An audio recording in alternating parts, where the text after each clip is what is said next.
So just to continue on the depiction and the metaphor of the scriptural characters, just to see more of these sort of dynamics, is that then you can imagine that if Seth is the ego function, then his hypothetical contemplation of like what would Abel do and how would Abel be able to get away with it, perhaps in some sense, how would Abel be able to broker a peace with his brother Cain? How could they get along in some sense? That hypothetical contemplative contention is what creates Seth's subconscious, Seth's feeling body, in terms of his ontological account of himself being the byproduct of the history. So the history between Cain and Abel is a kind of contemplative space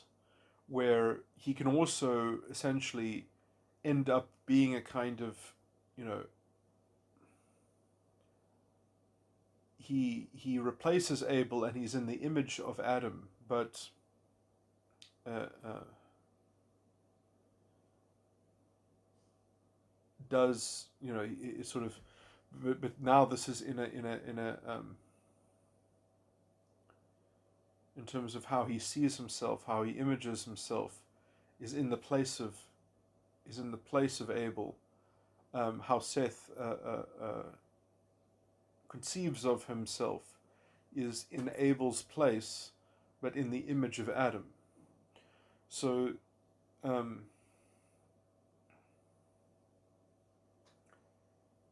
but in terms of how he conceives himself replacing Abel, there is this tendency in which he can, being in the image of Adam, that he can sort of try to reiterate the original Abel in some sense. He can try to recompose the kind of avoidance that Abel was able to sort of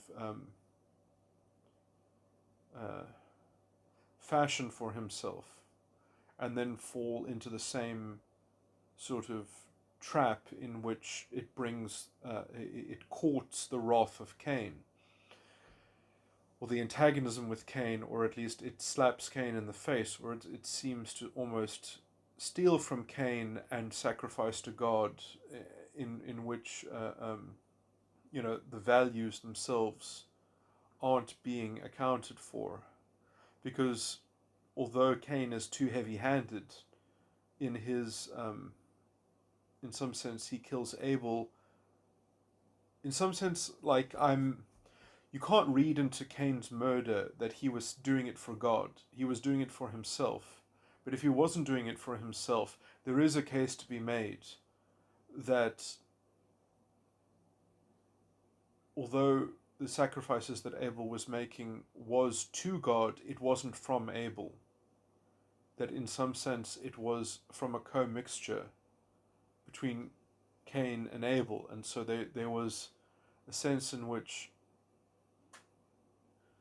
I mean, Cain killed his brother out of vanity, but he didn't.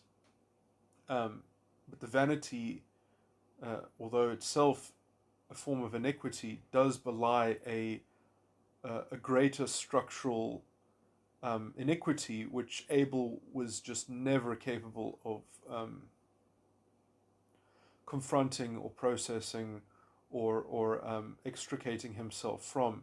He had no incentive to do so, because let's say the loss fell on Cain's side of the ledger, and Abel was just merely sort of dependent on it. Um,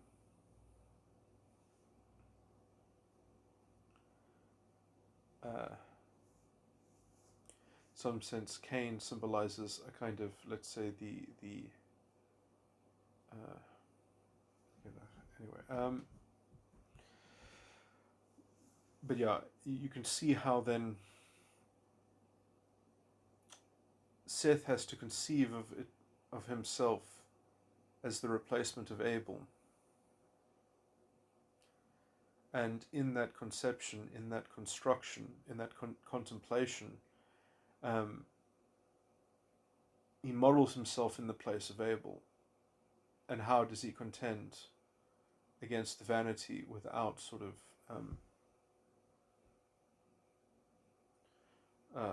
so in some sense the ego function has to work within, in the same way that the ego function can also toxically be seen as like a solitary unitary cloud instead of just a mystery of clouds that has to be sorted through in some sense to understand the general mysteries of whether or not uh,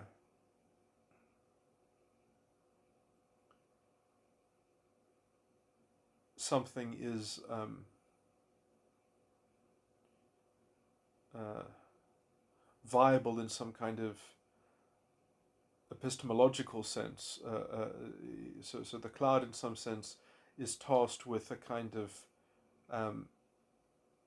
tracking with its own measure of a kind of epistemological fidelity that it itself is the reference of and the record of, that it measures everything else against. So it's the kind of, it's an arbiter in that sense, as Seth has to piece together in a trial of understanding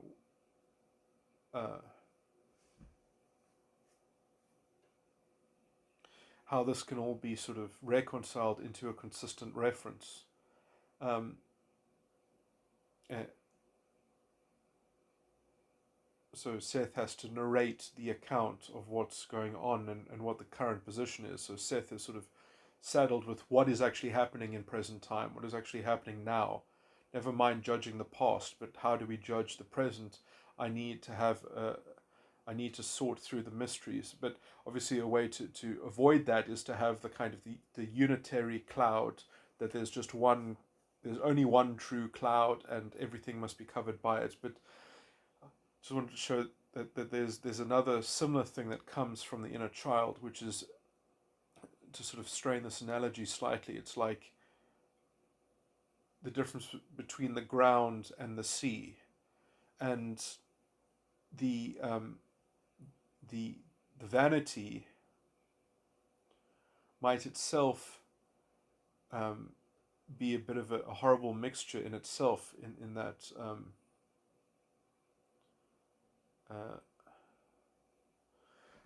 this is going to be too much of a horribly mixed metaphor, but in some sense that you can't just build the vanity, which is, let's say the great city of Babylon, Babylon the Great, which is, can be seen from the sea and has merchant ships sailing towards it and fishing ships sailing towards it, and all the roads lead to it, all the lines of commerce, all the values. It has subjugated the value in the world. It has subjugated all principles.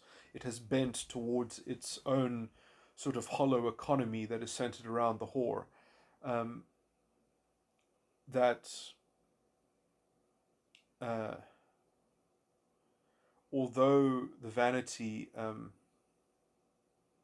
can be symbolized by the functioning of a city, by that concentration of energy and some level of collaboration, even if it isn't orderly in a dignified, consistent, coherent sort of system, even if it has a level of internal hollowness at the level at which the values themselves are drunk on the wrath, or sedated by the wrath of the fornication with the whore, that they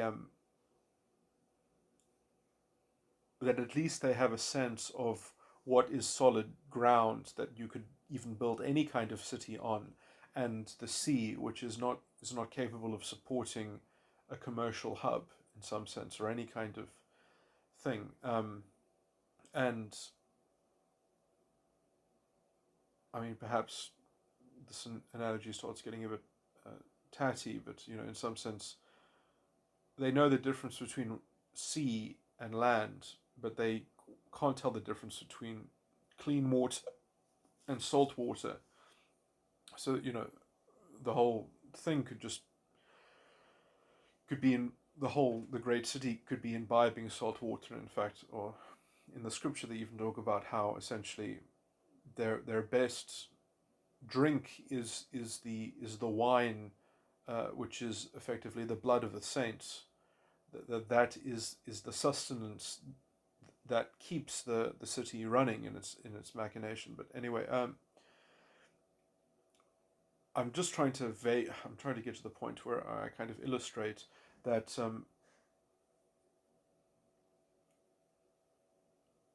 that there must be a kind of ground where a city can be placed. And that sense between terrain and terrain that cannot support any kind of city is at least a vague distinction which is important. And I mean, obviously, there is going to be some kind of Babylon the Great until there comes a holy city to take its place, to be built also on the land, maybe not on the exact same land, but on the continent, on the in the same general material that's available, that has been unentangled, after the Babylon the Great has been dismembered, and sort of no stone is above another stone. No stone is left standing, in any kind of structure. And the holy city is described also as having glass roads, and trees that give forth fruit. And it's I can't remember exactly all the scriptures, but it's the word, the number 12 is used quite a lot, that there are like 12 types of trees and they give like 12 types of fruit. And I believe that this is in some sense like the kind of the transcendental karmic fruit, in some sense, that the how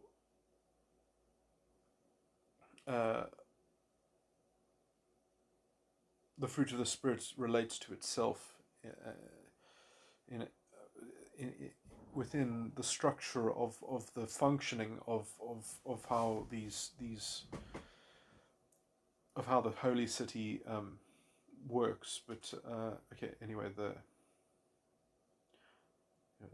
the transparency of the glass roads connotate the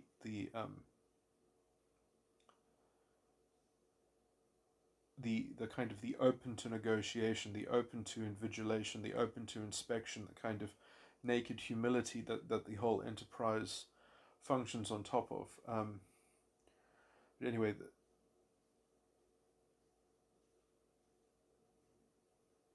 Abel could never precipitate such a thing because he is functionally dependent on the land mass, and he doesn't care what city exists there. And in some sense, he's even somewhat implicitly dependent on some kind of model that he can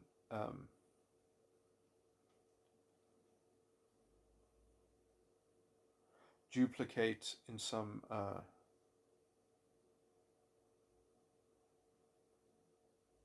reimagined reinvention. And he doesn't even fathom that the thing that he is modeling is what needs to be refined. That at least the great city of Babylon, even though it's built on the blood of the saints, you can see and it's effectively its queen, the whore of Babylon, who doesn't have the real integrity of even holding the title of queen, but it's just the kind of the coalescing sort of idea of the freedom offered by the limitation of abrogating everything to the position of being limited, of being oppressed by the system, of being like a beast, conditioned and imprinted upon by the exterior conditionalities. So it's like it's becoming a slave to some image idolatry of how to maximize your passions within the condition.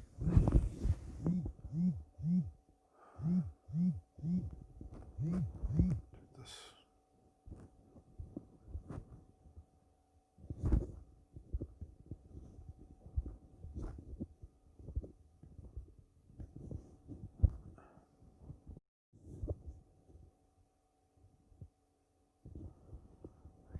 don't even know if my recording was interrupted by that phone call. Okay, so what I was saying was the reason why I was talking about. Okay, so I'm just trying to talk about how the vanity itself also contains an important structural constraint, which is itself an important element in the greater puzzle. Because when the ego function, when Seth is developing this account of what has gone before, Seth is capable of creating a level of insight, a level of reference, a level of understanding of what's gone on, that can penetrate all these sorts of issues. And there is something in the vanity that needs to be respected. There is something in the perspective of the vanity that is the kernel of something. You can call it the law in some degree as well. That the vanity has within it a seed of something that has to be redeemed. You can call that a kind of a reciprocity principle, a generalization, some kind of universe, how to contend universal generalizations, or general principles of universal application.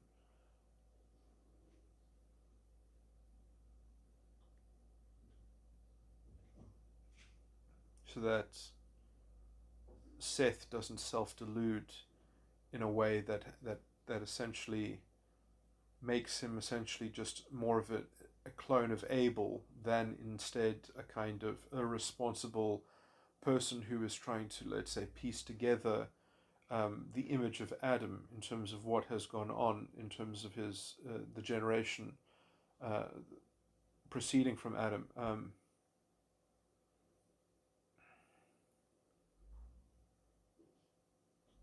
Which Seth is in the image of Adam, it says in the scripture. So this is the kind of the so in some sense it is up to Seth to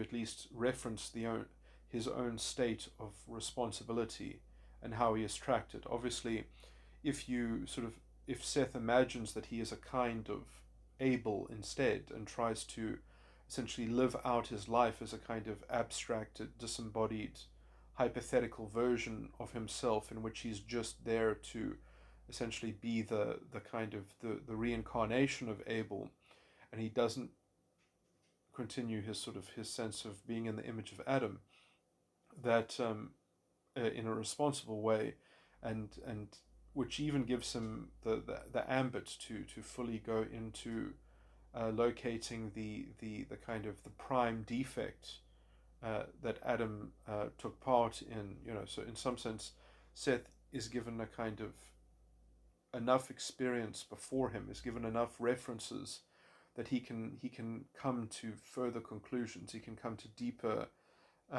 grappling with this, and in fact, he can even look more so behind the veil, because he's got a whole set of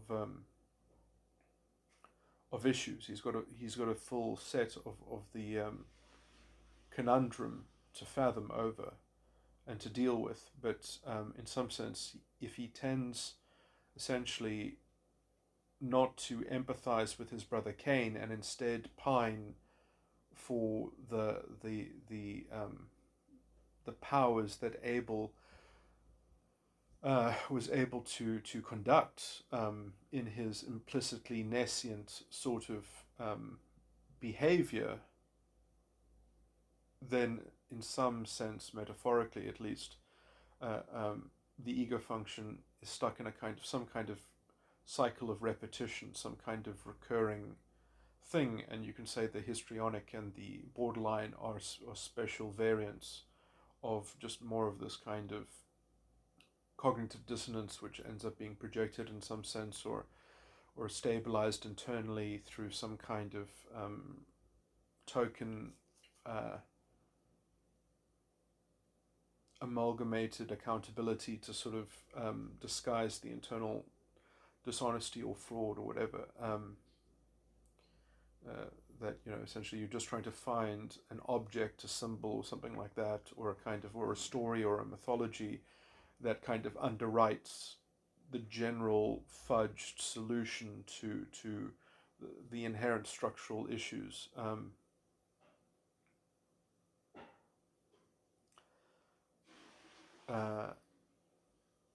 So the point of this, I was just trying to get to the point where I wanted to say how Cain with his city, metaphorically Cain with his great city of Babylon, or Babylon the Great, he's sort of in the ballpark of the issues. He might not himself have the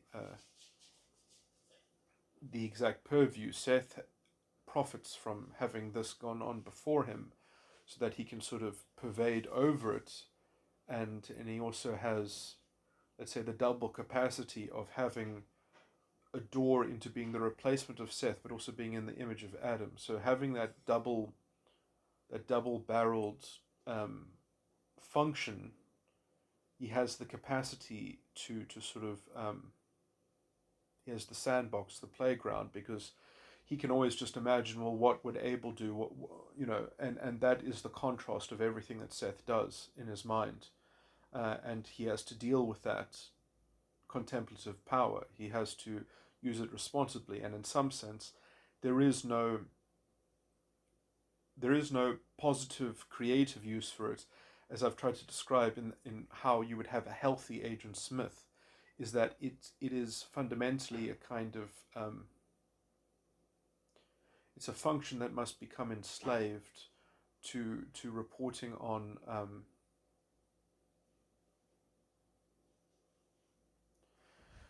I did want to clean this up a bit, and to give another sort of depiction of this, because basically the Agent Smith perspective, what was the thing that I wanted to add here? If used non-pathologically, if used properly to sort of have a fluid organic cycling of the complex, so that it doesn't become a false ego,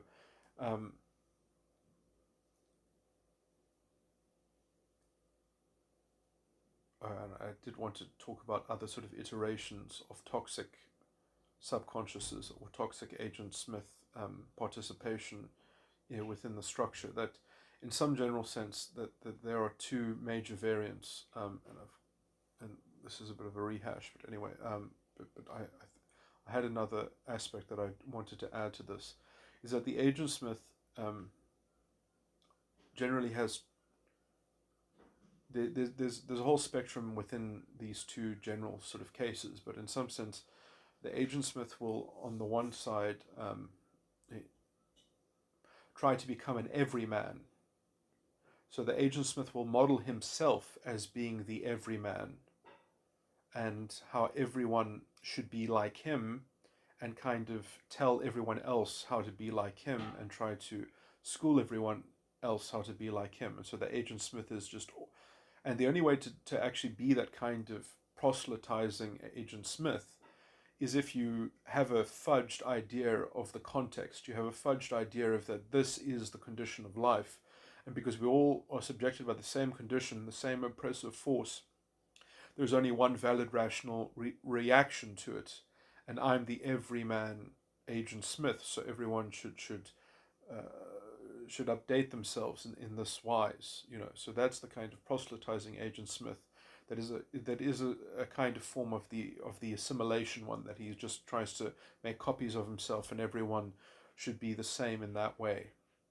And so the rational alignment is a rational alignment of everyone should take on my character traits because of this particular sort of context, which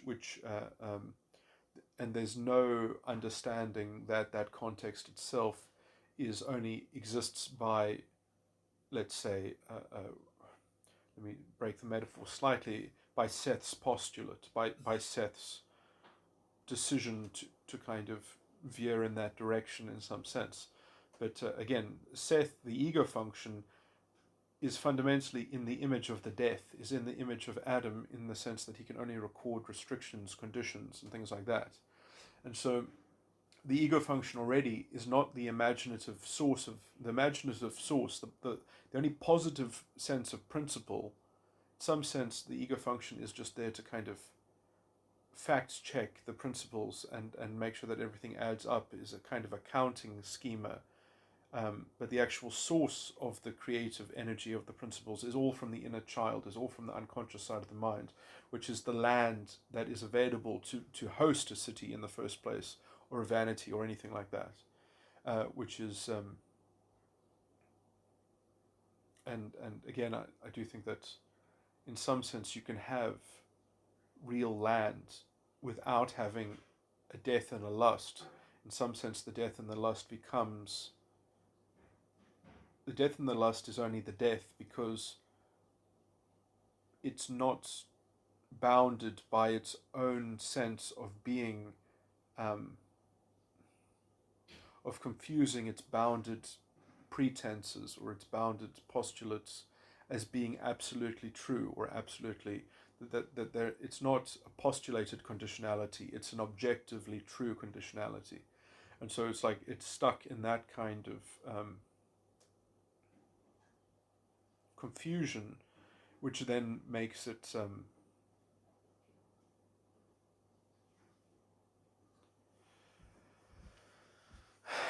okay. That's an important topic, but I don't want to go too much off course. So, and then the other type of Agent Smith is the anybody Agent Smith. So there's the everyman Agent Smith that's sort of proselytizing, that also connotates the kind of being covered by the cloud Seth, the cloud ego function, the cloud certitude morality. And then there's the anybody Agent Smith, which is in some sense someone who also believes in being covered by the cloud, but believes that there are also many other clouds. So in some sense, they've got a kind of, there are many other viable clouds. So there's someone who actually has the sophistication of knowing that there are alternative clouds, or there are many clouds, but they still believe actually that everyone should be covered at least by a single cloud, and that there are that these clouds can be somewhat interchangeable, and therefore the whole cloud thing is sort of, it's not even worth going into, because it's like anyone will do, and in some sense it's all, it's all, this is almost like the nihilist, this is almost like the some elements of skepticism and things like that, essentially they've got a very low standard of what is good enough, because it's not even important, because nothing will ever reach the standard properly. So they're the incomplete nihilist that wishes that there was a cloud of certainty, but there isn't one to cover everything. And so the anybody Agent Smith is just not capable of doing his function at all, because he's just so fucking lazy. He's just, and borderlines will often sort of oscillate between these two extremes, because essentially they won't take their cloud function, their ego function seriously. Their Seth essentially is fundamentally able. Their Seth never, in some sense, they never developed a Seth. Their able is still alive. Their able dominated Cain in some sense. In some sense, their able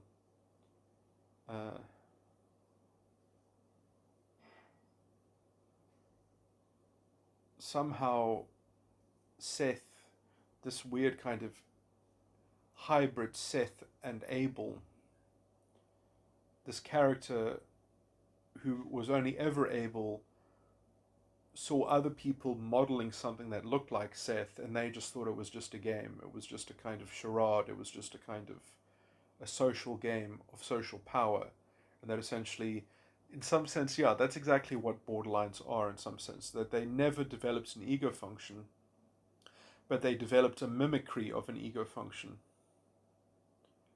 Um, and essentially, the mimicry of their ego function, in some strange sense, because now there are two explanations of this, and I'm not sure, you can't prefer either one. Both explanations work, and they kind of have both simultaneously, which is what causes the kind of the inconsistent communication and confusion. Is that, like, from their ego function's perspective, um, what was I just about to say? This is, from the unconscious sides of from the unconscious, from the inner child's perspective. Like,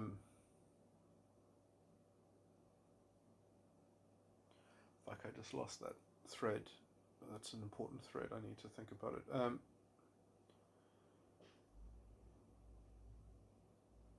So what did I just say? I said that Seth and Abel are the same. That there was never a Seth. That the Abel is pretending to be Seth, and that is how he is herding. So this Abel essentially is just kind of has rigged the game in a meta way, in some sense, that he's not just copying Cain. He's not modeling his herding of the sheep in Cain, but he's sort of anticipated Seth, because other people were seemed to be modeling Seth, and then he thought that he would try to farm. So Abel is trying to herd sort of Seth's position, and Seth already has a very meta kind of position that has this weird kind of purview. Yeah, so it's very kind of confused. But the point that I was trying to raise is that from Abel's point of view, in the Abel of a borderline, from Abel's point of view, what was the point that I wanted to make? Oh, how does it work from Cain's point of view? Yeah, so from Cain's point of view, oh yeah, okay, so this is the fundamental problem with borderline, is that from Cain's point of view, from the inner child's point of view, the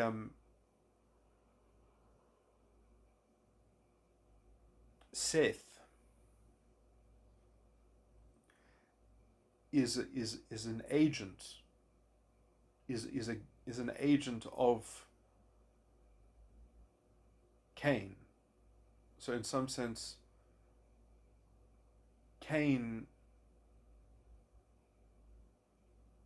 taught, in some way, relative to Cain, relative to the vanity, relative to the inner child in the borderline's mind, they have given some special tutelage and some kind of corruption of. So in some sense, Abel was never killed by Cain, and instead Abel became an acolyte of Cain and adopted all this weird kind of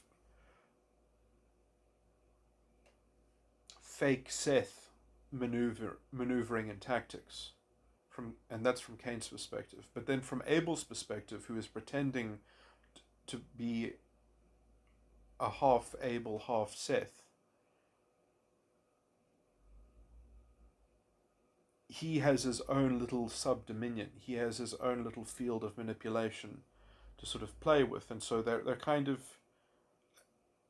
it's kind of like Cain and Abel are still antagonistic with one another, and it hasn't resolved in Cain killing Abel. And it's very important that people's enticed lusts are overcome by their vanity, because if it isn't, then you don't get the real Seth, and you don't go through the process of development of the ego. Um, you don't develop maturity. So in some sense, they're stuck in that kind of developmental phase where their Cain never stood up for itself and stood up for um, the independence, in some sense, because even if Cain thought he was doing it for the vanity or for the values themselves, or in some sense he was doing it for both, he was defending the values, the independence of the values. And Seth then is forced to kind of give account to that because it's part of Seth's origin story. And so Seth's epistemology has to sort of give some kind of reference to that or account to that. And it's woven into the framework of the ego function itself anyway. Um,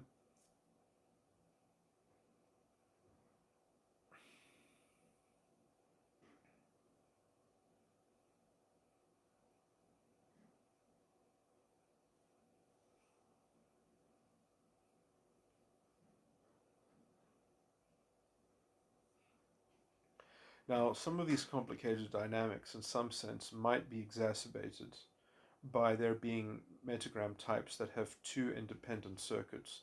And maybe all of my, theorization that everyone is a metagram 13 type of my kind,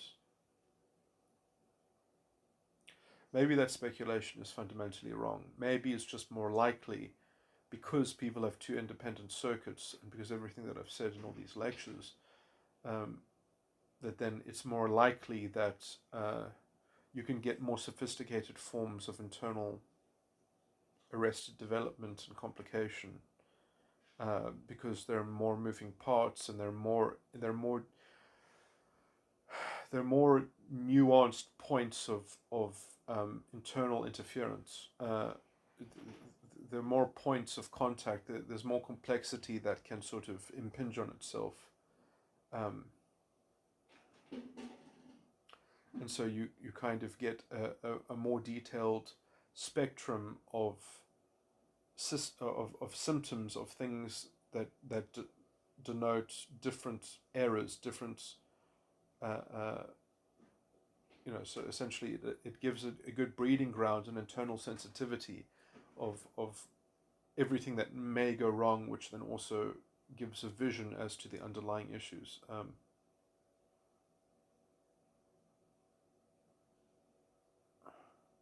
Anyway, and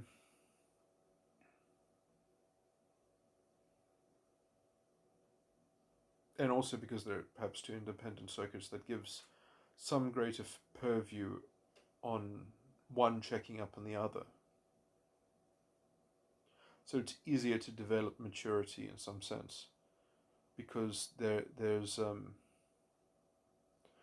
independent second cycle, and so essentially the one can lift up the other one. The one can naturally contrast against the immaturity of the other one, which would impede against it. So that in tandem they can kind of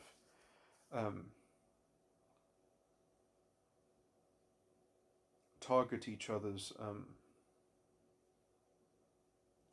or at least offer argument against moves that would be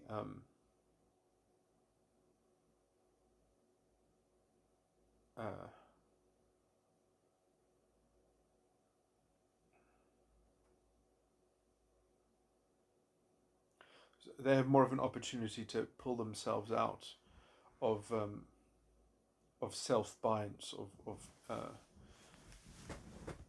tautological self deception and internal incoherence or cognitive dissonance of some kinds. Okay, anyway, I just wanted to point out that because those two, that's another just nice compact description of how to understand the temperament that the subconscious can be within. That it can be a kind of, generally it goes towards these two poles of an everyman Agent Smith or an anyone or an anybody Agent Smith. And an anybody Agent Smith is trying to sort of, their hands are off the wheel to a large degree, and they maybe have some kind of conservative small set of criteria that they just just to kind of frame some sense, they believe in a kind of heuristic of latitude and possibility in some sense, but they're not really that interested in. I mean, in some sense, the anybody kind of agent Smith is generally probably easier to talk to. It's generally probably easier to try and reason, but the one thing that you can't know from knowing that somebody has an anybody kind of agent Smith is just how far gone are they? How committed are they to their laxity? How committed are they to their nonchalance? Um, how much essentially do they believe in the kind of in the matrix of all possibility in some sense, so that it's not even worth contacting the individual cloud because or any individual cloud because uh, it's one of an infinite sort of possible, that essentially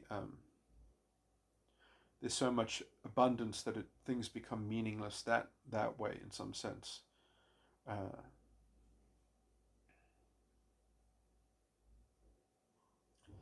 and both of these toxic versions of Agent Smith are in some sense the one, the everybody Agent Smith or the everyman Agent Smith is essentially cares about the fraud going on the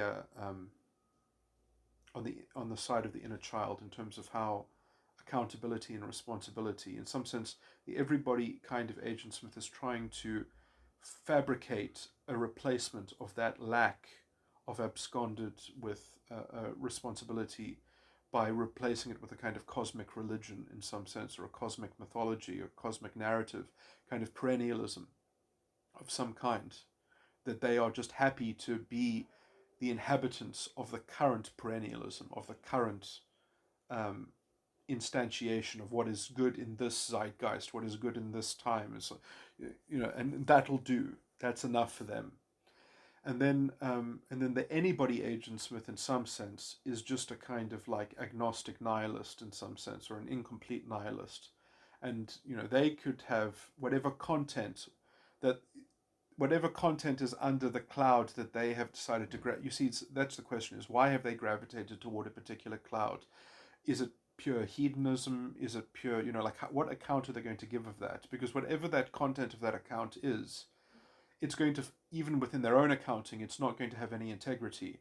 And so how committed are they to not caring about integrity? In some sense, they kind of embody less so the kind of the kings and the rich. You see, you can either sort of have a subconscious that tends towards two things, that it kind of gravitates towards almost seeing themselves as one of the kings and the merchants that is wroth with the fornication with the whore, which is actually, I would say, that's a better role to take in your subconscious valence, because then at least you will try to resolve that anger. You will try to find a better way of redeeming the system, of rebuilding the city, perhaps, or something like that.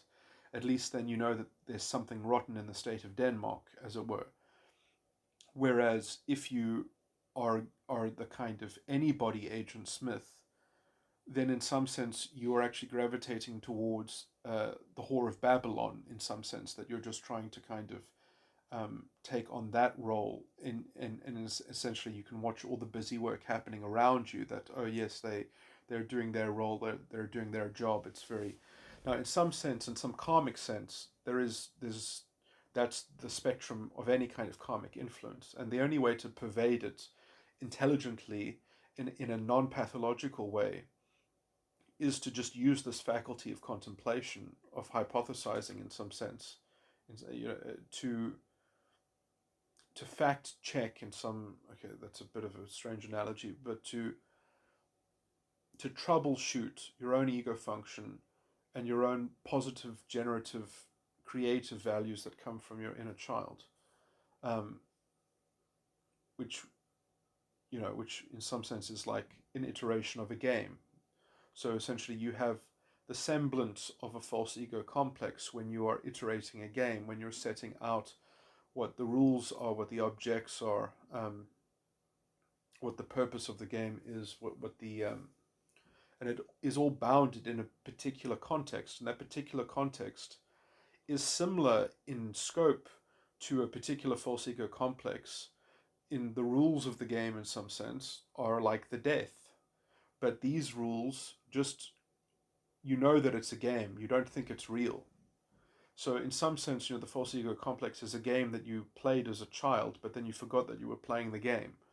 And it became your part of your self-image. It became part of your decision-making tree that governed your own character, and therefore it became an inextricable. And then it inculcated all these structures, which are in certain states of development or maturity or whatever, um, or fragmentation and internal disarray and discord and dissonance.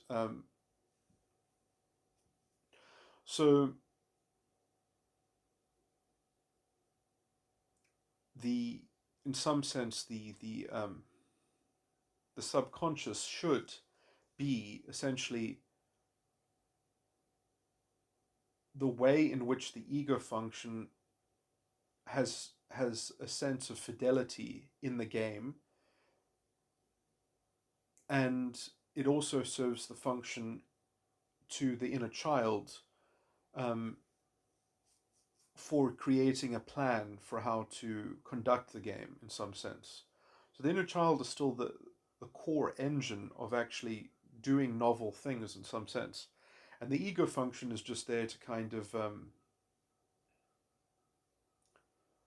kind of process and compute after the inclinations have already sort of been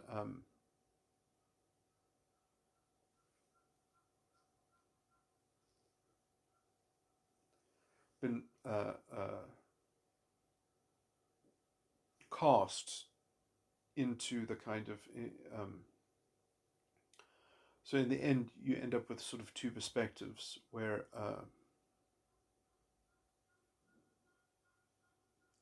you've got the kind of contemplative perspective about the present and the possibility of what what what the present might precipitate in how the present unfolds. So the potential capacity within the present. So in some sense, that's what the subconscious is there to unfold and unpack in some sense. And it can be unpacked very many different ways. There isn't one way of unpacking it, but it does have to kind of contend with the structures that the inner child has laid out, and it does have to contend with, let's say, the second bite of the cherry of reconceiving how those structures can be laid out. And in some sense, the ego function might ask for the game to be changed. The ego function might, in conjunction with the subconscious that has permutated all these different possible matrices, and say, actually, there's a better iteration of this game. Let's actually just negotiate with me quickly here. Let's just change the rules of the game, and let's then commence with those different rules and that different iteration of the game. So there's the ego function is capable of having a kind of meta negotiation, a meta discussion about and pervading and transcending the contents of a particular discussion. Um, so it's a discussion about how you might conduct discussions in the future in some sense. So it's capable of embodying the prime thought, which it's capable of also giving a thread of access to that prime thinking to the inner child through the subconscious. So if the subconscious is able to permeate enough different possible matrices, in some sense it becomes a transparent road and conduit for the inner child to access the potential permission and allowances that the superego actually has, which it can't, because you see the unconscious side of the mind, the inner child, is a pure creature of statute in the sense that the statute created by the superego. So the superego contracts the state, the constitution of the inner child, and then only if the ego function and the subconscious are working in such a wise to be properly aligned and in equilibrium with the superego function, then that superego permission and allowance can essentially feed into the creative capacity that the inner child. So the inner child has to work from premises. It can't create its own premises. Its premises, it essentially inherits from the superego. But because of the communication between the ego function and the superego, um, that becomes essentially an anointing that through the conduit of the subconscious rests on the inner child. And that is how the kind of the full self-actualization, where essentially you know that you're playing a game and you can upgrade the game essentially as you're going. Um, uh, you're not trapped by your own mentality in some sense. Um, you're not manacled by your own mentality. It is just the yeah, I can't think of all the nice metaphors and to illustrate it right now. But anyway, that's the structural underpinning of it. And I probably will point out some more things about that later, because there are some things that are probably worth stressing about it. Because that, I mean, I've just given the blueprints, but it really is a magnificent engine. It really is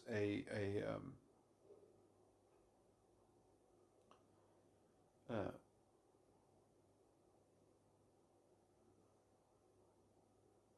that is how sanity works in some sense.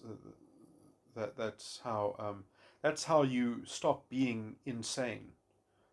That's how you stop being trapped in an iteration of sanity, and how you actually escape your mind and you transcend it. And I guess it's ironic to say that to, to actually be properly sane, you have to be out of your mind. Um, People who understand, sort of how the problem of karma, the problem of consequence, will kind of understand that you have to have a singular, unitary intelligence that transcends the mind and the contents of the mind, the objects of the mind, but still exercises control, which sounds like a paradox, but that blueprint that I just laid out is, in computational terms, I think how it functions. Um, in operative terms, maybe I'm using some of this technical language a bit too sloppily, but anyway, I think is good enough. I'm going to stop this recording.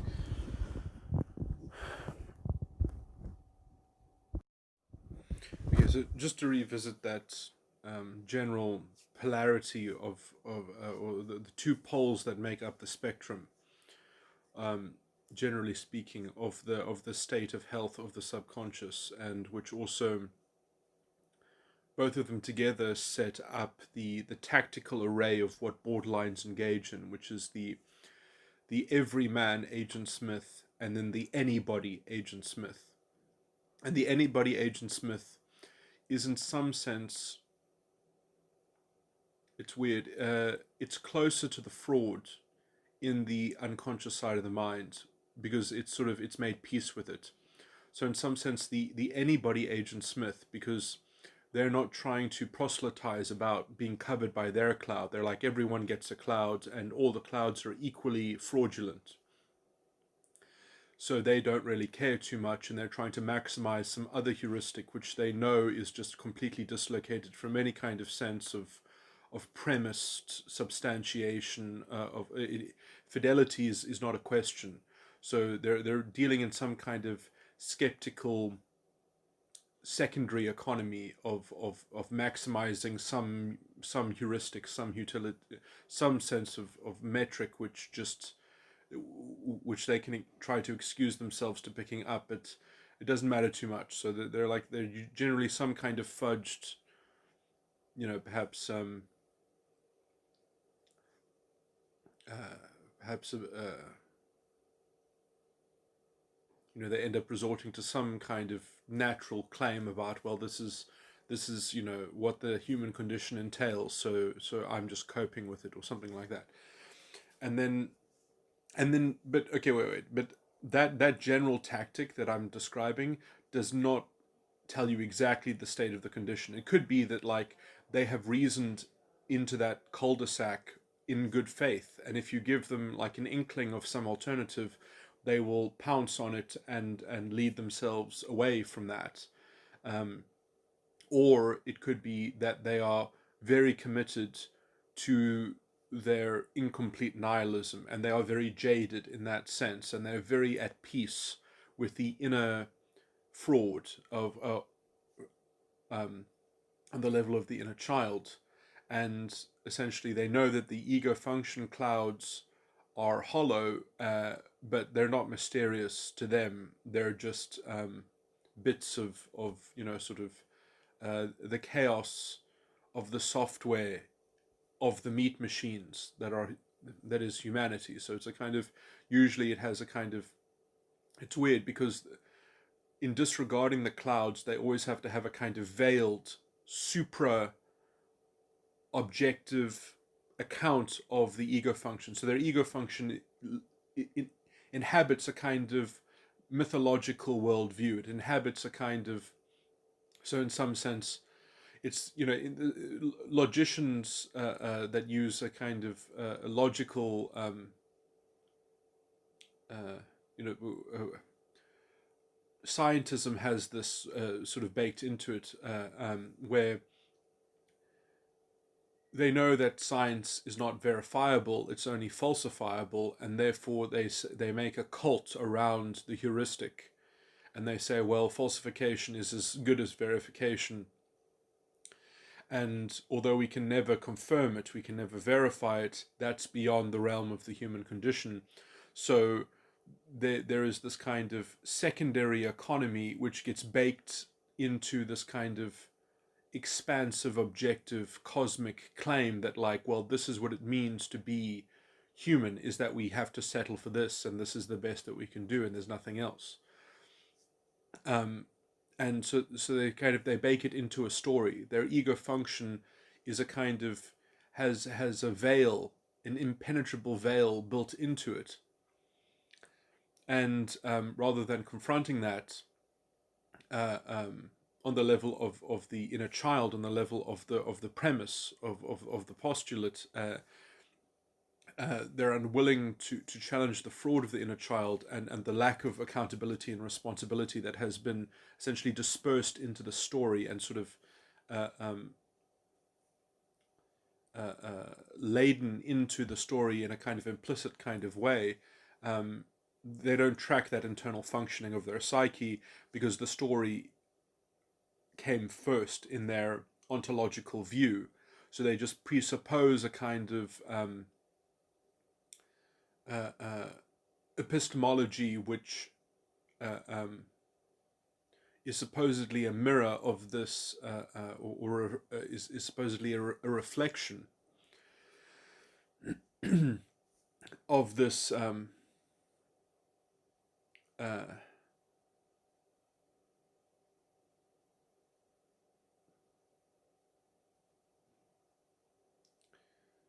uh, theory of origin. So they essentially, epistemology is not something that they have to take responsibility for. It's not something that they have to contend into being under the aegis of their epistemic agency.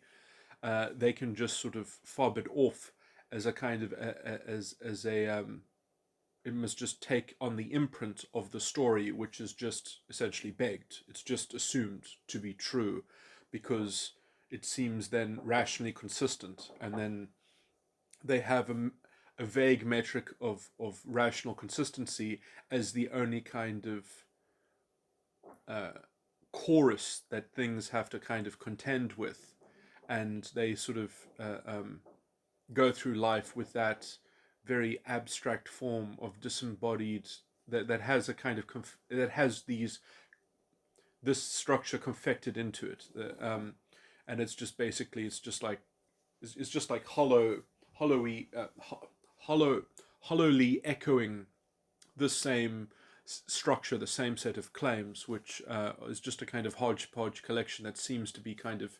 self-contained in some sense. And it defeats its own inadequacy by not investigating further or thinking of alternative schema.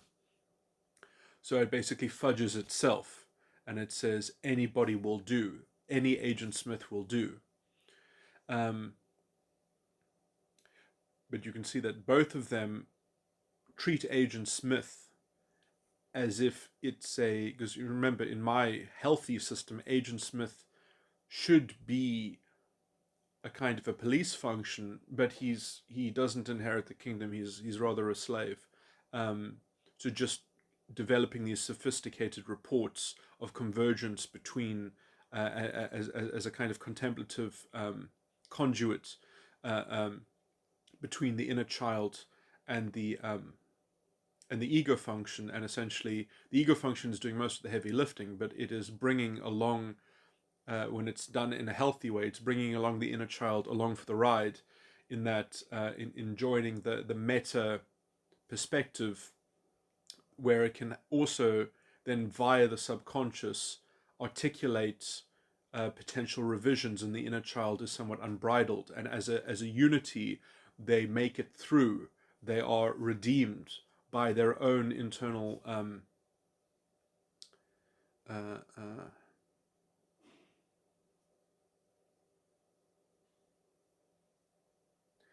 through the acuity and fluidity and organic cycling that this structure is able to perform, in that it's able to sing along with prime thought and prime thinking,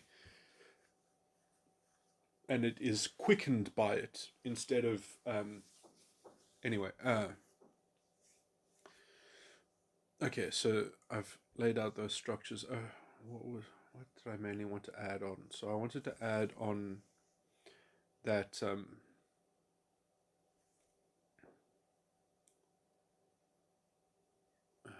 okay, so the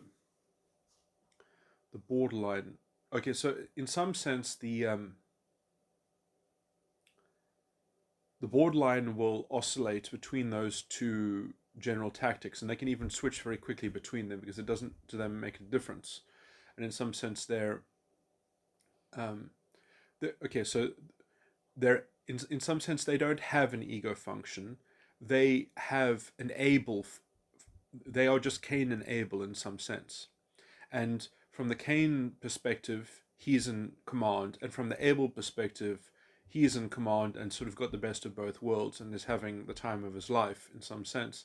And the Abel that is conducting this kind of Seth project, the Seth mimicry project, is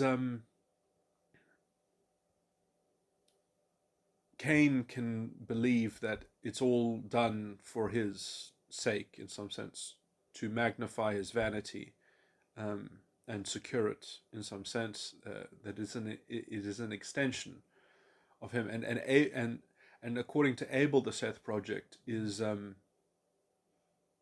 well, actually, relative to Abel, it can get him into horrible collapses, which then have to be kind of offloaded onto somebody else. That's why they have to be part of some kind of community or codependency or something like that. Anyway, I just wanted to point out that in some sense the histrionic is, so I mean, as I was trying to say, that there are two types of Seth projects in terms of the borderline sort of set of tactics. There is the everybody, everyone should be like me, and then there's the anybody. Well, anybody, does anybody want to be like me? Like I'm actually being as responsible as I possibly can. I'm being as sort of conservative and permissive as I possibly can. And then they sort of do a gradient scale of lowering the permissiveness and graduating toward the kind of the Seth project, which sets up the House of Mirrors that I've described and such before, sort of mixing all these sort of depictions. But I just wanted to point out that in some sense the anybody Agent Smith is exactly the valence that the histrionic, I believe, is in most of the time. that is exactly what histrionic presentation looks like. Um,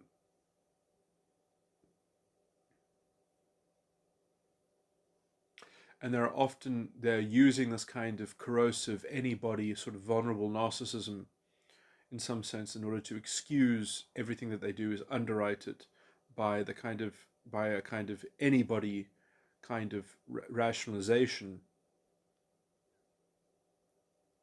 of trying to extract other people's continued collaboration or compatriotism, to be sympathetic to the kind of the histrionics can be incredibly lucid about the kind of the fragility with which that they have conducted their affairs. It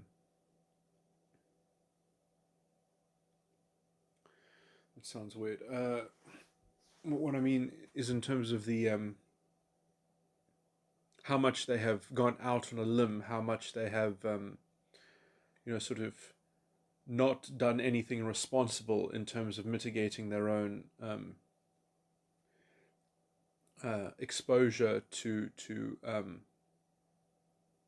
problems. They leverage this kind of sincerity, but it's this weird kind of hollow form of sincerity in the kind of in the contemplative sense of the anybody form of Agent Smith, is because essentially the anybody form of Agent Smith doesn't believe in a kind of in a cultural fidelity in terms of a culture of trust between individuals, between tracking certain patterns.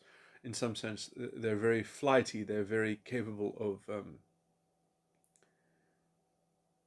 conducting radical orientation shifts. So they're quite. I guess the histrionics can be stable in their reality if they openly express their jadedness. If they can sort of express that jadedness in their lines of communication, in some sense, that can pin things down and stop them from getting too fanciful. But if they kind of put a pin in that to sort of then there's an array of an interpretive possibility, because anybody's interpretation is just as valid in some sense, and so they've got an arsenal, a potential arsenal of interpretation, and each cannot be discounted as being more or less valid than the other ones, and somehow they have to kind of aggregate this, and this ends up in being a kind of cherry picked whatever is going to assist their expedient. So this is why the kind of toxic drama that histrionics get into is on a conceptual level, on an intellectual level, it all bears the hallmark of this anybody kind of complaining. That if anybody could have complained in that position, the histrionic can take on that perspective and complain from that perspective. That'll become the valence that they saw themselves as, because it was expedient to being able to maneuver. So their Agent Smith will kind of retroactively take on the view, and obviously when you have such a cultural hegemon that essentially promotes the use of histrionic, kind of machination and contemplation, and it's like wildfire in our current culture. You can understand why. You can understand two things. You can understand why essentially the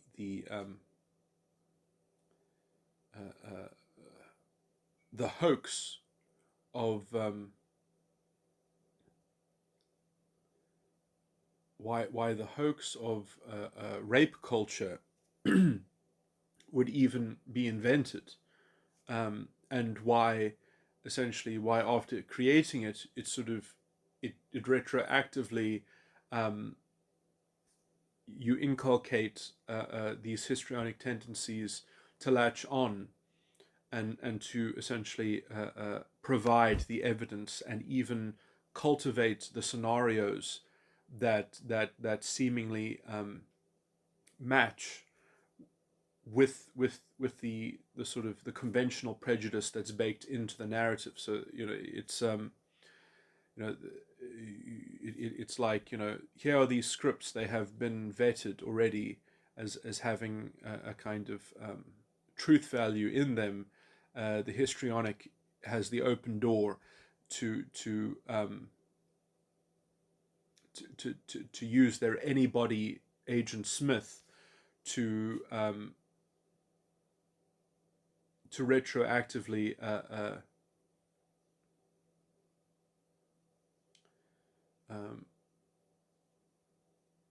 and this is what histrionics are doing a lot of the time. They're trying to see what opportunities exist within culture, within their spheres of activity, within their immediate fields. They're trying to leverage possibilities that already have a kind of because they have a hard enough time with this anybody Agent Smith. So if there is an open, if to use a metaphor, the script is going to be a real production and they're advertising, we need someone to read for this part. It's a wonderful invitation for a histrionic to bring definition into their lives and to escape having to use essentially the jaded voice, because the jaded voice that voices the essentially in some sense, histrionics can almost escape the fraud of the inner child, because they will actually voice that kind of corrosive sense that no one has any accountability and responsibility. In some sense, it won't be fraudulent. They will just voice that corrosive, toxic mentality directly to people, and they can be very sadistic when doing so as well. They can be very impolite. They can be very brash and dehumanizing. This is the kind of treatment that you can imagine Nazi guards gave to whoever was in the system, homosexuals, Jews, atheists.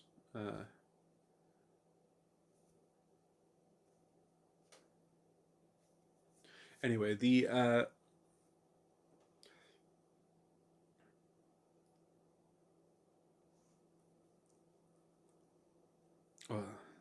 guess that's a bit of a very provocative kind of illustration, but that's the level of sort of generalized disdain that they have, which is somewhat the default that the histrionic has to experience. That's the worldview that the histrionic has as a baseline. The only way to escape that is to get into character, get into a script. And it's very hard for them to sustain that script unless they have an environment that's basically lending them the part, that's making room for them, that's inculcating them and shaping them in some sense. And this is also the kind of the intellectual histrionic or pseudo-intellectual that is trying to sort of dress themselves in the latest set of buzzwords and the latest set of of the zeitgeist, of the cultural winds, of the cultural currents, of trying to sort of be a part of the prevailing popular intellectual bandwagon, that kind of histrionic is so usually within their own web of intellectualism that they're only going to be able to express that jaded thing in a very secluded sort of way, is part of a kind of intimate expression or communication about how they really see the world,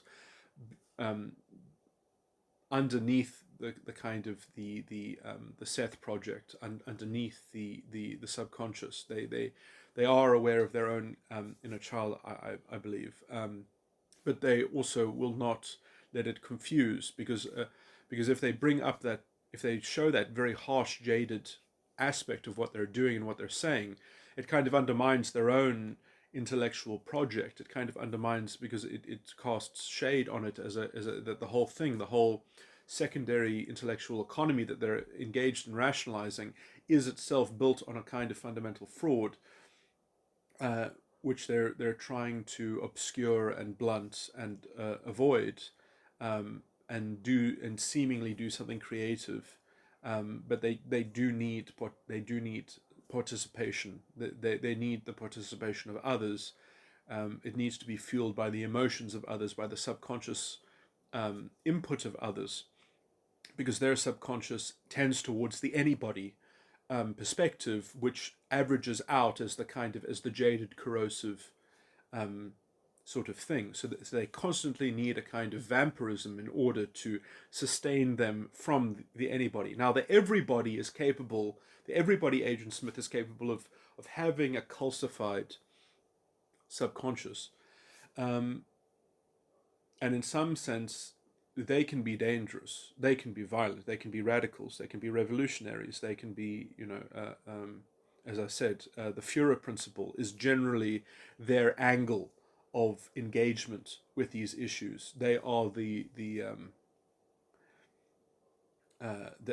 are a kind of proto model of the spirit of the Führer, of the savior of the matrix, the savior of the system, and essentially they are then obviously also very wedded to how that system is modeled, is believed, is that the heuristics that interpretation is premised on are sacrosanct, and therefore they have a sacred cloud that reality that frames reality, and essentially they might believe that there are other clouds, bigger clouds, different clouds that also need to be worked on, but essentially they have their own dominion, they have their own angle of attack, and so essentially they're a form of perennialist, in that they're like, well, look, there might be other eternal questions, deeper issues, but for now this is the proximate cloud of the zeitgeist, and this is the incarnation of the divine spirit in this particular time and place and work to be done. So they are and that's how they kind of blunt the general spiritual assessment, and how they just sort of hone in and focus on this kind of immediate um,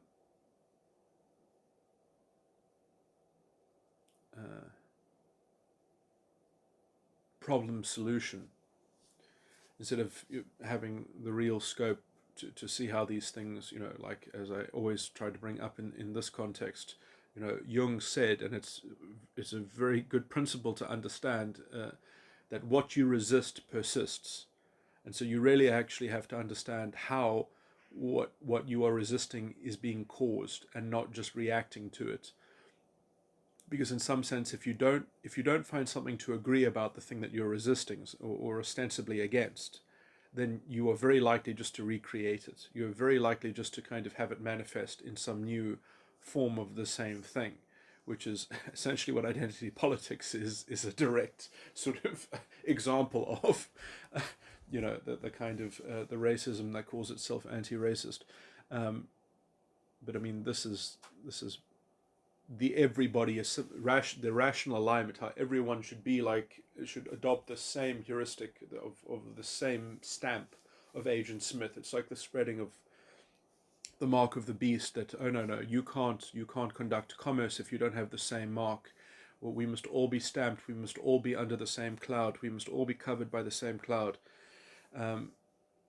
The Seth project is like an octopus, with its many tentacles, tethered in its rational alignment of everything into itself, into a kind of positivistic semantic code, that becomes the transcription that very conveniently doesn't have that,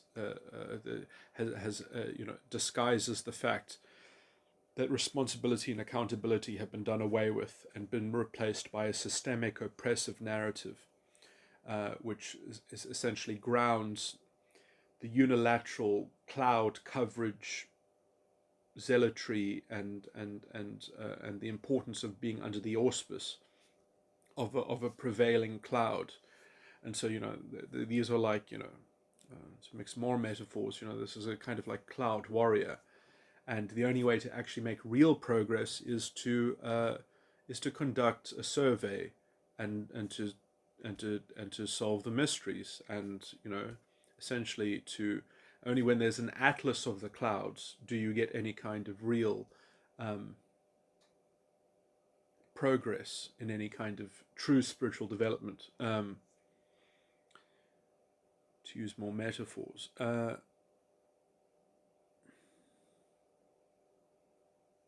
then you will see Jesus Christ coming on a cloud, the Son of Man. The door will arrive in your mind, and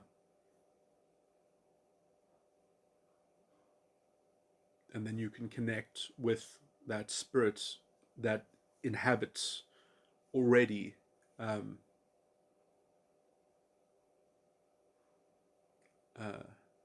because everyone can have access to that door and can knock at the door, at that same door that exists in everyone's mind. The question is, will it be answered? But that is, the knocking at the door. That is the Son of Man coming on a cloud.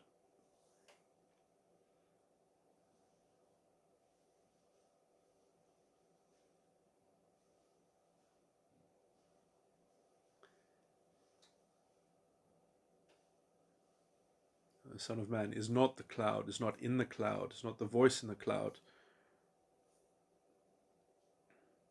It's not on the cloud, it's on a cloud. And so it's like sorting through those things.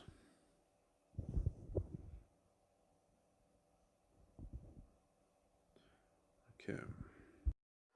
Yeah, I want to add some more descriptive points onto this thing, and I understand that it's getting a bit unwieldy and in its complications, because I'm talking about many different presentations of not just. So, I mean, the reason of me talking about the kind of the everyman Smith and the anybody Smith is because that kind of polarity or that spectrum of presentation that is associated with the subconscious side of the mind is a theme or is something that you can track, which is in neurotypical people, ordinary presentations of the false ego complex. That can pertain to a particular subject matter, to a particular conceptual sphere of subject matter, of contents, or a certain sphere of behavior or something like that, or a certain sphere within culture, a subculture or something like that, or a particular avenue in someone's general repertoire of activity or mental life or cognition or something like that.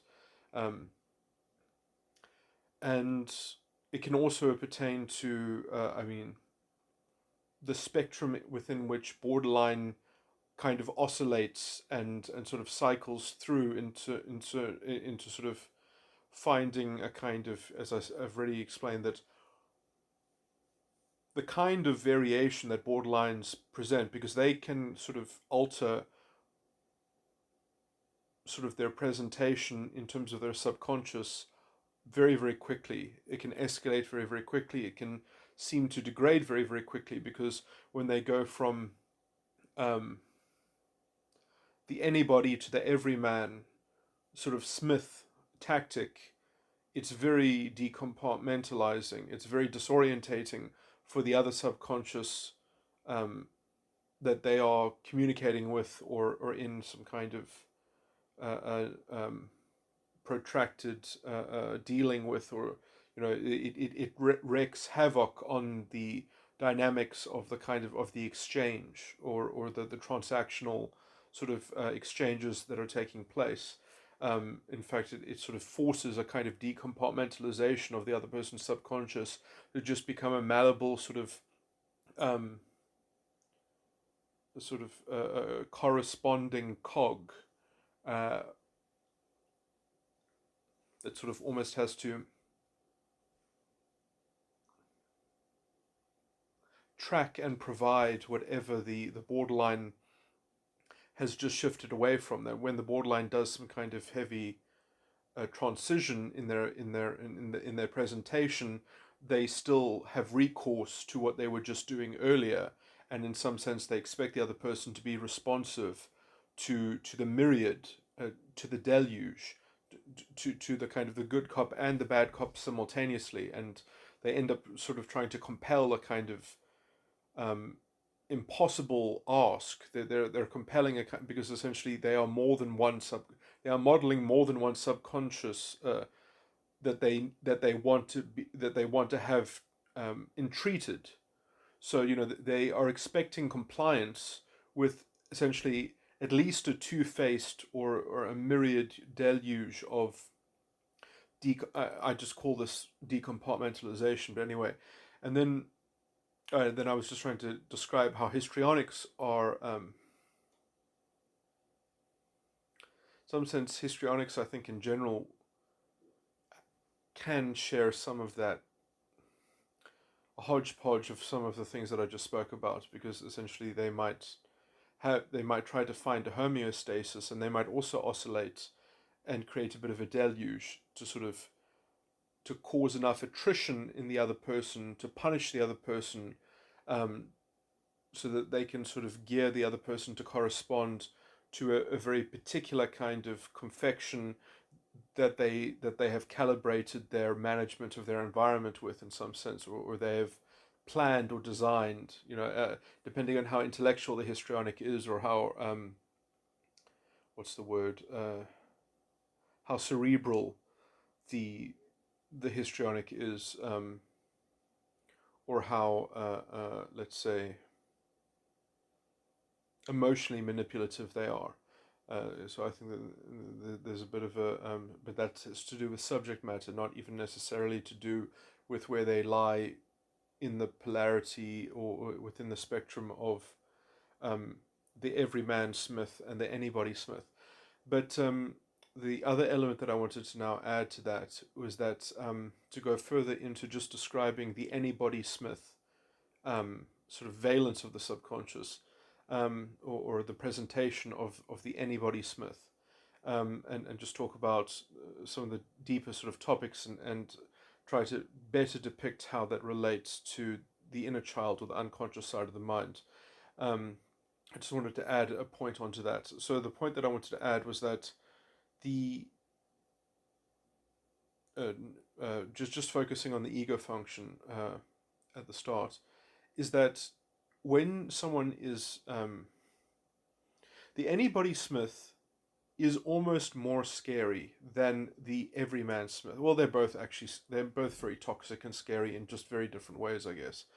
But the anybody Smith, in some sense, has a very calm exterior. They're almost the people that are like, I don't have feelings. I just have, I'm just a pure being in some sense. I'm just experiencing reality as a kind of, as a base sort of thing. They're kind of like the lieutenant of the Godhead in some sense.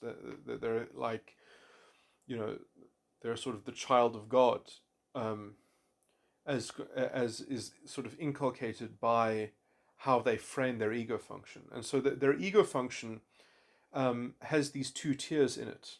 And it's very similar to the scientism worldview in some sense, where, I mean, I believe that people who believe in the primacy of science as a kind of, as the highest intellectual thing that human beings are capable of, these people, in my mind, are indistinguishable from, let's say, blind faith believers. They are, ironically, exactly like, the people that they cringe at, and who they disdain as being stupid believers. They are intellectually absolutely no different whatsoever, because essentially they believe in God just as much as anyone else. They just believe that God is not is beyond the human capacity to contact. So in some sense, the truth of the universe is, they have a firm religious belief that the truth of the universe is not palpable and accessible to the human mind, and therefore they know for certain that the only thing that we have is this kind of rational secondary sort of intellectual sort of canopy uh, that exists within the. So essentially, anything within that canopy they have dominion over, and everything beyond is like an unknown unknown. And so essentially, their idea is simply that truth is veiled, is fundamentally veiled. And I mean, the intellectual fraud in that essentially is that they have already disembodied themselves in a sense. They've already actually, um, in a conceptual way, they've had to abstract the human being. They've had to disassociate themselves from the present context, from the present moment of consciousness in some sense, and they've had to kind of hypothesize consciousness. They've had to sort of contemplate. They have to create a kind of conceptual filter and a contemplative context, which is somewhat magically, conveniently, expediently commensurate with rationality and logic in some sense. And so essentially, logic becomes the matrix that informs the canopy that holds up the veil. And now there are the same version of this is also in the Anybody Smith, because it doesn't just have to be rationalism, it can also be a sense of fatalism. Because essentially it's not founded on a positive claim in the belief, in a particular belief about, because the particular belief that is actually the closest thing that it translates to is just that the truth is veiled.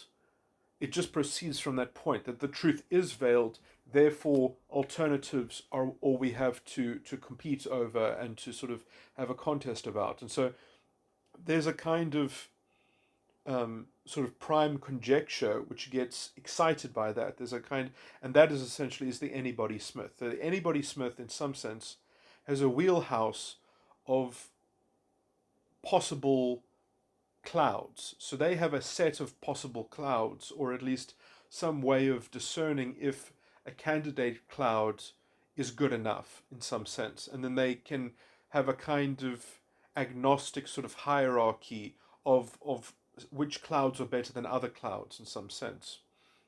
And how to, and they might work out a kind of logic of how to work out which cloud, if you had a certain set of clouds, which criteria you would use to select for a particular cloud being perhaps superior to the others. And then you would have your personal preference, and then there would be a kind of generic criteria, and but so it would have a kind of a weird sort of peculiar sort of thing. Now, depending on how sophisticated those things are, and depending on how ameliorative they are in terms of their own dynamics and calculation, you can get this kind of Anybody Smith in varying degrees of sophistication. And some of them can be, you can just imagine the vast variety of histrionic presentation. Some of it can be more lucid than others. Some of it can be, incredibly deranged. I can just sort of imagine in my head. I don't know why, but this comes to me quite clearly that you can have a kind of histrionic, which is very sort of abusive, physically abusive, and then essentially they would define domestic abuse themselves as resisting their abuse. If someone physically resisted their physical abuse, then they would label that domestic abuse.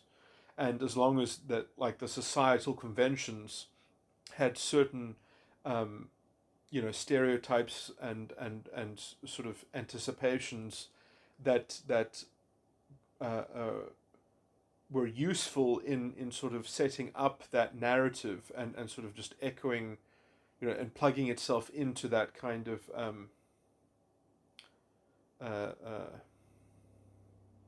expectation, as long as as long as the expectation, I mean, to a lesser or a greater degree, they can be commensurate with kind of environmental expectations and anticipations. They can either be, I mean, they can go either. Anybody Smith can be quite contrarian, or it can be, um, a weird sort of mix. And generally,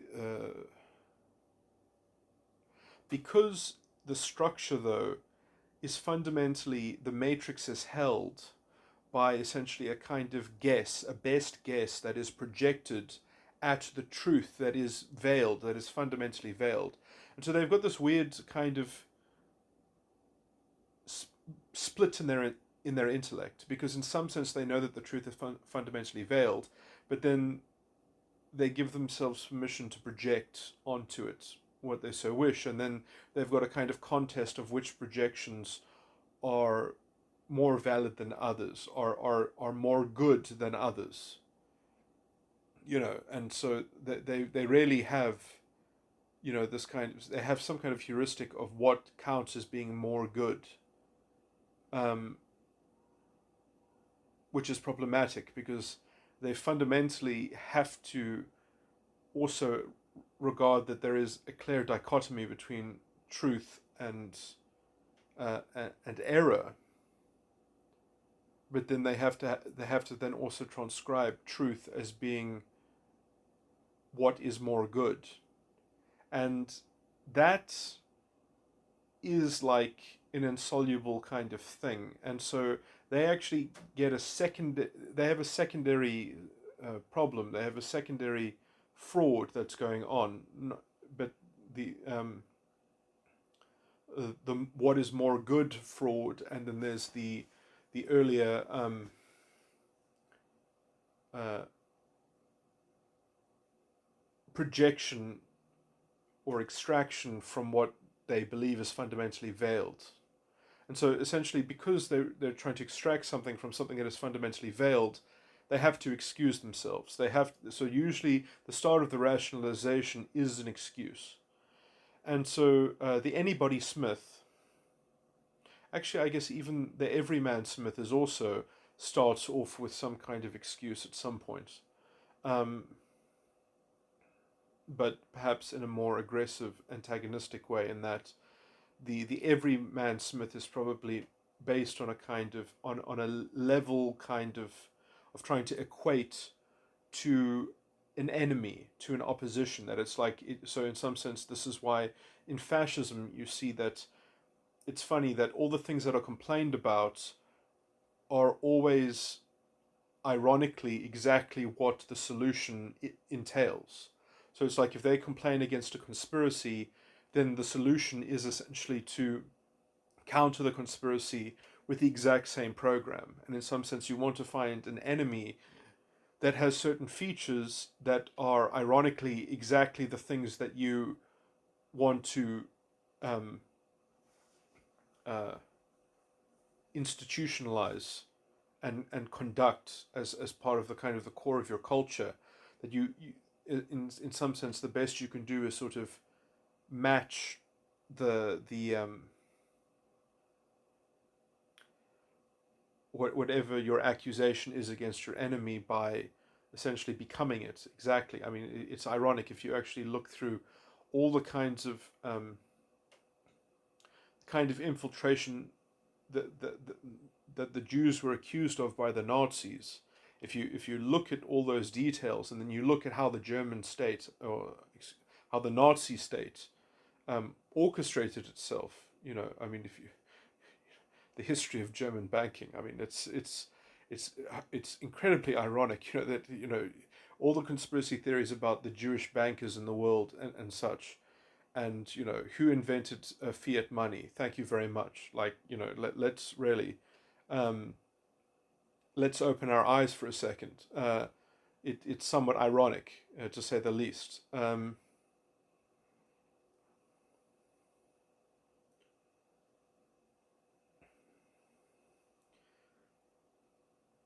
Anyway, moving on.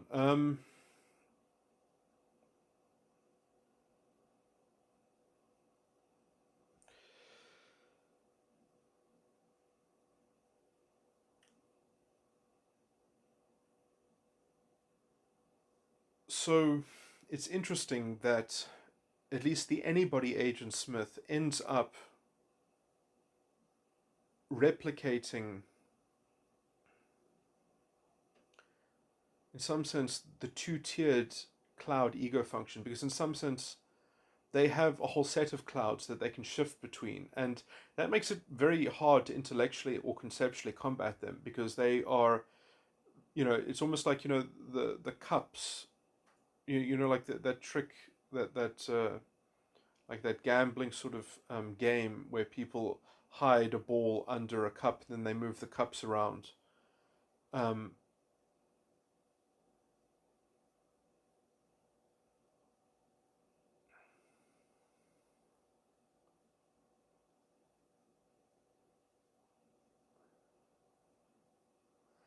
if they do that, uh,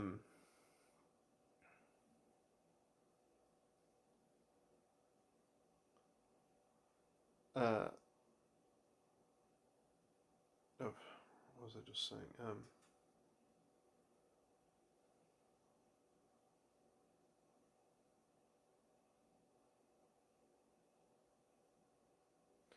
I've just lost my thread. I was trying to get that. I was trying to sort of depict that. Yeah, okay. The anybody Smith um, is sort of relying on, or at least in the borderline example, their Seth project, which is essentially um, the cloud that's covering them in some sense, and the cloud that they are using as a kind of moral auspice, uh, because in some sense perhaps the anybody Smith is capable of communicating with other people. They're capable of negotiating about their cloud, but they've got this unwieldy hidden matrix about what clouds are valid or not.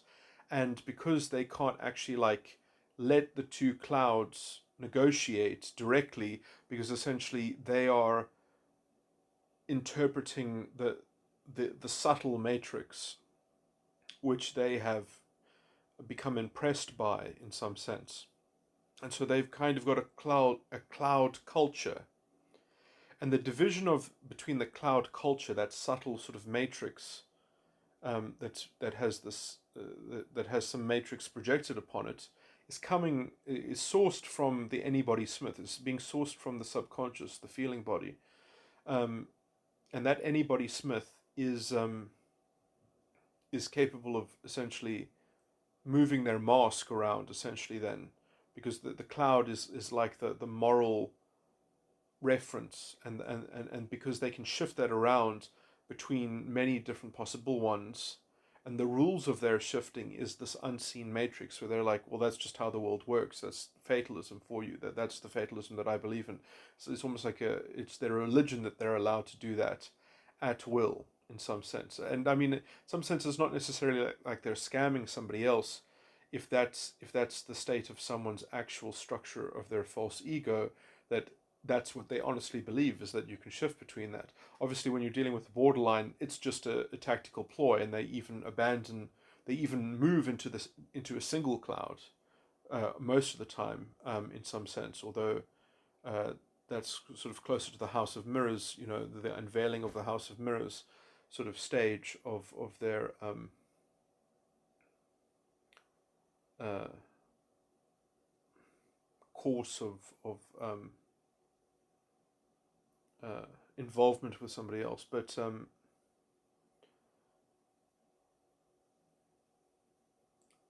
uh, what I just wanted to say is that that division between the veil and the veiled truth, and then the set of clouds, um,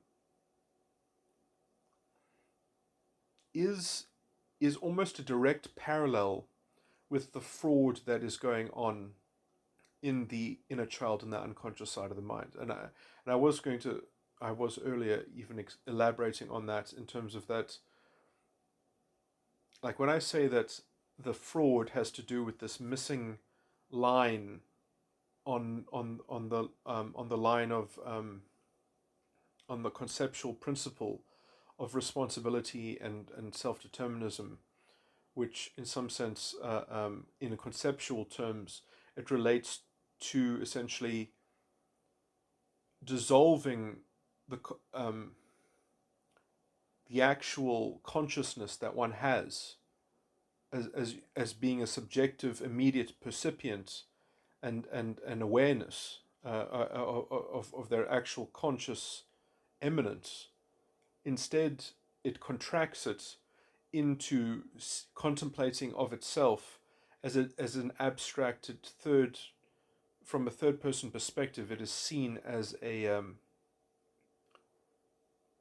conceptual device in this imaginary field of some hypothetical objective reality, which is modeled out of some kind of reliance on some kind of determinism or some kind of exterior objective veiled truth, which somehow bequeaths us this matrix, or matrix that we can model in our concept, in some kind of contemplative field, which is generally the stuff is when I say contemplative field, I'm suggesting that's associated with the subconscious, that's where that's happening. So you can understand that the subconscious also can only do these things because there are correlating beliefs that have been banked in the inner child that mandate these functions. The hardware, no, that's not even correct. The software is held in the inner child, and then the actual energy to run the program, to actually to actually render the image from the software is the energy in the image is the subconscious. And then in some sense the ego function, the cloud, is something like the end user, or the final anyway,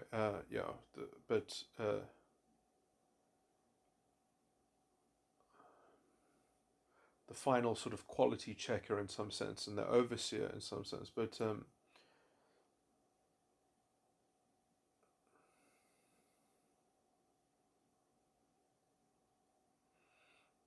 which look, the reason why I say cloud, and it's a very sort of strange sort of thing, is because most people, you can't expect people to have a solid ego function. It takes, I mean, I think, I've said before that I think people even only start to get like a structured ego function in their late 20s, or mid to late 20s. I don't really like. You can have healthy structures in your ego function much earlier than that, but it doesn't sort of culminate without a lot of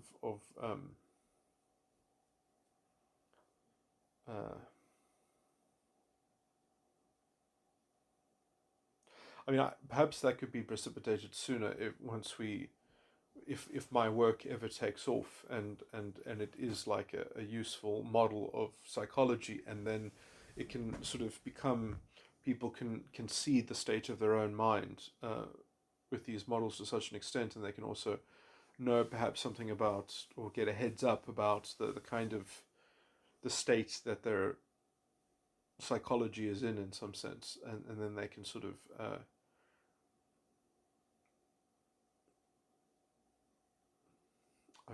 that's perhaps very optimistic, because I do think that culture itself would be in a very different state, I guess. But I guess I'm just talking. as I see it, with the lack of general uh, uh, there's a lot of distractions out there. So anyway, so perhaps my saying, oh, it's in your mid to late 20s, I don't know if that's a valid sort of guesstimate or not, or something like that.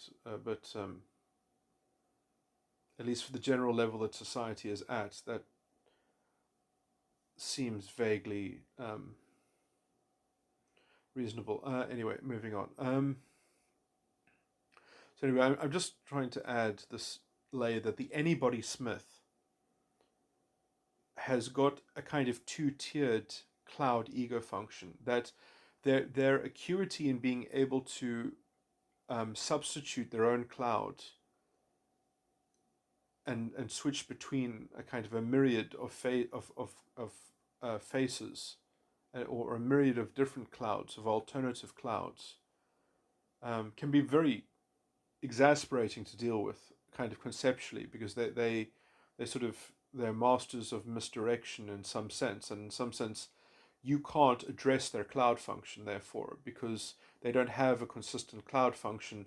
They have a set of clouds, and you can only address them. Therefore, you can only find the character of their cloud in order to address it by working out the algorithm of the bank. And the algorithm of the bank, like in some sense, has not been cashed out into a unitary cloud structure in some sense. So they don't have a structure for you to address any kind of negotiation or appeal. They just believe it as a kind of pantheist. So the anybody Smith is like, um,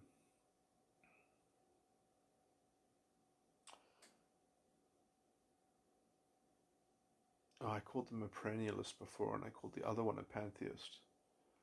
So I mean, yeah, I've called them it both now. So I mean, yeah, these are just analogies anyway. I guess it's hard to sort of.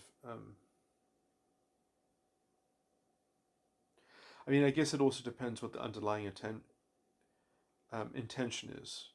How committed are they to their bank? Because they can really be blindly committed to it, because it's just basically what they decide to project onto the, so they're not really doing it with any kind of seriousness, which means, and sadly, either their jaded lax compliance with that projection, or their zealotry are both likely to be translated into the style of their engagement with other people, because essentially they're dealing with other people with the same amount of seriousness as they are dealing with this veiled truth. And because it's fundamentally veiled, it's like, in some sense, all bets are off, you can do no harm. It's sort of like, it's all, in some, it's like, it's a form of sort of,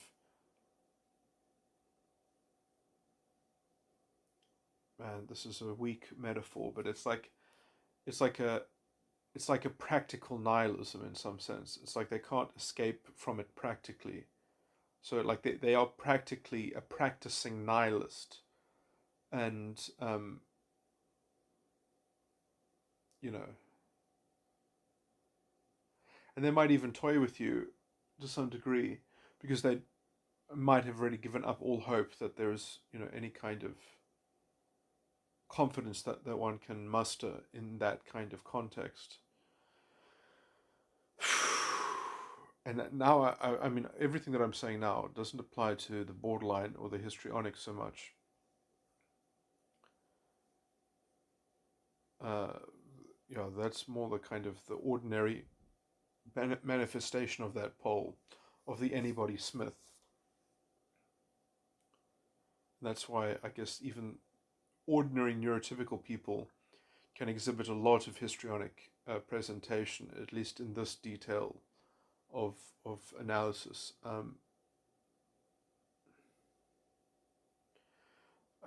The primary distinction, or that's that that would distinguish the borderline or histrionic presentation um,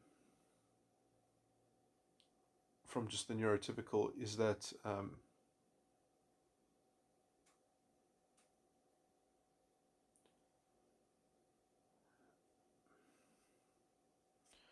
I can't group the borderline and the histrionic together on this count, but I believe that the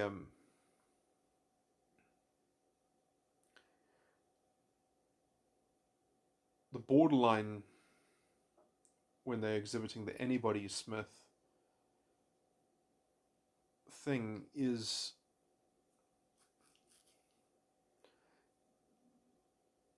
in a very sort of obtuse way, very in a very thinly veil, has only a very thin veil on their of the fraud that is exuded from the unconscious side of the mind in some sense, because they have found a way to translate that fraud into sort of just playing stupid, playing innocent, playing naive, as they switch between myriad faces, in a very kind of convenient, manipulative way. And then when that doesn't work, and they get frustrated doing that because they can't coerce the particular thing that they're targeting, coerce the direct compliance that they were aiming for, they will then shift towards voicing providing a unitary voice. Then they'll kind of collect their because in some sense, when I said that, they're projecting a matrix onto the veil they're extracting a matrix from the veiled truth, or they're projecting a matrix onto the veiled truth. That is already a kind of a cognitive, or at least on the conceptual level, it's a paradox. Like, how can you extract something from something that's veiled, or how can you project something onto something that you believe is veiled? It doesn't. It's fraud on the level of the premise already in the belief system, and their subsequent behavior to that has that fraud confected into it. But in some sense, they found a conduit to communicate the fraud, to express it in a perfect parallel, because how they deal with that implicit contradiction, that paradox, as it were, that they are expressing, how they, let's almost politically express it and manage its expression, and sort of deal in the light of it, how they culturate their transactions in view of that topic or whatever. It's quite on the it's quite expressed. I mean, it's right on there on the surface. It's being communicated. So you realize that you're actually getting a very sharp reflection of what's going on in the belief structure when you are being enculturated by how they are expressing their ego function. And obviously there can be misreading and miscommunication, but after a long enough array of exchanges, one can, especially if one sees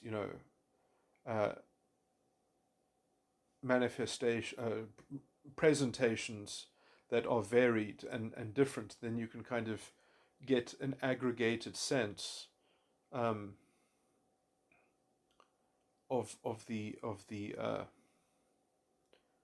outline of the shape of the form of intellect that the ego function is in the form of. You can see what the form of the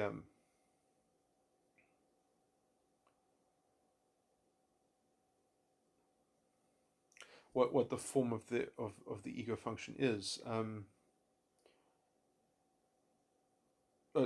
which is sorry, as I was just trying to say, is a kind of you do need quite a lot of experience with that to some degree, and understand how things can essentially portend, especially through the filter of the subconscious, the actual content of the belief structure.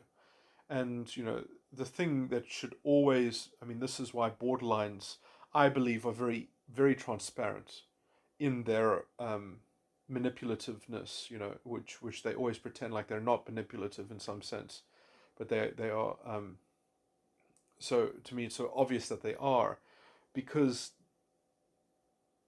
um, because they do not ever voice their beliefs in some sense. They voice their beliefs in they pretend in a very naive way. So it's a very kind of blunt, kind of nascent manipulation, and it's just too convenient. It's too expedient, it's just way too serendipitous that somehow, you know, um, the surrounding events which they are corralling and managing are manifesting at a certain time in which they are provoking cognitions and inculcating, um, you know, this kind of, you know,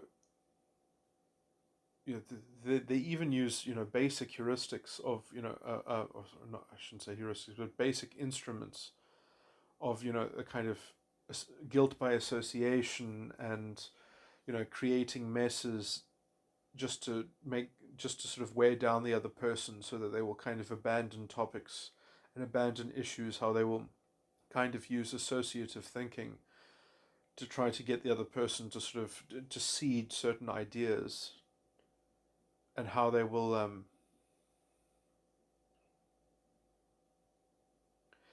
use a level of reverse psychology as well, like in very sort of crude ways. It's the most sort of hideous array of just the kind of the whole thing is just you're not even dealing with a person. It's like you're dealing with an algorithm. You're dealing with a controlling algorithm, um, which, I mean, obviously it's very addicted to this idea that it's going to collect this mark, and that it's going to use that mark essentially as a totem of invulnerability from other people's prime thinking, or that the mark of being able to control other people's prime thinking, or the key to other people's prime thinking, is going to sort of give it some sort of sense of substituted consistency that makes up perhaps for its own fraud, um, so that it can sort of maintain its kind of insularity of its kind of invulnerable. So in some sense, you could sort of model borderline as this kind of like, it's really trying to just solidify its solipsism. Um, it's trying to perfect its solipsism, and it's trying to play this game with itself in some sense. And the other characters are just Cain and Abel essentially, and Abel has got the Seth project, and it's sort of this that's almost like a sort of internal dynamic in some sense. Is the only sort of sub game is who's going to win for the borderline? Is it going to be Abel with the Seth project, or is it somehow going to be that Cain with the Seth project is outsmarting Abel with the Seth project in some sort of thing like that? Sorry, no, that's a bit vague and murky, but anyway, let me just move on. So anyway, I just wanted to get into this very detailed sort of aspect where essentially the veiled division between like the micro clouds that are substitutable for one another in a certain set, and the hidden matrix that that set of clouds is fortified by, is which correlates to the anybody Smith, because the anybody Smith can substitute any one of those clouds at any time, can sort of be covered by any one of those clouds at any time, and he can sort of tell one person that they're covered by one that he's covered by one cloud, and tell another person that he's covered by another cloud. And so he's got this kind of this he's got changeable morals in some sense. So you've got a policeman with sort of changeable morals in that sense, taking Smith as being a policeman. Um, and because he's got a certain, he doesn't have the power to sort of completely upgrade the matrix, and the matrix is a kind of given, is a kind of supreme authority in some sense, is a kind of supreme fatalism and determinism, and under that there's a certain sort of set of valid rationalisms that take place, and within, let's say, the drama of being able to substitute that subset of valid rationalisms, they can really just use that to tactically play havoc with many, many things, because you can very easily aggravate other people, and by essentially deranging them, because you misdirect their messages, is that they're trying to negotiate with your cloud, and you're essentially redirecting that line of communication to a different cloud, to a different moral code, because you've got a set of possible valid moral codes that cover your image. So then you can always just kind of frustrate the other person by essentially always telling them that they've made a tiny mistake in their conception, because what they just said relates to the one cloud, not the other cloud, and so essentially they've got this bank of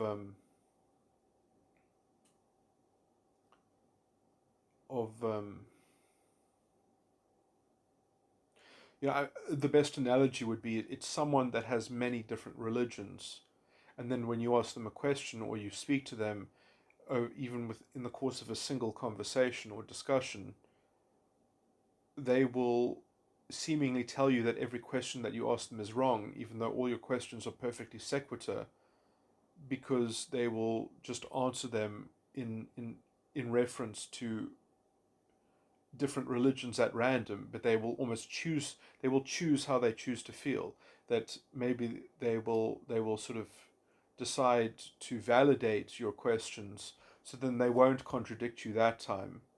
But then if they feel like you should be punished, then every time you ask them a question, they will tell you, oh no, the premise of your question assumes this and that, and they'll just choose the religion that had like the technical difficulty. They won't just automatically calibrate, um, you know, to they won't answer under the cloud that would, you know, function with it. So in some sense, there are always many clouds. There are many possible clouds. Um, but they have got the set of special clouds, and they are all valid in substitution to one another, and they must be regarded as valid in substitution to one another. And as they choose to elect to voice one or the other, any one of them, so they see it as a kind of divine caprice that they have a kind of power to channel. Um, and in some sense, they are adopting the system in the same way that they have allowed the system to adopt a kind of collective accountability and responsibility, as they have dispersed the notion of responsibility and self-determinism into some kind of matrix. So you can see that the matrix on the level of the cloud function is in some sense the repository of the missing accountability that has been seeded on the level of beliefs, on the level of the inner child, on the unconscious side of the mind. Okay, I think I've sort of beaten this subject to death now and gone through all the sort of things. Let me just say again about the ego function. Okay, let me say about the everyman Smith. So the everyman Smith doesn't have this matrix. Instead, the everyman Smith has somehow swallowed the cloud and all the issue of the cloud. The cloud is just a kind of unitary map of their rationalization and, let's say, their immediate power and their sort of collection of power in the subconscious illustration, because they have just translated everything into the medium of the subconscious. There is only the subconscious.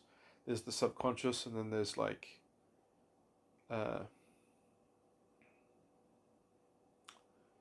I guess the rational narrative that the subconscious is ensconced in, or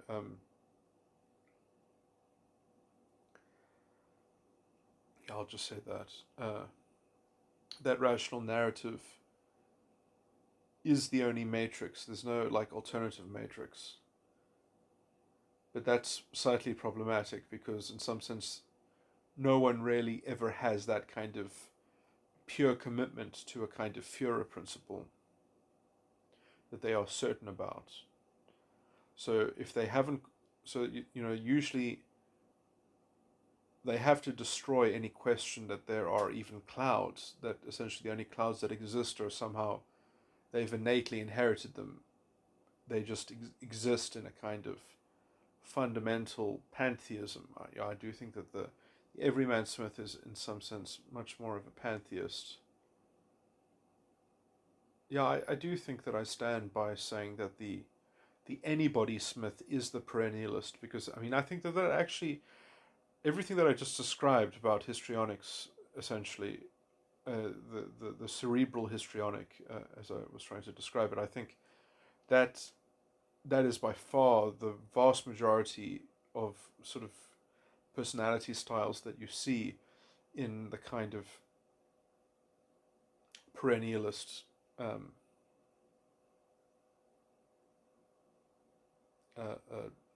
sort of theological, sort of bent.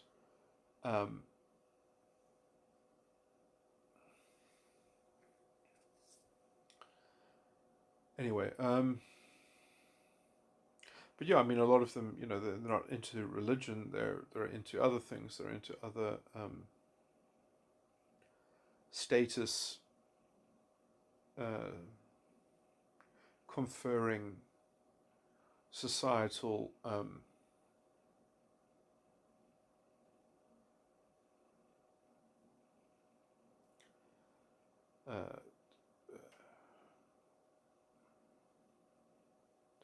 societally convened conventional tokens, where the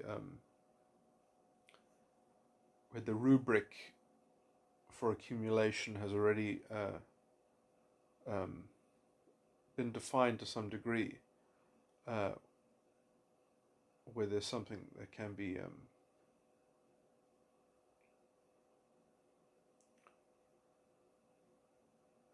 there's some structure that already exists that's amenable to the general modus operandi of being able to deploy. If there was such a culture or a sphere of activity where it was not possible that you could sort of play these kinds of semantic sophistry of the anybody Smith, because in some sense, it's at a certain level of intelligence, no one puts up with that kind of pseudo-intellectualism, because it's just way too corrosive. It slows everything down to such a degree. It just makes it impossible to actually make any real progress, because essentially you're wasting energy against the other person's bad faith, essentially, and it can only persist so much as that you're not capable of communicating that you can see through the other person, and that you can see their manifest intellectual bad faith and intellectual dishonesty of essentially redirecting everything that they hear into the worst possible interpretation. There's no sort of intellectual charity where you can ask a question to diffuse your own confusion about what you're hearing, rather than immediately interpreting it in the most unfavorable light of it's just, you're using your own interpretive capacity as a kind of intellectual defense. It's just disgusting. It's just, you're dealing with scum. And this is how the identity politics and fascistic worldviews promote themselves in some sense. or at least shield themselves and shield their rational elements, and how the secondary economy of the histrionic, of the cerebral histrionics, love this kind of societal game, as it were, of essentially defending this orthodoxy, defending this charged subject matter where there's a lot of psychic vampirism to be conducted, and so you see all these people everywhere, these vulnerable narcissists, because they've got these conventions that tell them that they're allowed to display that they're allowed to be conspicuous about leveraging supposed generalizations as personal attacks, and essentially they can use that as an emotional lever to essentially subject people to a myriad of accusations and insinuations merely by vague, innocent sounding, innocuous, oh, well, I don't understand. You're not agreeing with me, so what you're saying is complicated. It's like that kind of, you can only really call it low energy, hostage taking,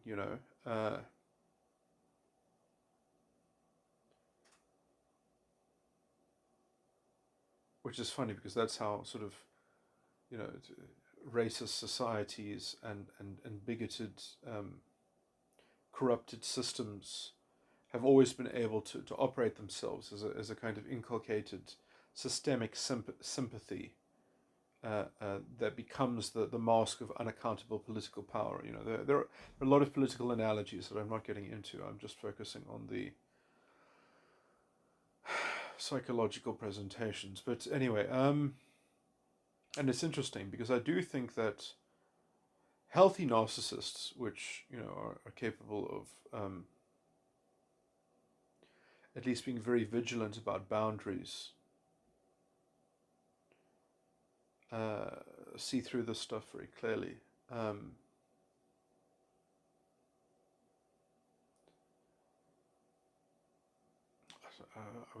probably too tired to make this argument properly, but I think that this is probably why Trump is so instinctually intuitive about not falling prey to this kind of these sorts of tactics. Anyway,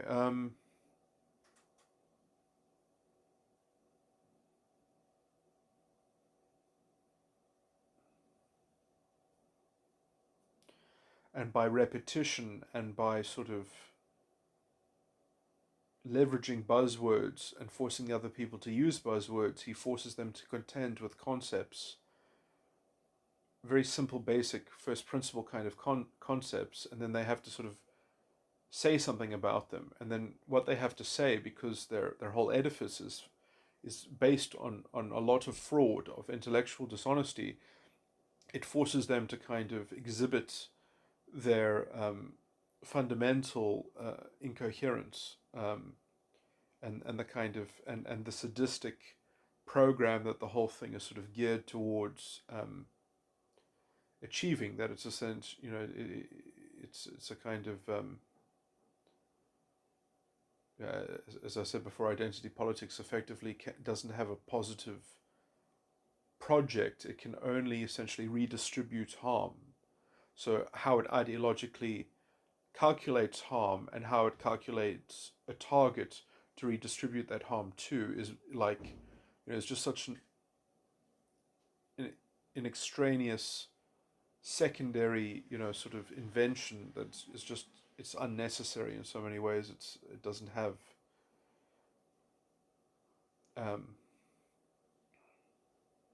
it's like an artificial imposition, and it doesn't even do anything. It's just a complete diversion and a waste of time. And it also creates a whole sort of virtue signaling rational alignment that allows for power to go unaccountable. And, I mean, in some sense, I think we'll even look back, people complaining about capitalism and the liberal order and things like that. And essentially, even with the corruption that has happened by elites, because they've been able to get away with it because of these stupid metrics of racism and things like that, rather than just focusing on how to optimize things. And they've been able to get away with inefficiency and things like that because they're able to leverage these virtue signaling, bulwarks of murky disguise of what they're doing, and the kleptocracy and things like that. That uh, if you didn't give the elites that kind of get out of jail free card, we would have been even better off. But even with that corruption that did occur, uh, you just look at worldwide the advances that have been made. I mean, if poorer countries just essentially went the Malaysian model of development, which is just, let's say, ordinary intelligent development that doesn't play into trying to prop up toxic identity politics, then you actually just develop, and you don't develop a secondary morally corrupt and practical government corruption that is facilitated by the moral corruption. I've said all this stuff before. I'm not going to repeat it properly.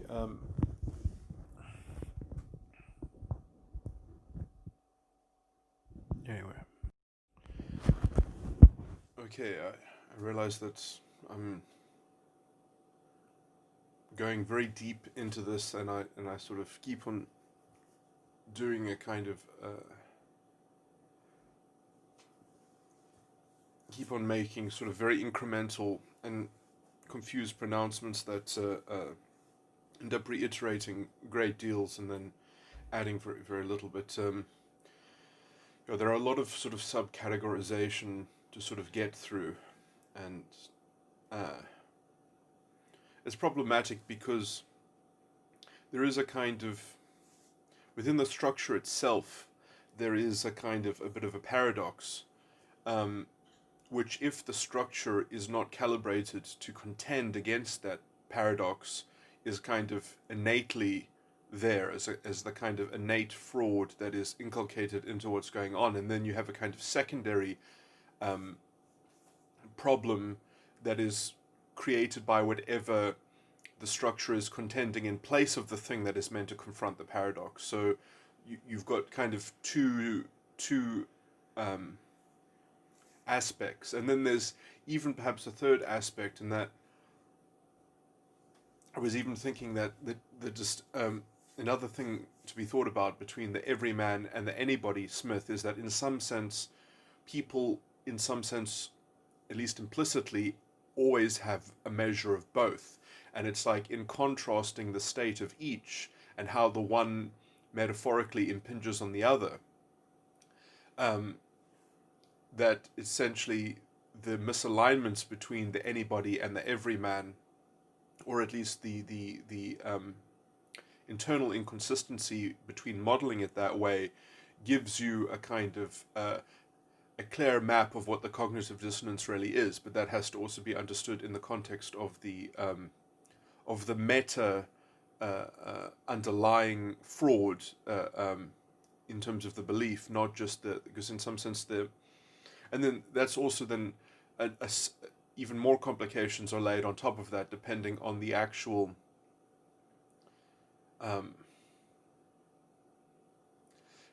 so I mean, when I'm talking about the anybody and the everyman, that could apply to any state of any false ego complex that at least has a subconscious in some sense, that can be characterized into those terms.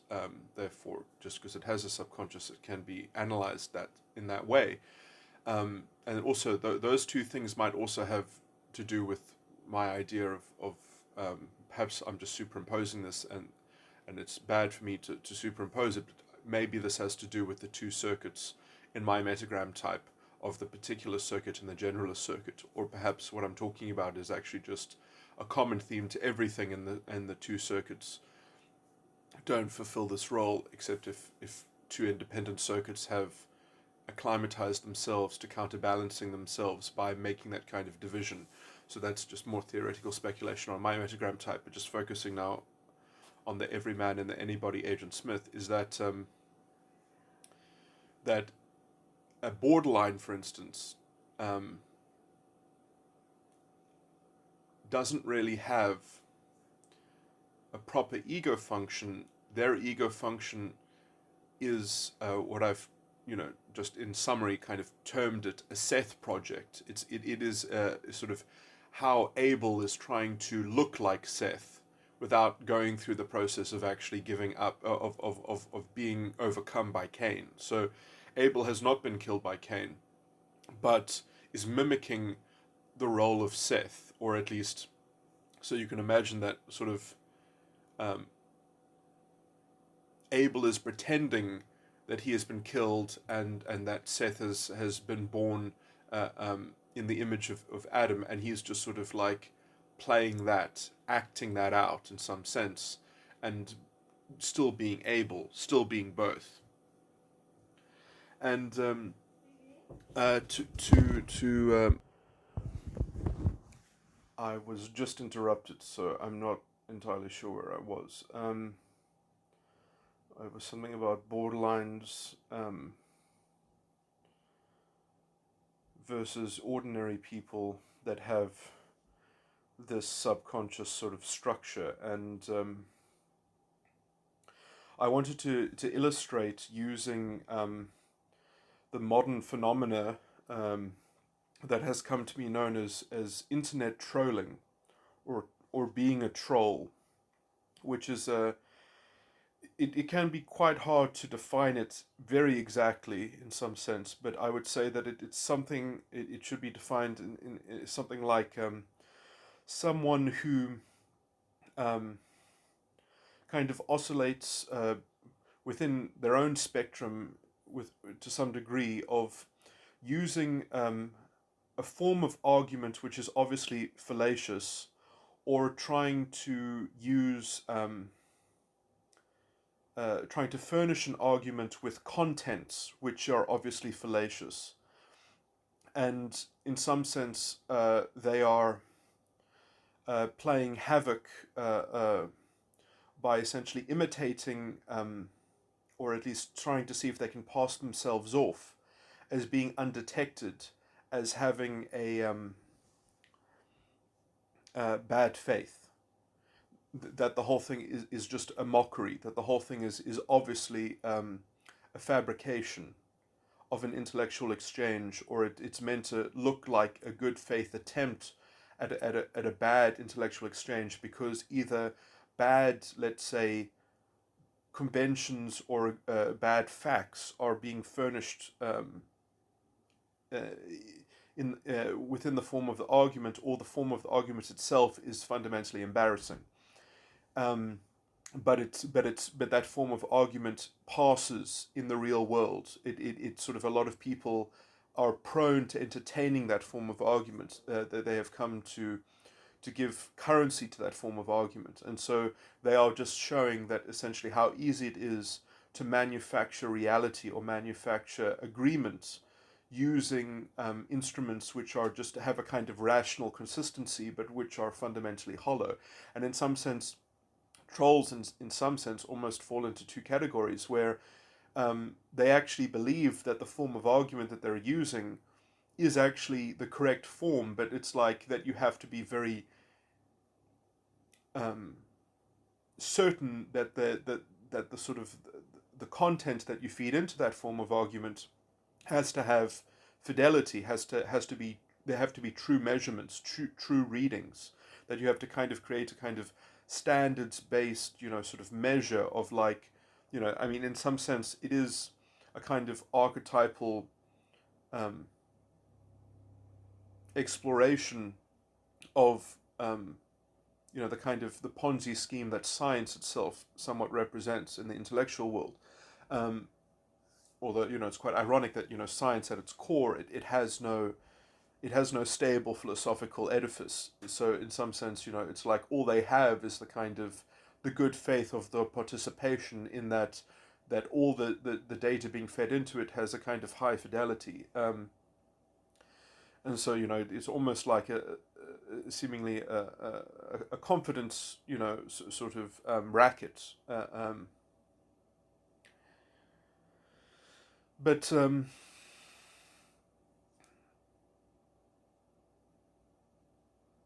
and then that essentially can only be justified by saying, well, every man should be so lucky that at least we have this secondary economy, or we have this to try to guide us. Because if we didn't have this, we'd have nothing. We'd be completely sort of epistemologically destitute in some sense. So this is all we have to do. That we have to subdue ourselves to this kind of metric of accounting for providing a reference to what it is that we're actually doing. And so then they found a way to kind of rudimentize the or supplement for trying to have any kind of confidence in how the quality what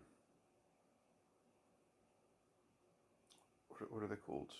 Quality assurance. Like in the same way that I when I vaguely try to describe the ego function as in totality being a kind of end user, that it's their job to sort of check quality, to check the quality of and to pervade and to sort of judge the sort of the overarching sort of in roughly a cerebral way, that they sort of are overseeing things, that the system is running effectively, and that there's and looking for errors, and being able to notice how much function is occurring with the errors themselves, and obviously the unknowingness of that is what generally leads to the cloud mysteries, in some sense, that the weather is not fair. The weather is has to be managed in some sense, and so the ego is often trying to make a kind of a secondary compensation for the for the state of the clouds, and so that they're reading the weather. Rather than trying to contend with it directly or control it, which is anyway, that's generally what's going on in terms of the ego perspective. And then, in some sense, you have the borderline, which is not even trying to contend with the weather. In some sense, they're pretending like they're trying to contend with the weather, but that's just part of their social engineering, in some sense. That they are, oh, well, you have to go and do this for me because otherwise the magic won't work, because the magic is how I control the weather. That's the sort of the borderline sort of thing.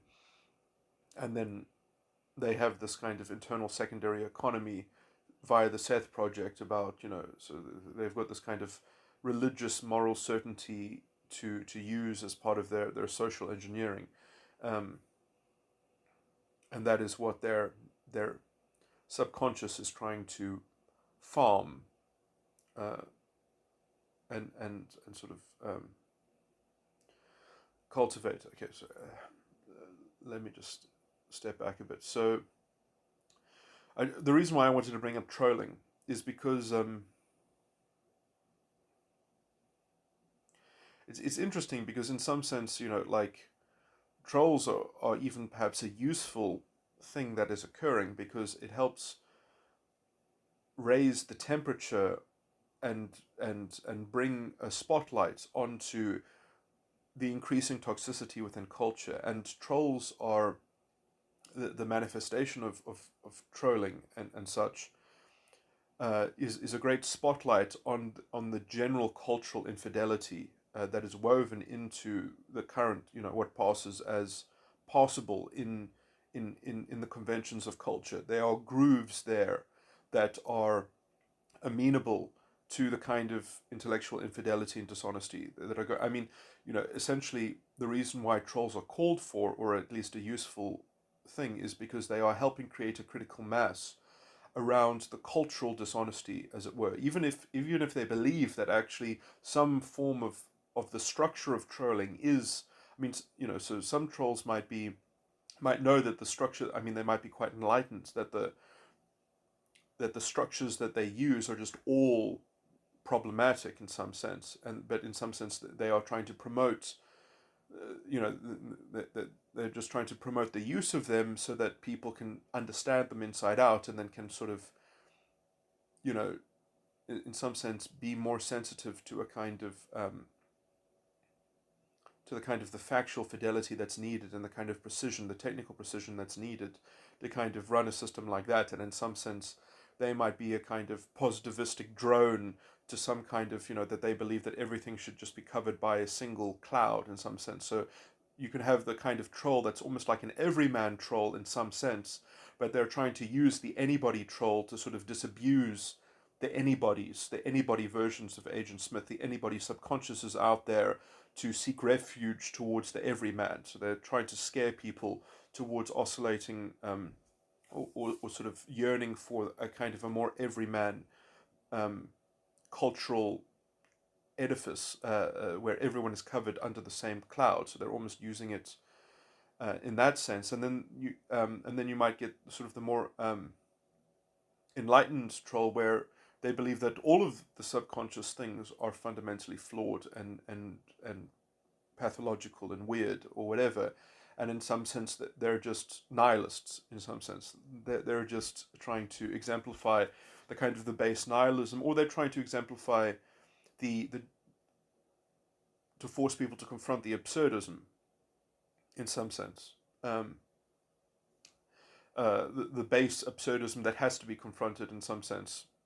And so, in some sense, they are outlining the hurdle, the obstacle that has to be confronted, in existentialism, in some sense. And there's a very good chapter on how to, on sort of, that goes through that philosophical line by Vasti Root on nihilism, in her chapter, in the, which I think is the best interpretation that we have on Nietzschean nihilism. Of actually how it functions philosophically. She's mapped out the full philosophical elaboration of those issues, and how they impact on the responsible consciousness. So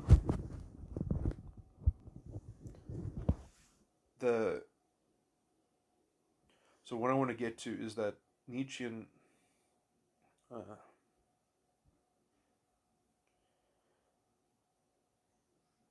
that the troll is and then essentially there is, in some sense, someone who is not a troll, who has the exact same behavior as a troll, but they're doing it in good faith in some sense.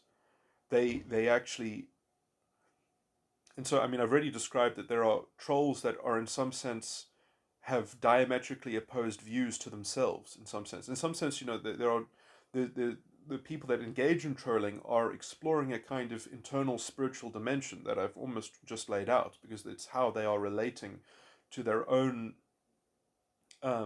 Comedians would go through this stage in childhood. Sort of the prankster, the comedy has this facility within it in some sense, where it's very reflective and such, on the kind of, and it gives itself enough experience that it can sort of metacognite about its about the deeper metaphysic in some sense.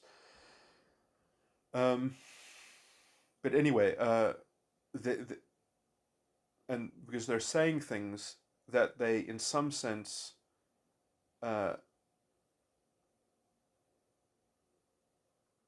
they don't wish to believe, but which they can rationally think, and so they've got that internal juxtaposition as a point of reference to metacognite about in some sense, and then they can, because it's that kind of metacognition where you actually are properly creating boundaries and developing and maturing in relation to the ego function and the subconscious.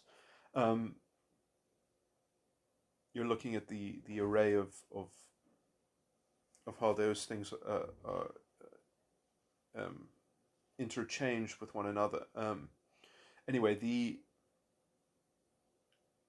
people who are the real trolls in some sense, or they're not trolls, but they exhibit the same form of argument that trolls use, but they actually are doing it in pure good faith. These are the scary people, and in some sense, um, borderlines could be described as an example of this, depending, well, true and not true. From the position of the Abel and the Seth project, it is true because they're doing it almost with a level of nescience. It's only nescient because, from the belief point of view, that it's based on fraud. It's based on the fraud of actively. And when I say fraud, I mean because they know that they're actively suppressing responsibility to because they're able, because it's only the ego function when it's properly developed in any form that actually creates unconsciousness on the level of the inner child.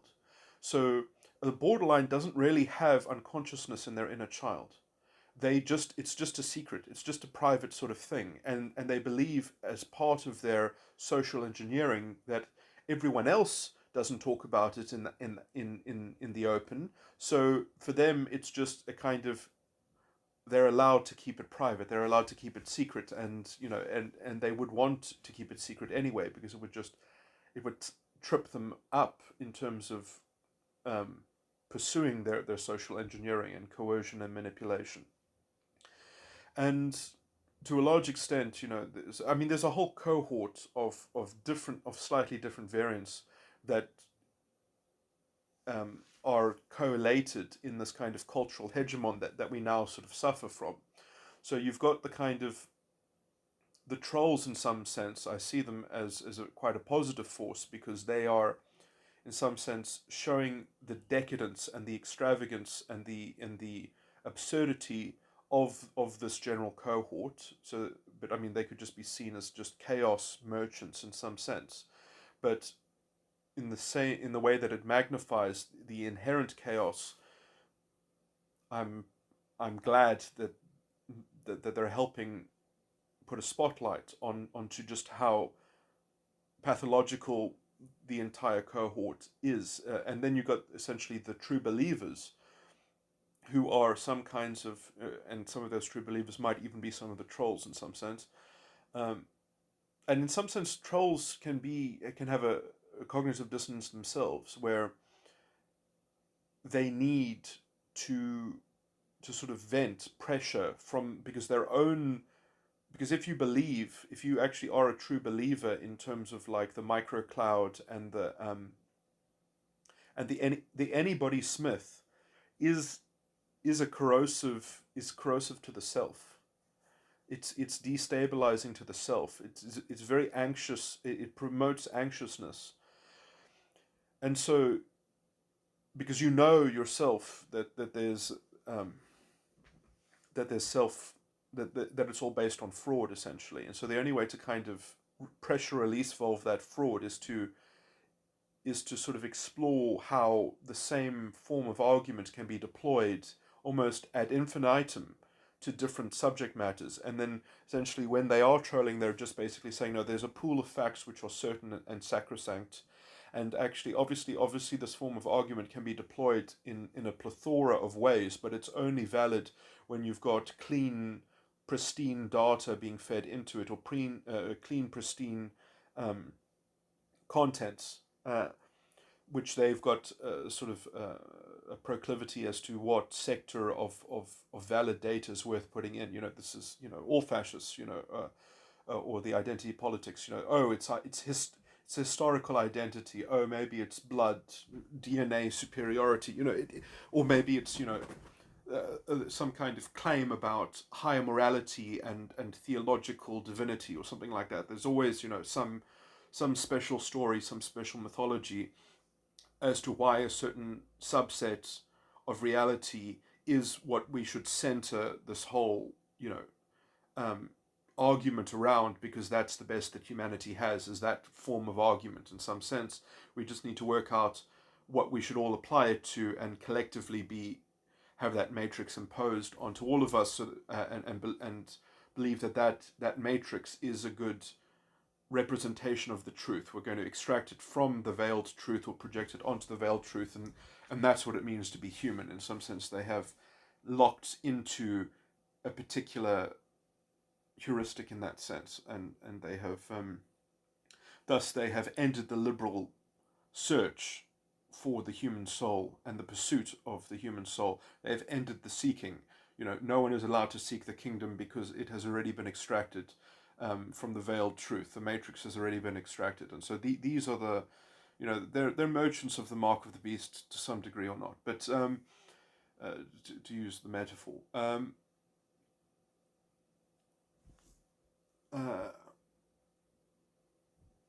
But we mustn't be too harsh.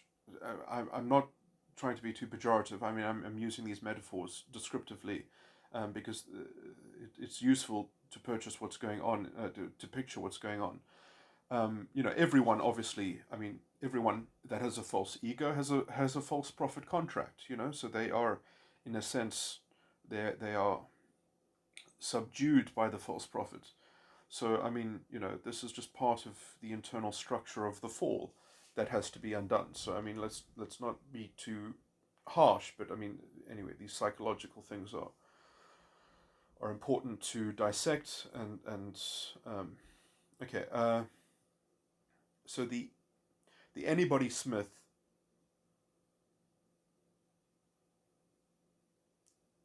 sort of is plagued by its own internal possibility of being substituted,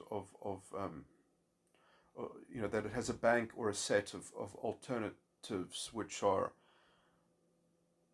any one of them is just as valid within some sort of subset, and then they have to sort of concede that it's just their kind of personal preference as to how to kind of confect it, or how, or a good enough, kind of basis, and that sort of vague imprecision in some sense is what leads also to a kind of complementary politics. So it gives the user of this Anybody Smith the power essentially to at will create a kind of an insularity, a kind of thick skin. They can kind of grow spikes.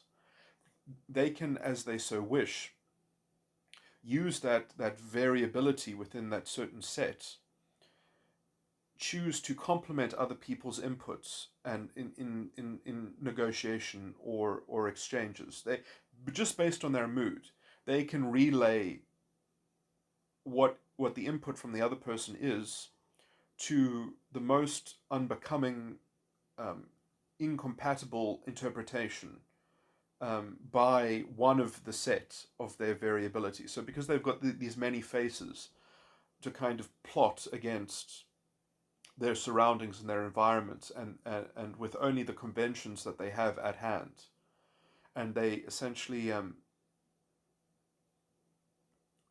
they have this dark power which is essentially held up by this veiled matrix, or by the extraction of the matrix from this veiled truth, which they have a solipsistic sort of line into subjectively interpreting.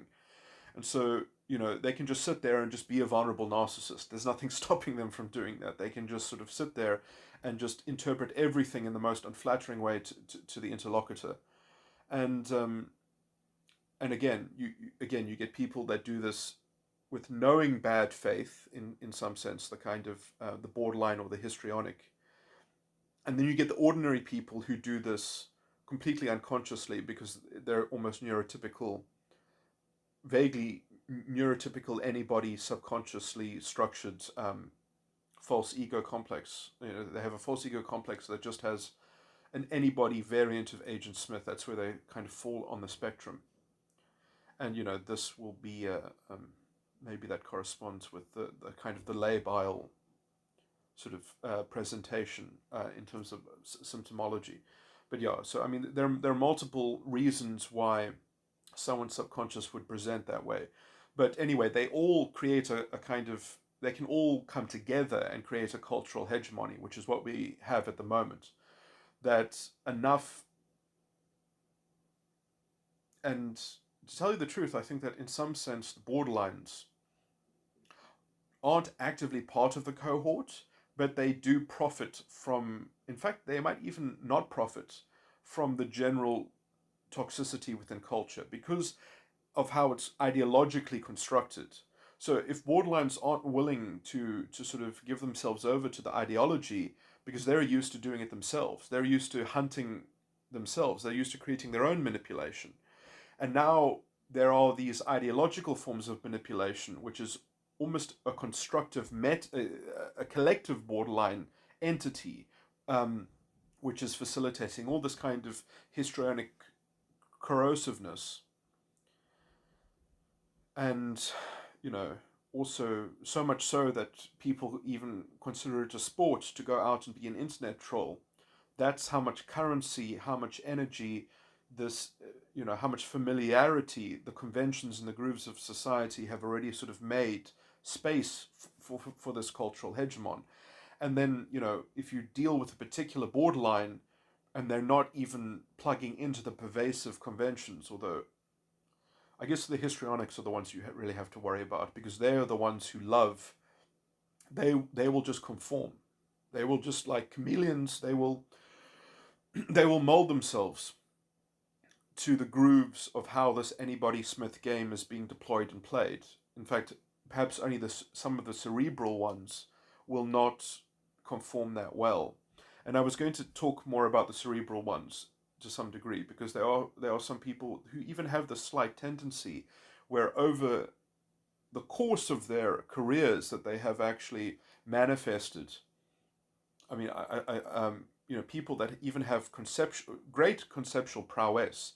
Noam Chomsky, I'm thinking of, who, you know, sometimes, I mean, a lot of his intellectualism in terms of politics, I would say, you can see how he makes reductions about collectives, how he kind of reduces a society into a general tendency, into a power structure. I mean, he also complained about postmodernism as being inexact and imprecise and creating, um, ironically, it empowered elites. In fact, it was often reactionary. Postmodernism was fundamentally dysfunctional on the level of being useful for driving any kind of progress. And now he's sort of, I mean, he is very old, so I almost feel like I shouldn't even be using him as an example. I mean, I think in some sense um, he's been convinced on some sort of practical level, probably, that he should just get on with the program and that essentially these are the popular metrics that are being used. And so he's trying to sort of show them how they can sort of intellectually try to, um, patch them up against their own internal toxicity, but it's not possible. But he's trying to essentially redeem this so-called revolutionary minded illiberalism. But it's quite ironic because he is essentially just adding another star to their wagon. He is giving them, he's letting them share in his credentials in some sense, which they're not really interested in. I would say that they're not really that interested in anyway, and they will continue to evolve and manifest as a kind of totalitarian force, because it's woven into their philosophical, intellectual premise in some sense that fraud is going to have to be rationalized and manifested in some structure, which it already is, and it's too virulent to be cleansed or sequestered or ameliorated.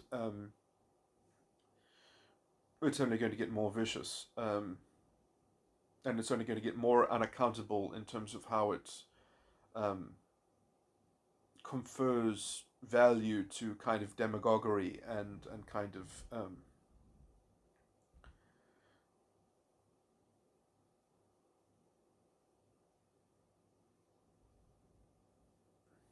and how it can just always just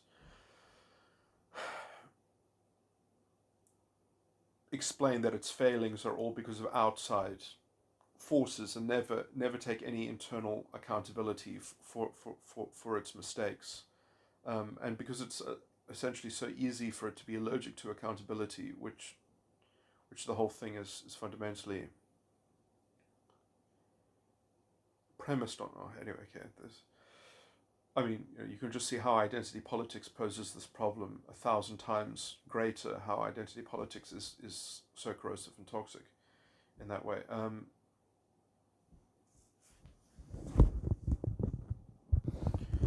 Okay, now I sort of exploded in the topics that I'm going into, so let me just try to scale back slightly. So anyway, the reason why I'm focusing on this so much is because it's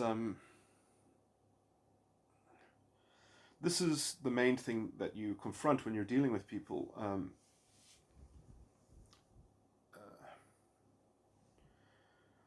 This is a kind of meta politics that you're dealing with, and it's usually one of two forms of corrosion, one or two forms of toxicity. And it's very hard to find someone who is tracking this enough internally that when you address it, you can kind of transcend the internal feedback and the internal structure, and that you can actually make any real progress. Because the narrative of the internal dissonance, the narrative of whatever internal cognitive feedback and cognitive dissonance is going on is just so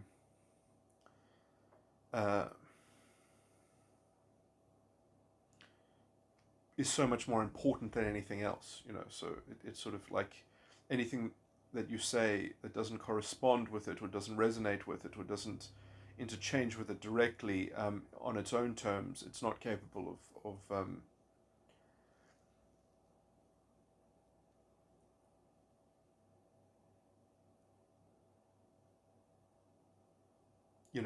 it's sort of it's got this infinite sort of array of interpretive prickliness, in terms of how it can just diffuse it between the many faces of the anybody Smith.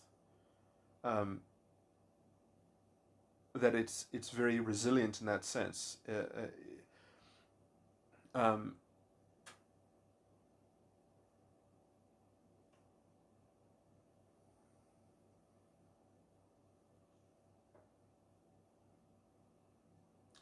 And that resilience really comes at the cost of a kind of cognitive solipsism, in some sense, within a very small band of what is acceptable. And so it's able to filter incoming, transmissions, as it were. It's able to parse out, parse out any sort of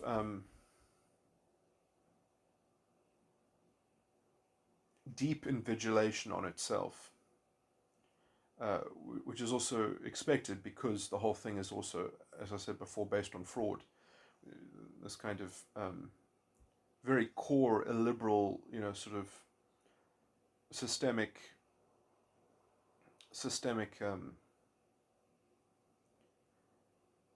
and collectivized responsibility and accountability overriding having to track, the kind of the threads of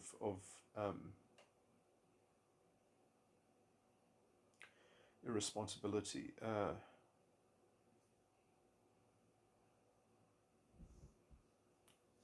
As you sort of set up this kind of armchair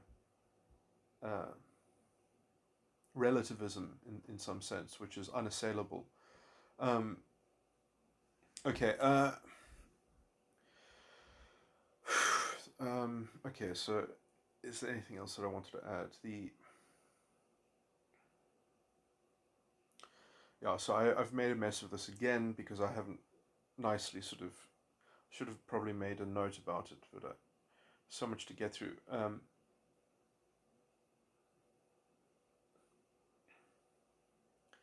Because obviously there are trolls of all variety in this particular polarity, and then I'm also talking about three different phenomena, which have this overlap and this, at least in the social context, a kind of interrelatedness in how they can function as a kind of as a way to cover each other, as a way to sort of make space for each other, or a way to sort of make the way for each other, and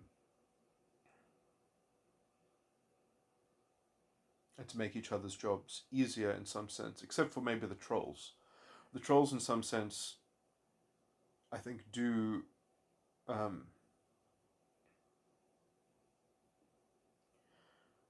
I mean, they're not directly helpful, but I wouldn't call them unhelpful, and in some sense, they help magnify the toxicities. So,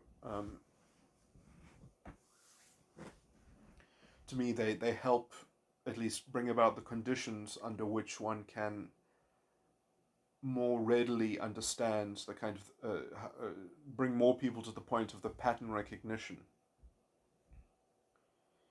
Um,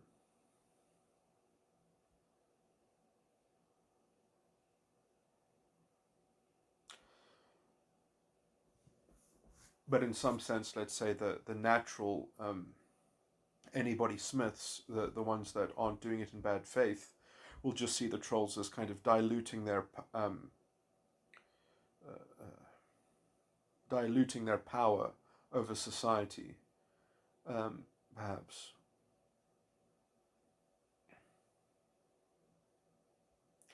But it's also sometimes it's hard to distinguish that people can be trolling at all, because that level of let's say, within its own right, it's a kind of intellectual dishonesty, because it's so easy to diffuse and derange people by it's almost like playing.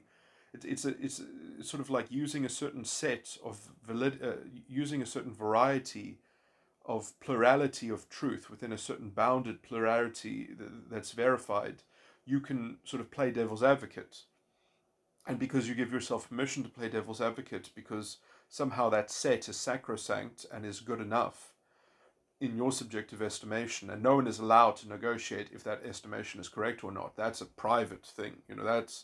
That belongs to your cloud religion, and everyone can have their own cloud religion. But I will proselytize on the basis of mine in some sense, and I don't care if you spread it or not. That's the kind of fundamental corrosiveness that they're just like, they're in their cult. They're in, and they're not willing to have that kind of meta discussion. And in some sense, for them, they just belong to a wolf tribe, and it's all just wolf tribes. They're all just different competing wolf tribes, and they want their wolf tribe to win. They essentially, they already have the fascistic worldview.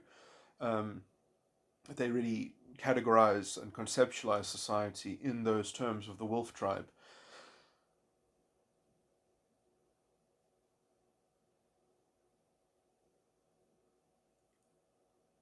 And I do see trolling as a useful way of showing the kind of uh,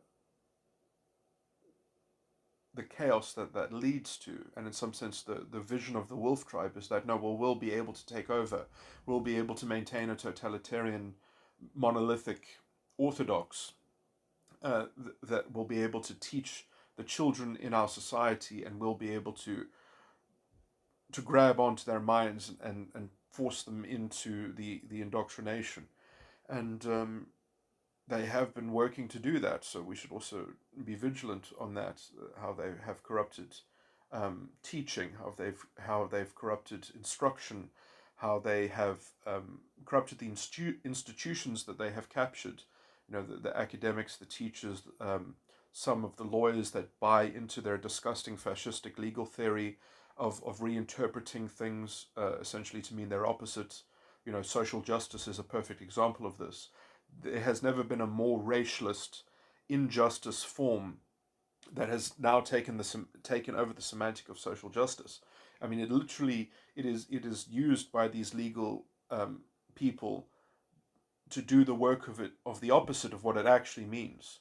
So if you just look at the South African context, and it just continues to underwrite political unaccountability and irresponsibility and pressure release um, onto some outgroup, onto some scapegoat, onto the ideological narrative that it just keeps on reinvigorating about itself.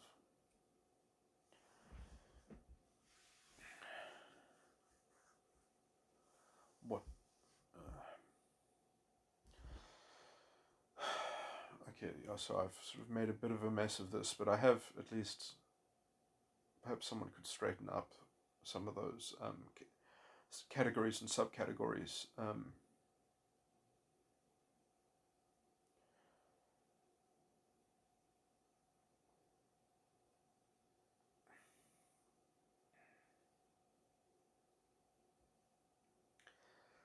Yeah, okay, these recordings are starting to get embarrassing, so I think I'm just going to, this will be the end of my volumes, and I've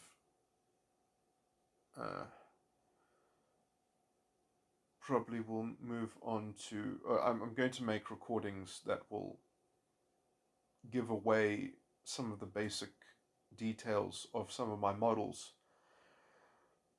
So there's a nice complete sort of compendium of things that people will be able to perhaps re-engineer my work, or at least will have enough record of it that hopefully it will exist in some form if anything happens. And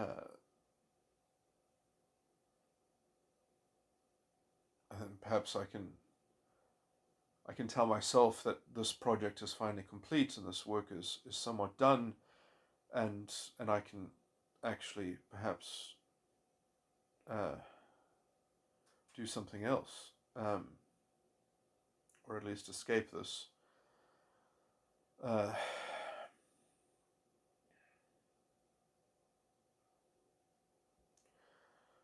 at least go into tending to some things that I've been neglecting in favor of working on this, which has essentially characterized my entire being in some sense. So I will perhaps have to give myself the leeway to invent who I am, since I was never always sort of sidetracked into this.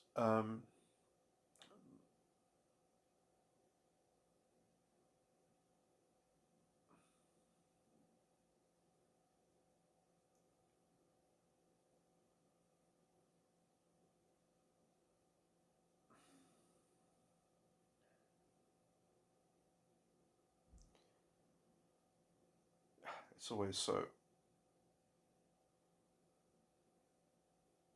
It makes me self-conscious to say these things because it sounds like such sort of disgusting self-sympathizing.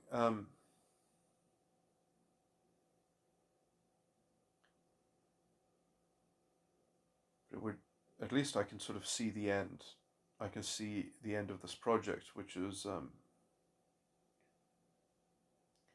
very, very encouraging to me, even though I think I'm not going to elaborate it as well as I perhaps should, but I just want to have, I want to have it in a good enough state that I could consider it, that it may be complete, or by that it's accessible enough to somebody else to explore it. And I will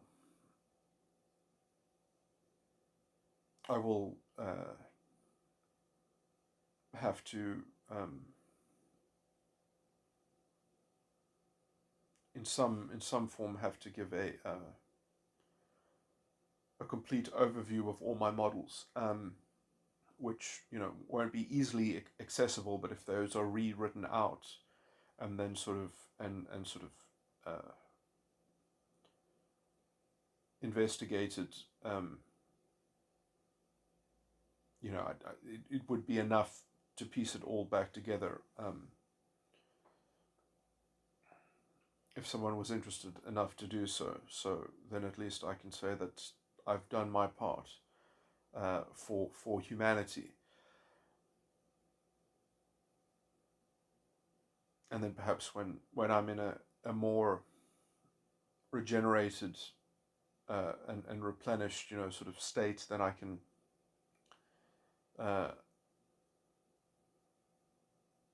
perhaps go into a more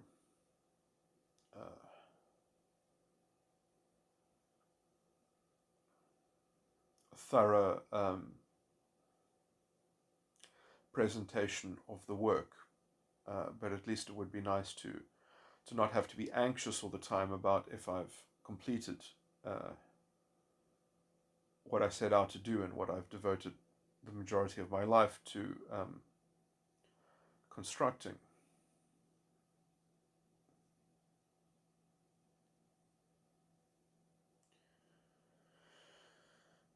And understanding and modeling. Okay.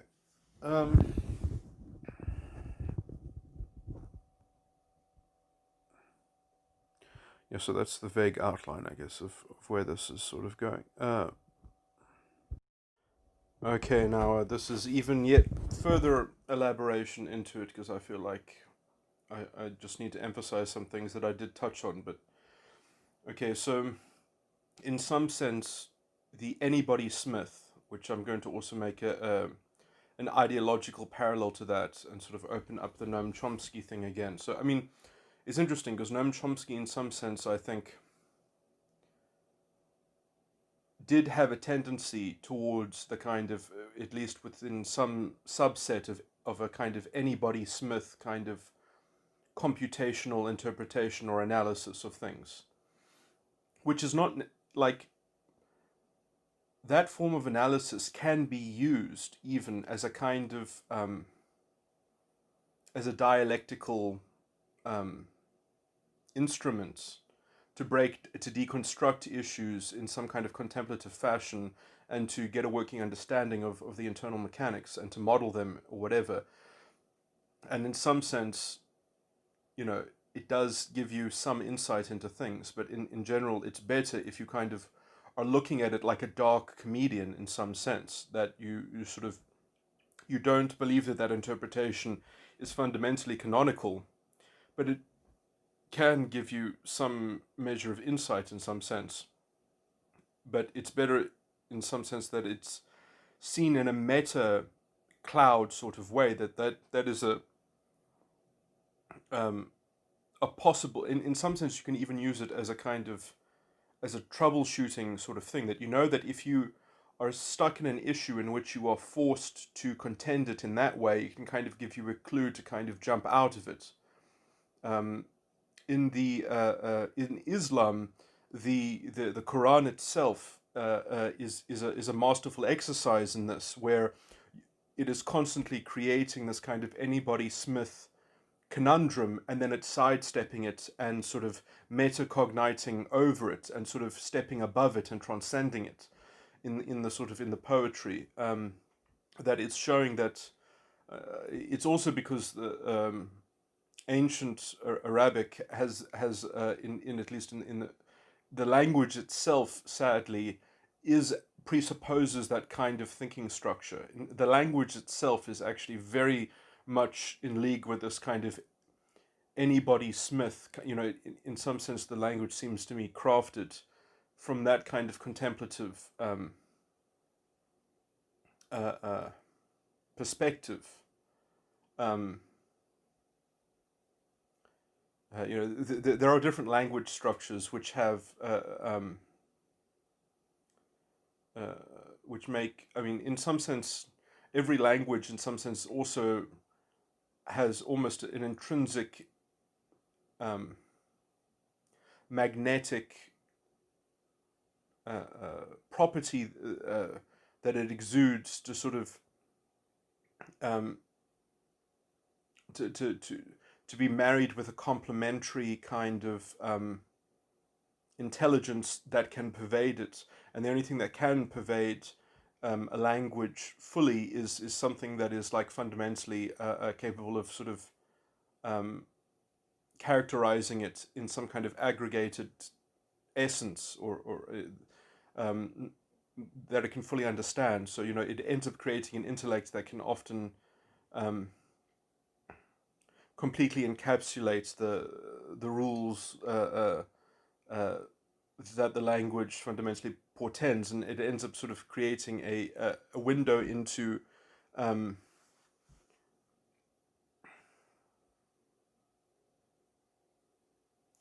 know, I'm just trying to show the kind of the abstract device of the ego function itself, that essentially that the imagery of the subconscious, in some sense, the form that the subconscious takes, the structure that the subconscious takes, the wonder of the ego function, if it's taken seriously, if it matures properly, is that it fully surmounts. Uh, um, it's meant to be the end user and controller of the subconscious, and therefore it has to become more intelligent. It has to exercise a higher intelligence than what the subconscious innately subsists, or whatever the objects that subsist within the subconscious content.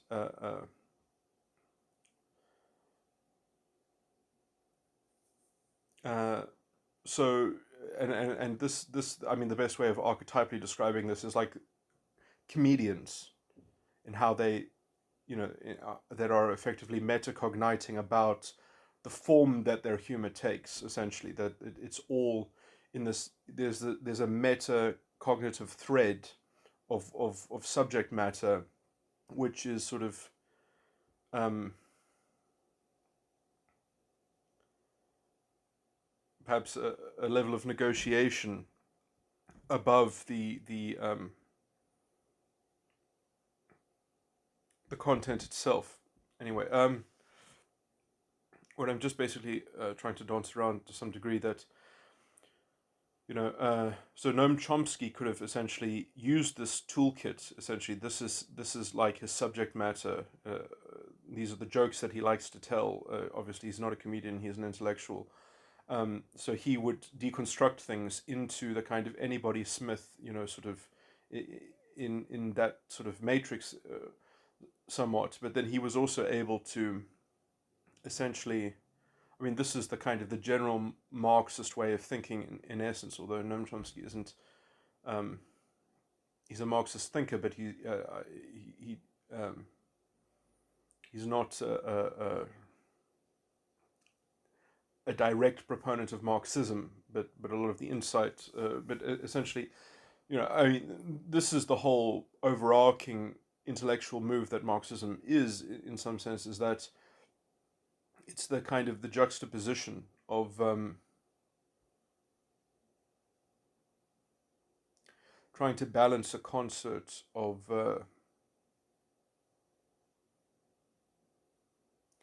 natural aggregated tendencies, in some sense. Um, I'm not describing any of this very well at all. Anyway, I just wanted to say that essentially, at least Noam Chomsky, throughout his intellectual career, had very clearly one foot in each camp. He had one foot in in the analysis, which is itself a kind of a reductive analysis of segregating issues into something that might make it prone to a kind of devil's advocate. The kind of the intellectual unfairness of being able to play sort of whack-a-mole devil's advocate, and that you could always just sort of attack it from a slightly different angle within this particular set of deconstructive interpretation. Um, but you know, he was always doing it, I guess, with a kind of with the sense that it had a cohesive, overarching, um, unitary consistency. But then and he was also able to eviscerate other people that were doing the same thing, but at least something that didn't have. At least he promoted a kind of a unified contemplative system, in some sense, where it all made sense. And essentially, if something was only half finished and tried to play devil's advocate, that's not good enough. That really isn't good enough, because usually then you're being almost overtly histrionic in some sense, or being overtly sort of the borderline using the anybody Smith, um, in some kind of ideological confection, that amounts to the same sort of tactical behavior, and the deployment of tactics. So I mean, the so I mean, Noam Chomsky was in a different sort of caliber. Although it's hard to sort of criticize him. I haven't seen him make any direct pronouncements, although other than his just the implicit sort of things that he said on behalf of identity politics, by essentially just resonating with its general tone of accusation, and then he's generally tried to make contributions where he's tried to sort of shore up the identity politics by giving them a kind of a very soft-handed critique of these problems that they need to solve so that they can stop being so internally toxic, as it were, which they'll never be able to resolve those problems. They just can't fix those problems because the whole thing is founded on postmodernism, which Noam Chomsky was before always um, quite readily capable of critiquing, which it seems he has stopped now. And he's just tried to sort of he's just trying to lend as much, I guess, he's imagining of he's just trying to increase his efficacy or something like that, although he's I would say he's playing with fire, but he's also quite old, so I don't want to be too critical. But anyway, there's a vast difference between him and disgusting pseudo-intellectuals, like, for example, Professor Dyson, who, for example, what's the word, debated Jordan Peterson, for instance, but and other sort of pseudo-intellectuals that are essentially professional race baiters. They but I just wanted to talk about some of the internal workings of their philosophy. This idea that essentially that you're going through life and you're basically trying to imagine as you are being gazed at by other people, as you're trying to imagine yourself experiencing your own experiences through the filter of like your entire race or your entire racial history or something like that. You've got this kind of hypothetical experience genealogy that that anybody within that set is being superimposed and holographically projected into, and so using that sort of toolkit, you can always engineer an accusation, you can always engineer a systemic complaint against something that's missing, because what are you comparing it against? It's being outlined by some kind of vague and nebulous, sort of, well, anybody else that didn't have this particular historical injustice or would have been experiencing something of this caliber, and how is this hypothetical damage being quantified? It's purely, um, I mean, I can only say that it's purely hypothetical. I mean, it's hypothetically constructed entirely, but that fraud, that intellectual fraud, where the hypothesis just becomes automatically viable in some sense. I mean, Noam Chomsky has made those kinds of intellectual errors in some sense, and in some sense you can only justify them because in some sense they're like mini summaries, they're like mini aggregations, they're like mini statistical reductions into a kind of blanket statement. And when you make those kinds of reductions, I mean, Noam Chomsky made these reductions throughout his intellectual contributions. When he was even talking about the USSR, even as he and the kind of when he was commenting on the Cold War and such.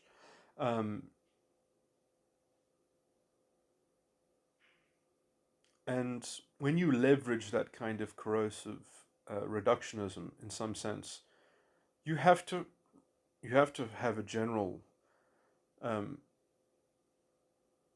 universal principled way of how do you structure it, how do you how is it bounded in some sense, because in some sense it's bounded however your emotions will take you in some sense, like and then essentially some sources become privileged, some sources of information are more privileged than others, and it's sort of somewhat wedded to that, and it's sort of, and it's much easier to get around this because you can still use that kind of thinking But as long as you you phrase it in the negative sense, instead of trying to make a positive reductive claim, you just make a negative reductive claim, and you openly speculate, and you phrase it as a question, you phrase it as a conjecture, and then you can say, well, these conjectures I think are still highly viable possibilities, and in some sense we can question the orthodoxy, or the conventional answers to these questions, and say that these are viable candidates, but they do need to be investigated. And then you can start to but I mean, how many people actually take conjecture seriously? I mean, this is the problem, is that conjecture is generally given a very bad name because, well, there's so much pseudo-intellectualism in the system already. There's so much, no one's going to listen to you unless you're already sort of hysterically complaining about something that is undeniable or something like that. And, so instead you end up with this kind of conspiracy theory instead, and this sort of this sensitivity to almost conspiracy theories. And even the orthodoxy is prone to essentially being swallowed by some kind of meta conspiracy that can never be uncovered, which is kind of the proportion that I'm generally describing, in terms of this sort of secondary economy that is amenable to a kind of corrosive, vulnerable narcissism, of a kind of intellectual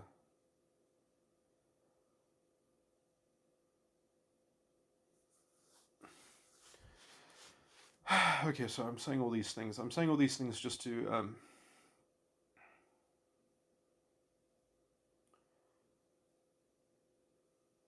so it's very interesting that, okay, yeah, I mean, so Noam Chomsky's intellectualism,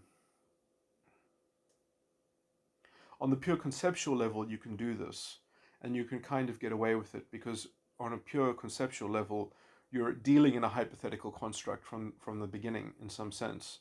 And so already it's just theoretical. It's not like the truth in some sense. But then when you reduce it to a kind of moral pronouncement, then you've got this stuff fudged into it. Um, and it's hard to actually extricate it at some point, and then you just continue to rationalize it. And Noam Chomsky was definitely prone to that kind of moral rationalism in some sense. Um, when he kept it to the kind of pure philosophical kind, like when he's even debating Foucault, um, there's nothing wrong in that exchange whatsoever from Noam Chomsky's uh, contentions, but then he's really arguing about just the philosophical structures. I would say that he was not brilliant at even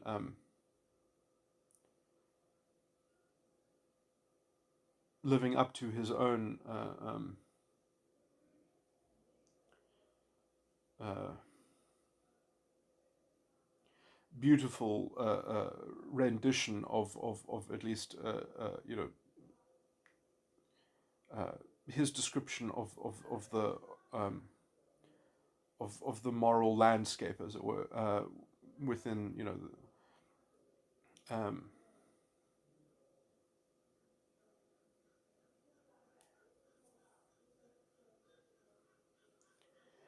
okay.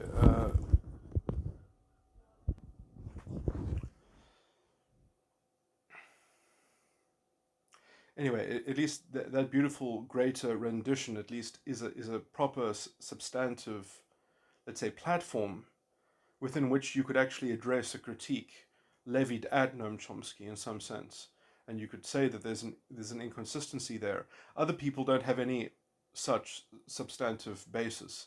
They just proceed on with their kind of cacophony of their small sort of peanut gallery of instrument of sort of playing devil's advocate, and they can sort of use that to kind of concoct an unassailable kind of corrosive complaint, I guess. But uh, that in the same way that Abel asks, or at least from Cain's perspective, Abel asks to be confronted and killed for his sort of conceit and sort of unaccountability that is just completely lost in the things that Abel so in some sense Abel has to die for the ego function to come, for Seth to actually be established, or to come and be in the image of Adam. And so these people that sort of seemingly are trying to exemplify themselves as a kind of Abel,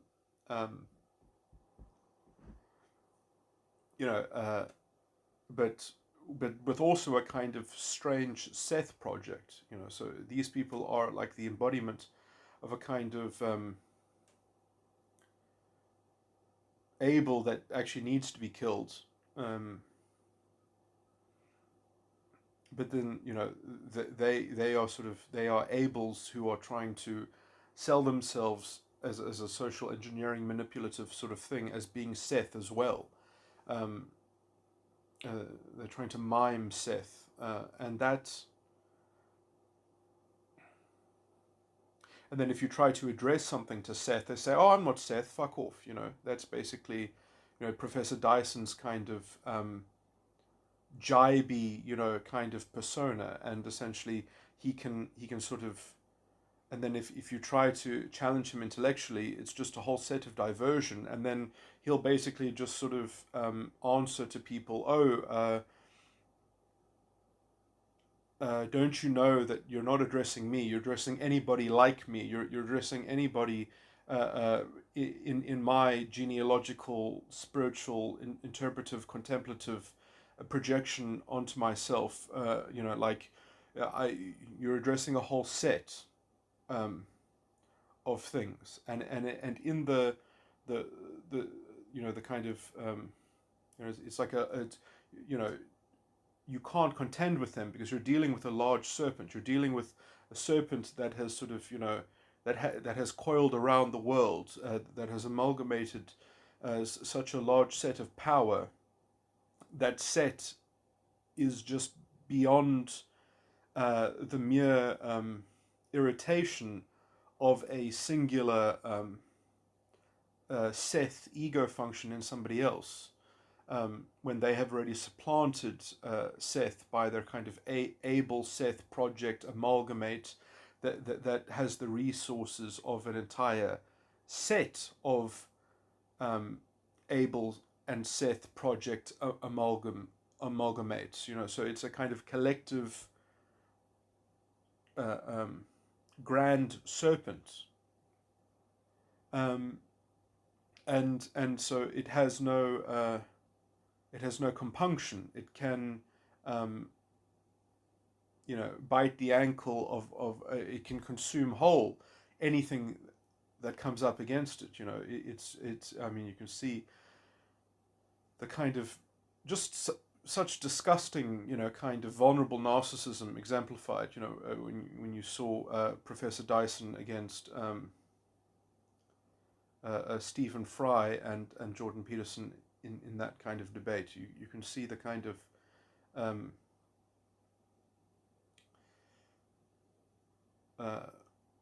you can see very clearly these things that I'm laying out, and in some sense,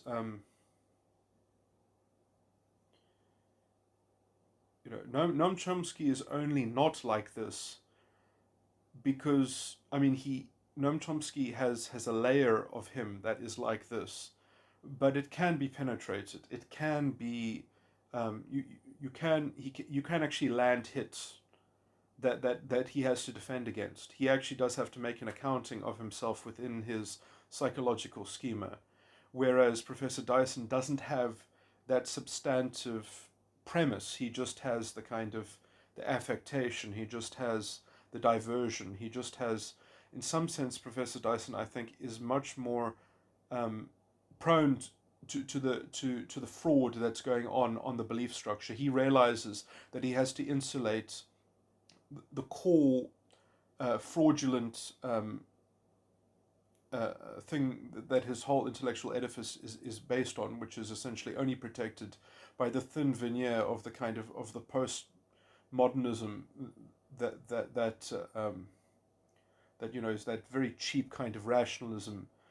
Whereas because Noam Chomsky doesn't have that kind of ideological mechanism serving that function, he actually has to have a cloud ego function that is almost at some core level, it is actually attempting to confront, I mean, Noam Chomsky is actually a real liberal. He does actually have a real liberal soul. He does actually believe in that there has to be fidelity on that level. He doesn't have that same level, but he has eventually now, at least ideologically, dirtied himself. He has intellectually taken on he has joined the forces of this, I guess, hoping to kind of inject some kind of integrity into their machinations and such. It's not possible. I mean, these people are fundamentally totalitarian fascists. That's actually what they are, and it might just take them. They're still in the process of evolution towards that. Some are more developed in that sense than others. In some sense, Noam Chomsky is trying to go for perhaps the younger ones and to sort of let them bathe in the questions that he's asking so that they can find answers to those questions and they can somewhat redeem their movement and maybe sort of take them away from the sort of the Dyson kind of fascistic corruption or the kind of the ethno-nationalism of the identity, because essentially they are basically identity nationalists in a transnational worldview, so their identity is their nation, and therefore the real politics that plays out between those identity nations are is the only kind, or at least is the cornerstone of their sort of matrix reality in which responsibility and accountability and self-determinism has just been kind of blended in to that basic fabric and medium that everything is cast into.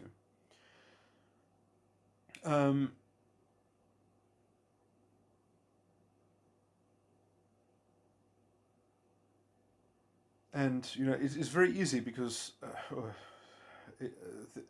it's quite ironic and disgusting how they can give lip service to so many things, and somehow Chomsky has sort of been able to be associated with them because they've given some lip service to the things that sort of resonate in Noam Chomsky's sort of constellation of things that he likes to promote and be interested in. But they don't really have any. You can only have one master in the sense. Either race is going to be the category system that underlines the matrix, or the idea that intersectionality is going to function in some sense as long as it only gives a clear designator as to who becomes the sort of the first recipient, or that everything else must be. You can't have a matrix that has more than one central program running it in some sense. It has to bend itself to you can't have a rainbow Hitler is basically the problem. And so at some point all the lip service that they give in some sense is just to all the other different causes and all the other different sort of things that aren't being catered to. That's just useful because it's just further accusations to delegitimize and destabilize and to bring things down.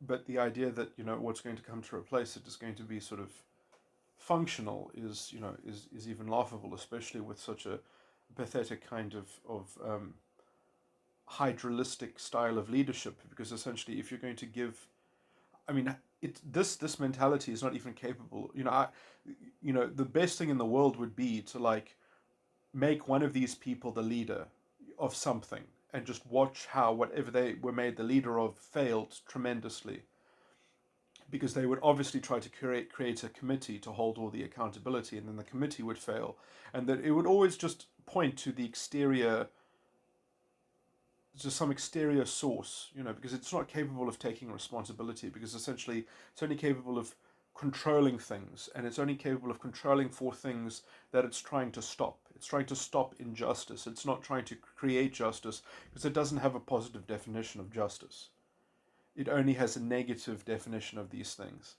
Um, and that's what you get. And or now having negative pronouncements can be useful as an ingredient in some analytical process, but it can't be what it. So when you metacognite and you know that you've created some kind of computational operation that is giving you answers, and the answers are in the style of negative um, complaints or outlines or something like that, then you know something about the character of the thing that you're engaged in. And once you know the species of the mechanism of the thought device that you're emulating or employing, that gives you uh, a sense of the nature of the thing that you're sort of contending with and in some sense. And I mean, in some sense, it's a wonderful way of a kind of reductio ad absurdum on a kind of meta level. That you know that if you're dealing in a certain issue and like this becomes the only kind of valid possible answer, you know that essentially, I mean, it might be useful in some small context, in some small aspect as part of some greater project. But like, if that is the main thrust and that is the main kind of answer that it leads to, then you know that like that's a kind of sort of dead end in some sense, that unless that's a raw material for some other process, it's by itself not where you should end. I'm sorry for being so vague, but when you're talking about sort of mental devices and things like that, there's a huge variety of uses for many different types of you can sort of there's an abstract thing where you can reach on the way to doing certain computations, you can section it out into different sort of tasks or operations that are taking place. Some of those operations don't need to necessarily be commensurate with one another, and even within themselves they can give, like, let's say, answers that are problematic, but at least they can be indicative or useful in some greater um, process, that one of the steps can be impossible. John Cleese gives a rendition of this point, but I'm not doing well at repeating it, but the kind of impossible steps. But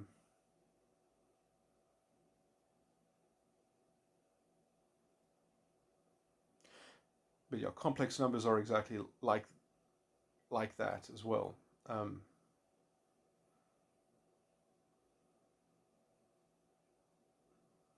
That a complex number is not useful in itself, but then with other computations that produce other complex numbers, eventually you might be able to get certain ways in which that you can deal with those complex numbers together, in which the complex component of those numbers cancels each other out, and then they're still usable. That's basically what I was trying to refer to, not so eloquently, but as a metaphor for being able to use these sorts of things in a metacognitive way. Uh, what else? So I'm going on and on about Noam Chomsky and other intellectuals that have this element in them.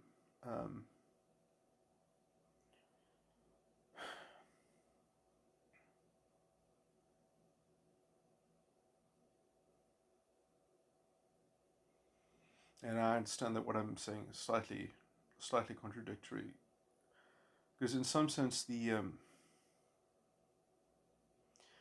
like the full blown fascist that's fully sort of developed, I think, is more of the everyman Smith and not the anybody Smith, or they're kind of both simultaneously.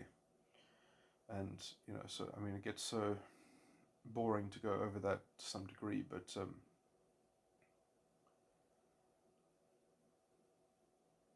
well, in some sense, so in the same way that Hitler believed in a rubric of ethno-fascism, that every nation should be centered around its own ethnicity, and they should all be insular, and then every man within that nation should have this kind of positive outlook of a particular constitution of what they should manifest in their own province. And so they kind of have eventually they end up trying to have both so that they can sort of, on some structural level, be internally stabilized. But that's, I mean, uh, trying to balance it that way is not.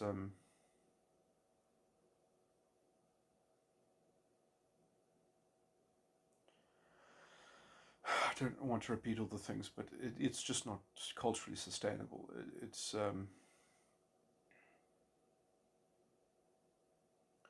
because the anybody smith will still want a pressure release valve, and will still need some kind of antagonism in order to kind of promote its structure. Because in some way, the anybody smith can only actually even continue to define itself by contradistinction to other wrong versions of anybody's. So some other set of anybody will be the wrong set for some reason.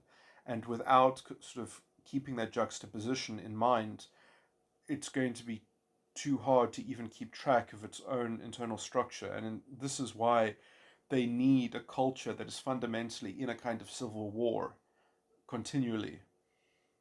And this is essentially what universities and academia get interacted with to a large degree.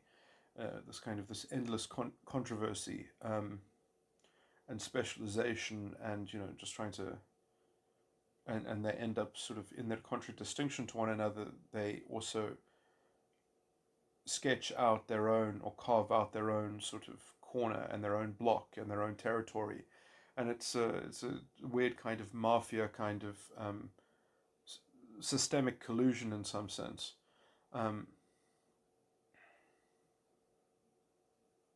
and that whole secondary intellectual economy is essentially funded from the innate fraud, on the belief level, which in intellectual terms would be reconciled with a kind of phenomenological tracking of just focusing on, let's say, what I would consider to be the queen of the sciences, psychology, uh, from a kind of tracking the subjective conscious experience and intellectualism within oneself, and elaborating that into a kind of phenomenological outlook that reconciles with issues of epistemology, and obviously ontology is going to be somewhat problematic because you already have to have an elaborated enough structure in terms of everything else. Before I mentioned the word ontology, you have to have an elaborated structure in terms of the phenomenology and in terms of the epistemology, so that then you can sort of try to piece together what, or re-engineer what the ontological uh, uh, development was in the psychological schema, um, which is all, it's not an insoluble problem, but it is a hard problem because, you're trying to get the intellect to cut itself. You're trying to get a knife to cut itself, to dissect itself, to understand itself. Um, and if you don't start off with a broad enough theoretical framework, you have no chance. You have absolutely no chance, and you certainly have no chance sort of empirically sort of bumping into it and collecting just mountains and mountains of data. The neo, what did they call it? Neo-pragmatism in academia has been I mean, in some sense, it's not technically wrong, but it's certainly not technically right, and I would call it more of a waste of time than just being neutral. But it does sort of hope that there will be a pioneer to come and sort of clean it all up, and then make some kind of secondary use out of their neo-pragmatism that they were just saving up all their insight to be restructured when some pioneer came to sort of finally order it, or something like that, or finally put it into sortable mass.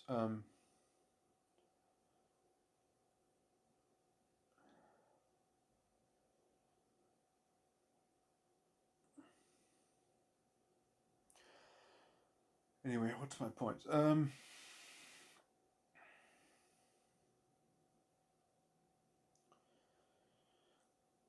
So I just wanted to make this recording to uh,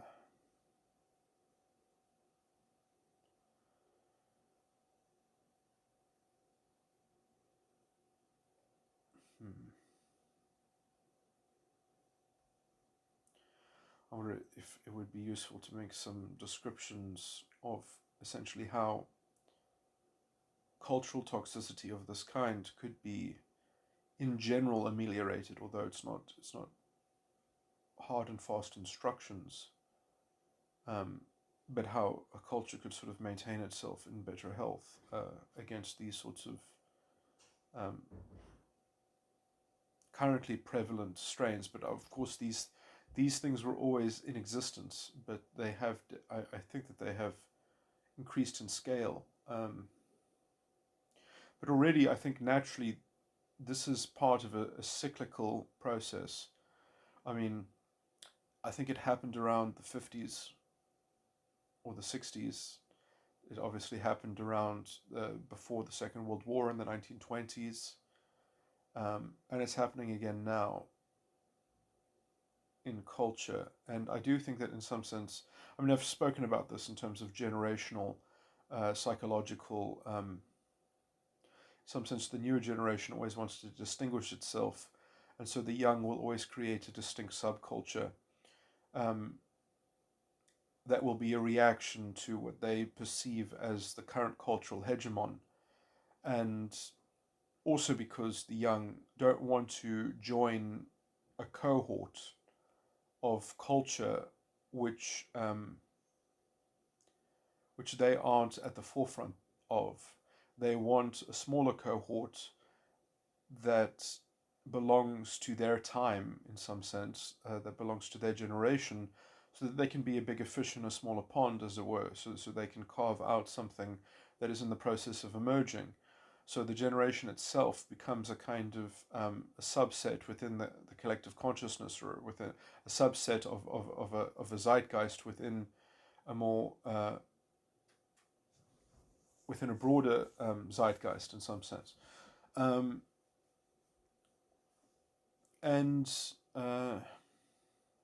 So it might just be that the reason why the 90s had it so right was partly why um,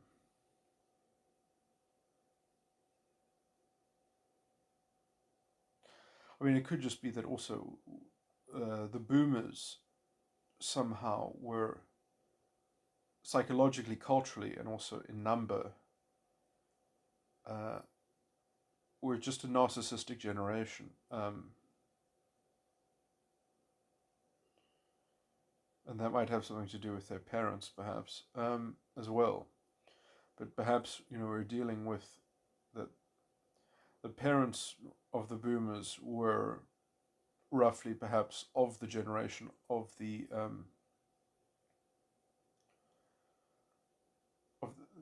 they still had the thinking, the cultural thinking of the kind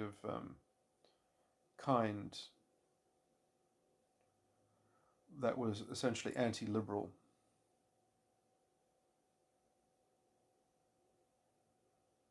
No, perhaps that's not even true.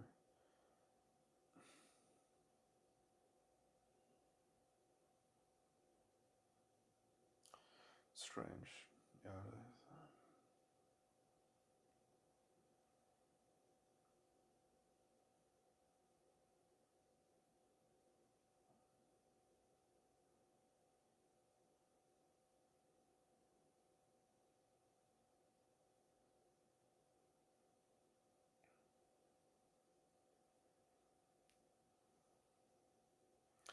It's perhaps bad to generalize a whole generation anyway, because there are always there's always a multitude of things happening. But anyway, so there might be something like of that kind. Let me not speculate on it.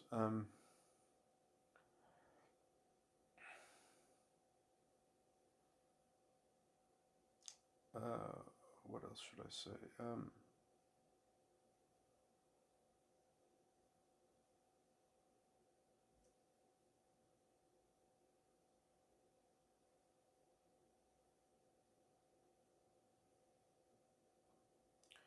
The Everyman Smith.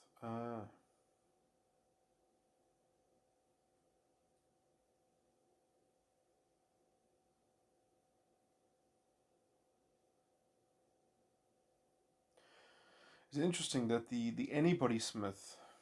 I mean, I've perhaps contradicted myself that the Anybody Smith is certainly corrosive to other people. In some sense, it wishes to sort of gain cultural power in forcing other people to duplicate it by subjecting, by conforming with it, by being sort of complicit to it, by withholding, by it being able to almost um, capriciously extend and withhold complementary um, complementary symmetry with other things. So in some sense, it forces people to adopt a kind of correspondence, uh, and so it sort of generally contends a kind of culture of um, of coordination that's built into the culture, which is this unspoken sort of matrix, which then ends up becoming the sort of the substrate of the culture itself. And that might be what has always been the kind of even the liberal aura in some sense, but not the classically liberal aura, but the kind of the modern sort of brittle liberal order that has that vulnerable narcissistic sort of edge to it. When I say order, I mean culture. I don't mean uh, the cultural liberal sort of atmosphere. And then the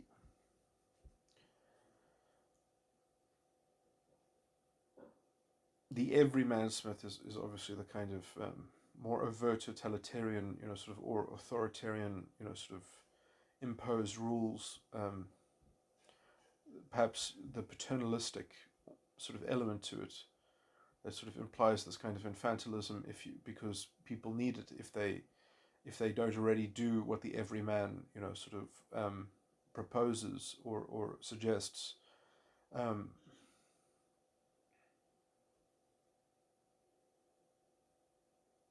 and that has quite not so that doesn't have a subtle culture that almost has a kind of a very fixed constitutional mandate in some sense that everyone must believe these things, and obviously it's sort of like prescribed speech, compelled speech, and such, uh, the elements of compelling speech and compelling certain kinds of duplication, of whatever the contents of that constitutional sort of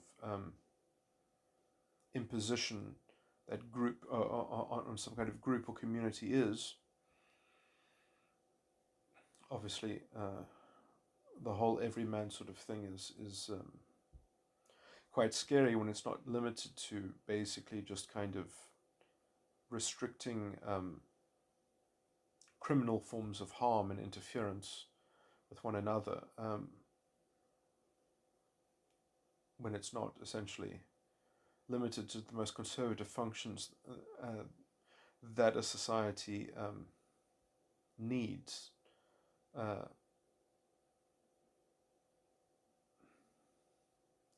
to maintain law. But anyway, there's something else about the Anybody Smith that I wanted to say. So all these descriptions, are they even helpful?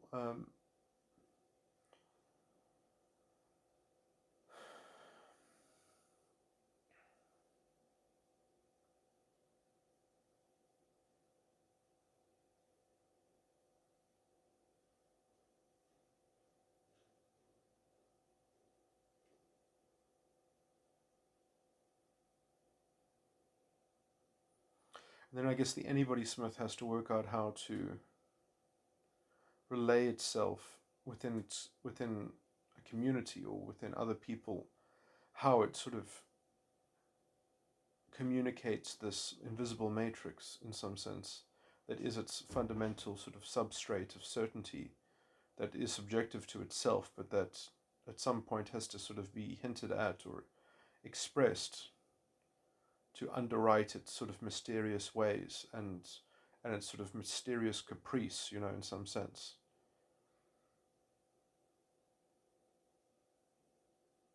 And that generally is at least also manifests as perhaps as the kind of how autism has increased. Um, although I'm using autism not as the diagnosis, but as the kind of just the root English word autistic, to do with the self-involved, self-focused, self-indulgent, self-referential, um, and this kind of self-referencing corruption that has gone on, and thus promoting the free use of the kind of the anybody whack-a-mole devil's advocate, kind of tactical attrition.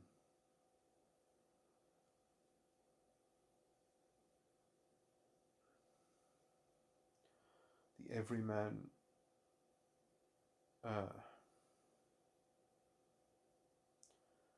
sort of has a very definitive story that everything is a part of, in some sense. And some stories are actually not even that bad. Like the American Patriot story, there are at least some variants of the American nationalism, which I really can't find offensive at all. In some sense, the only fault that I find with it is that it doesn't track its own principles, it just believes in the story. That's the only thing that I could question, but in some sense, I mean, it's also problematic if they're dealing with people outside of their nation to some degree, because then they don't perhaps respect. Because if the freedoms come from the story and they don't come from a universal principle basis, which essentially the story generally depicts that to some degree, but if people just believe in the story and not in almost the mythology of the story and not in the underlying principled substance of the story, then that's obviously very scary. But I mean, that's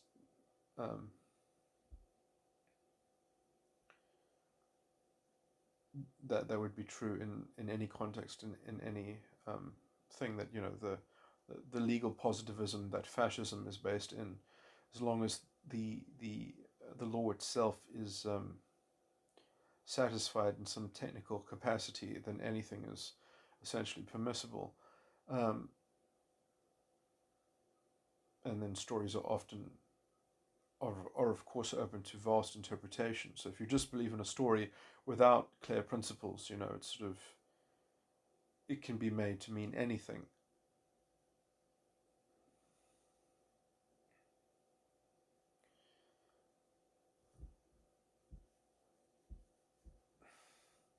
I mean, there are things in which in the American symbology, even things have been lost.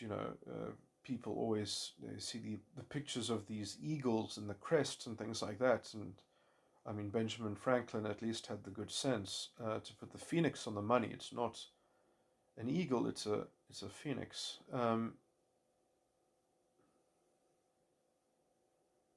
That's the tail that you see with the 13 spheres.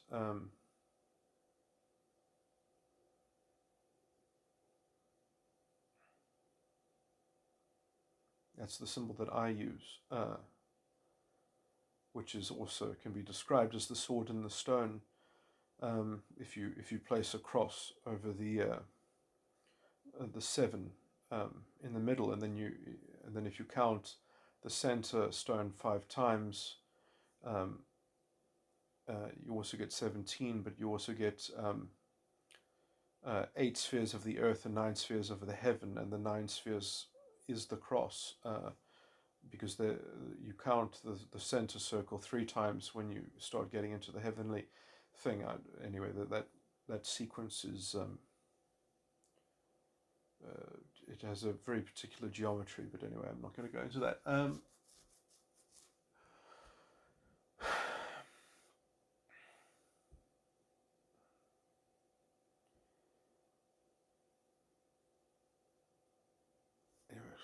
what was I saying about the everyman? So now I'm very vaguely just going over the different sort of intellectual cultures and spiritual cultures and of the manifestation that people come in and suggested some things that sort of lie beneath it. Yeah, this recording, very embarrassing. What else can I say? I'm going to think about things as soon as I stop this recording. The anybody.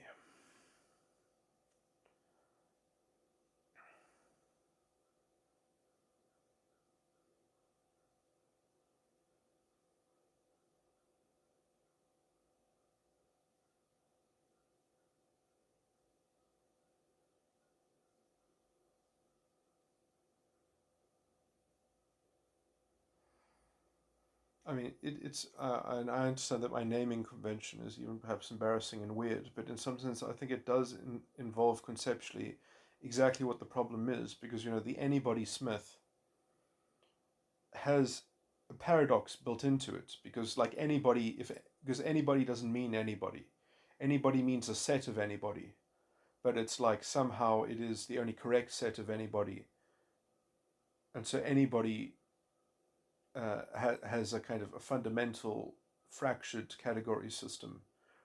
There's some kind of intellectualism that deals with anybody who's outside the set and anybody who is inside the set, and perhaps also some spectrum of degree or something like that. And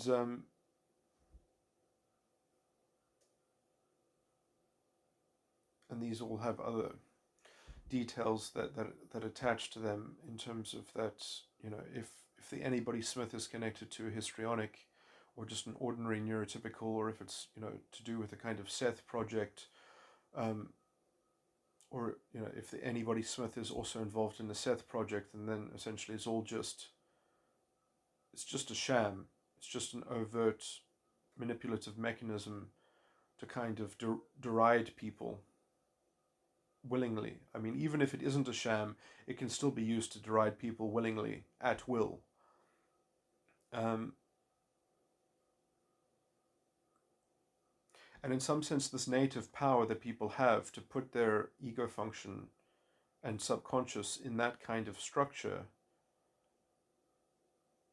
it's someone who's calcified. It's someone who is jaded in some sense, although that they might be unconsciously jaded, or they might be doing it consciously, depending on if they are doing it to avoid the intellectual fraud, for example, Dyson, or if they're doing it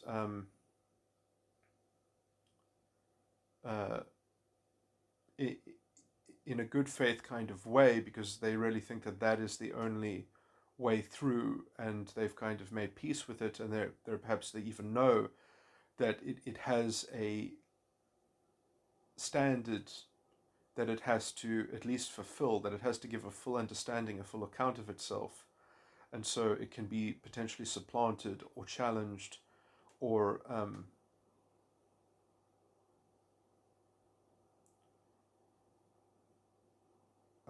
displaced by a better contemplative model that might come up and sort of challenge it, and it's open to the challenge, it's open to the confrontation. It's not it hasn't insulated itself. Do you think Noam Chomsky, for instance, would be one of those intellectuals who would be open to that? But I wouldn't want to subject it to him, because subject him to that, because frankly he's old and probably frail, and probably already in a kind, he probably already knows that he is compromising some of his principles just to sort of try to do the most that he can in the time that he has left, perhaps.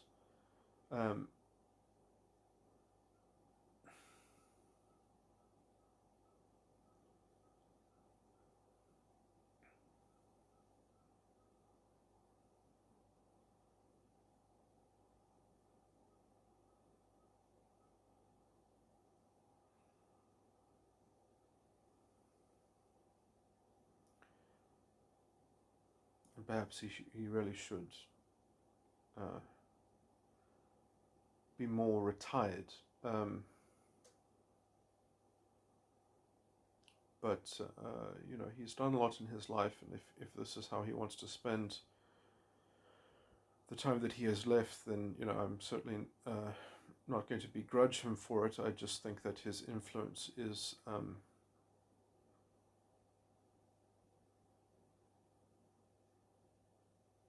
uh, frankly, I just he's backing the wrong horse. Uh, he's if anything, I hope he's not lending too much ammunition to bad people that I see myself intellectually contending with anyway. And he's not going to make much difference in some sense, except that perhaps his memory will be used to cover the conceit and the arrogance and the continuing fraud in some sense that they might be able to leverage him as. Or I mean, a lot of them, they're such astute intellectuals they probably wouldn't even care to use his name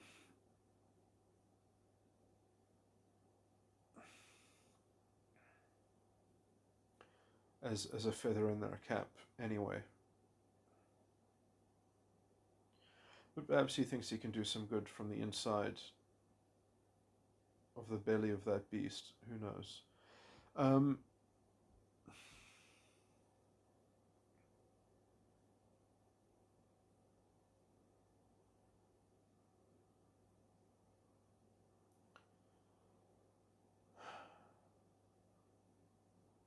should have gone more into the comedy sort of thing.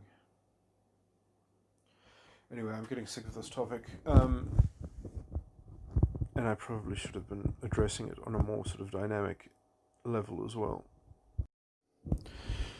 Okay, I feel like I need to justify sort of going into these excruciating details, and which I do think are starting to get confusing in how I am sort of retracing the same ground. So I just want to make some overarching comments about this. So in some sense, in some contemplative sense, um, there will always be clouds. The function of there being an ego function that generates clouds in some sense, or that attracts clouds, is so that you can diagnose where you sit relational in a relational sense to your own subconscious. And it's not so much trying to sort of like destroy clouds or something like that. The clouds will exist. It's like, how do you diagnose them? And in some sense, in a kind of in a collateral way with the subconscious, it has to be managed as a kind of as a pairing. And in some sense, it's part of like the transcendent structure that emerges between um, the coordination that should structurally take place in some sense. So the clouds in and of themselves, and the state of the clouds in and of themselves, and you can feel the tendency in some sense of how certain cloud structures tend towards certain things, then as long as the subconscious can be resilient to those kinds of tendencies in some sense, because it's the collateral structure between the two that performs the transcendental sort of work and effort. And so, like in some sense, you can realize that a certain path that you're taking, a certain computational contemplative view that you're taking, perspective that you're taking, is corralling you towards a particular kind of culture of being led by the cloud instead of essentially discerning the clouds and diagnosing the clouds and being transcendent above them, which again doesn't just take place on the level of the ego function in terms of itself, but as a kind of as a collateral structure in the overarching, in terms of how the sides of the mind interrelate to one another and interchange, and the sort of that culture of that internal culture of the internal structure of that interchange in some sense. Now, um, and so in some sense, it doesn't matter how confused the cloud situation is, because that is raw data in some sense. And so, if you realize that you're in an atmosphere, you're in a social circumstance, You're in an organization that is doing something in terms of forcing a kind of pronouncement or judgment or pervading interpretation or analysis of what that cloud set looks like, and you're not allowed to evaluate it for yourself, and you're not allowed to sort of generate a pervading, transcendental, sort of outlook on it that can sort of handle it and keep and preserve the internal locus of control and self-determinism that reaches down and is shared between the sides of the mind in a justitious sort of way, or an internally equitable sort of way, in which the subconscious does have a lot of power, but it doesn't have any. It's a slave to the system. It doesn't get its own. It doesn't get to share in, let's say, the the drive and the impetus and the sense, which is, it doesn't get to invest in the belief structure any sort of integrity in itself. The subconscious is a slave to the overarching structure, although it is the most agile, sophisticated aspect of almost the transcendental diagnostic, sort of circuitry in some sense. Yeah. As I said, in some sense, so basically, I mean, most levels of pathology have to do with the subconscious because it's right in the middle in some sense. And the proper integration of the subconscious is the mark of maturity in some sense, but usually how it is fragmented is because of how it has sort of got some kind of unholy commixture project going with the ego function, with the cloud. So it's got a bad kind of confirmation bias, sort of, different forms of bad, sort of interrelatedness with the ego function, in some sense that it can't, I mean, there are all the things in the Hindu Gita that talk about, how you can see action in inaction and inaction in action, how there is, those sorts of talk about is this kind of contemplative, transcendental outlook. Okay, so in some sense, the content of the cloud function, in some sense, is a matter of focus. Like, so it should be open to being able to survey and sample, and in some sense,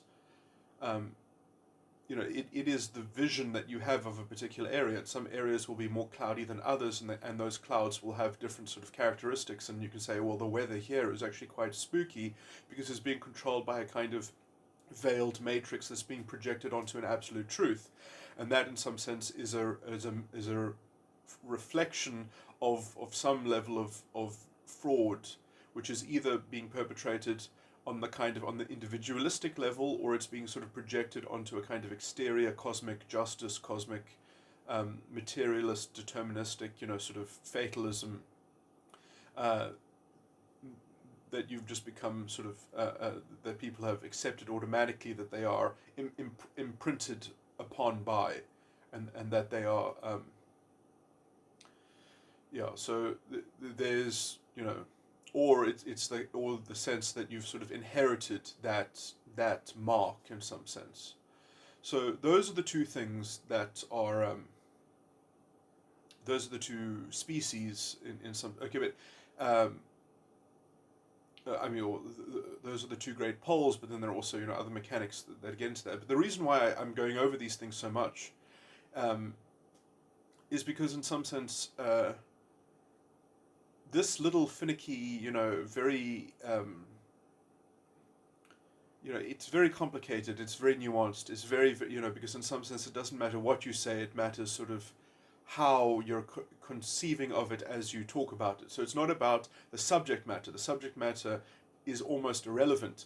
It's like how you're treating the subject matter and how the subject matter is treating you, in some sense. So it's more of a meta consideration here that is more important. And this aspect of maturity, in some sense, or spiritual maturity, is hard for people to navigate because, it's sort of, you realize that, maybe, you've actually been tracking superficial features in terms of working out which kind of people are of a higher caliber than others, or of a more conducive, um, uh, what I'm saying, you know, like they talk about bad company, you know, leads to sort of,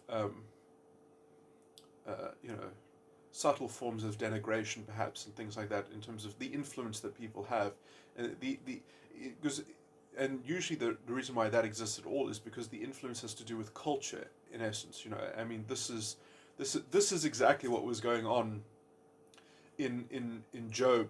Um, uh,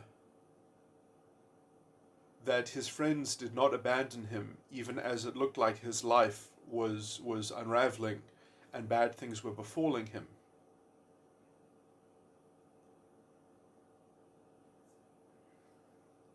Um, and it's and that really is the sort of the illumination of the importance of getting this kind of metacognition correct.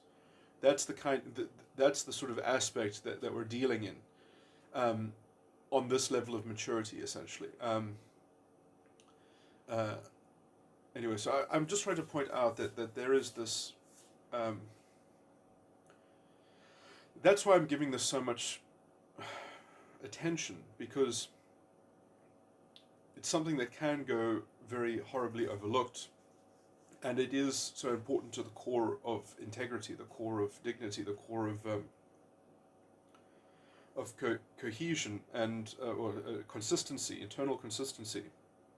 And when that internal consistency is not being cultivated, is not being given any importance in some sense, when you just have a kind of worldly narrative to sort of and then you can always furnish the gaps in that narrative by essentially the human sacrifice of somebody else's integrity, of a kind of um, uh, uh, d- dispersed blame or something like that.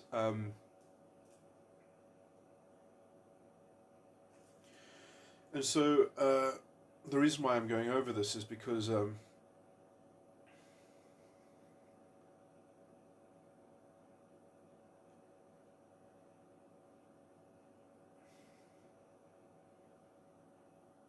is that a lot of people bash into this paradox, because there are paradoxes here, there are conundrums here, and they just get exhausted by it, and they usually get exhausted by it because they're in a culture which isn't deep enough to deal with these issues intelligently and to guide intelligence itself into sort of navigating these waters. Um, and they end up, you know, having to make peace with some kind of worldly heuristic or something like that. So sort of having to become a part of something where there is a simplified truth, where, you know, things are canonically reduced into single labels, you know, that something is just one thing, essentially. I mean, I found that at least a useful heuristic in sort of trying to get beyond this is just telling yourself nothing is just one thing. And that brings into view the epistemic agency and the epistemic responsibilism, that one is responsible for producing the truth, and it is a matter of choice. It is what we weave from our own epistemic agency. It is a production that we are the only medium that underwrites its value.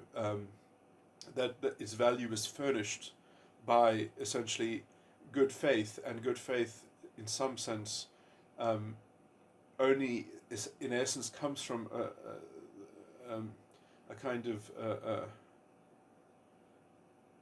the consent in furnishing agreement that we're going to respect each other's good faith in some sense, and that is the tenuous, you know, sort of high wire act that trust, a high trust culture, is so delicately premised on such a tenuous raw material in some sense. And if you don't have the sensitivity to cultivate that raw material and to be prone to negotiation and persuasion and Vasti Roth gives a wonderful general lecture on these sorts of on in some sense it would ground the work that Elgin that Catherine Elgin speaks about in terms of epistemic agency. I think would be would marry quite well with Vasti Roth's treatment of nihilism. Um, in grounding it better than what I think Catherine Elgin has gone too far into this kind of politics of the collective, of knowledge communities and things like that. And that has created a dis, I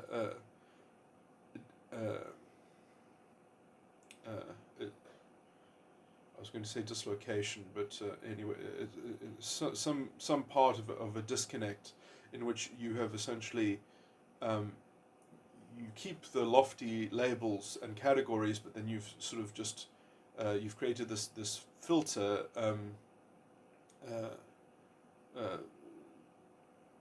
some kind of heuristic of a secondary sort of a secondary sort of intellectual economy, and you say, well, you have to go through those gates in order to sort of and through that filtration system of a kind of an institutional kind of imagining, you've got a kind of weird kind of statistical sociological reduction, which well, you might as well not have had any of the lofty categorizations in the first place, in the first principles, if you're just going to say, well, they can only be animated through this prism, through this particularized, and in some sense, that is fundamentally,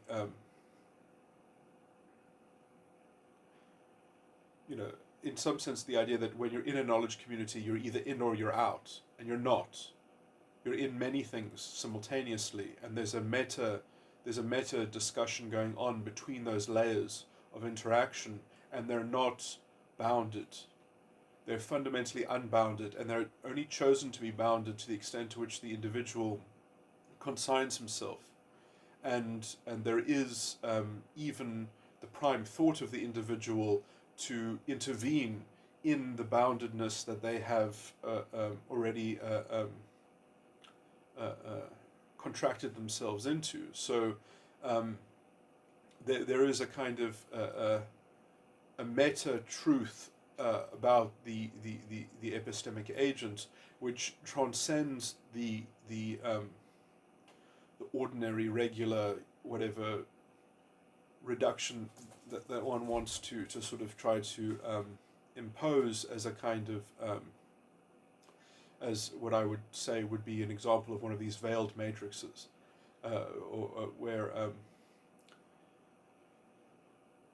a matrix that is being extracted from a veiled truth, or a matrix which is being projected onto a veiled truth, and usually that will always manifest, and it can only manifest as a kind of as a weird kind of negative conduciveness. So you end up having conducive totemic, sort of pronouncements and prescriptions, which pretend to save themselves because they only connotate restrictive,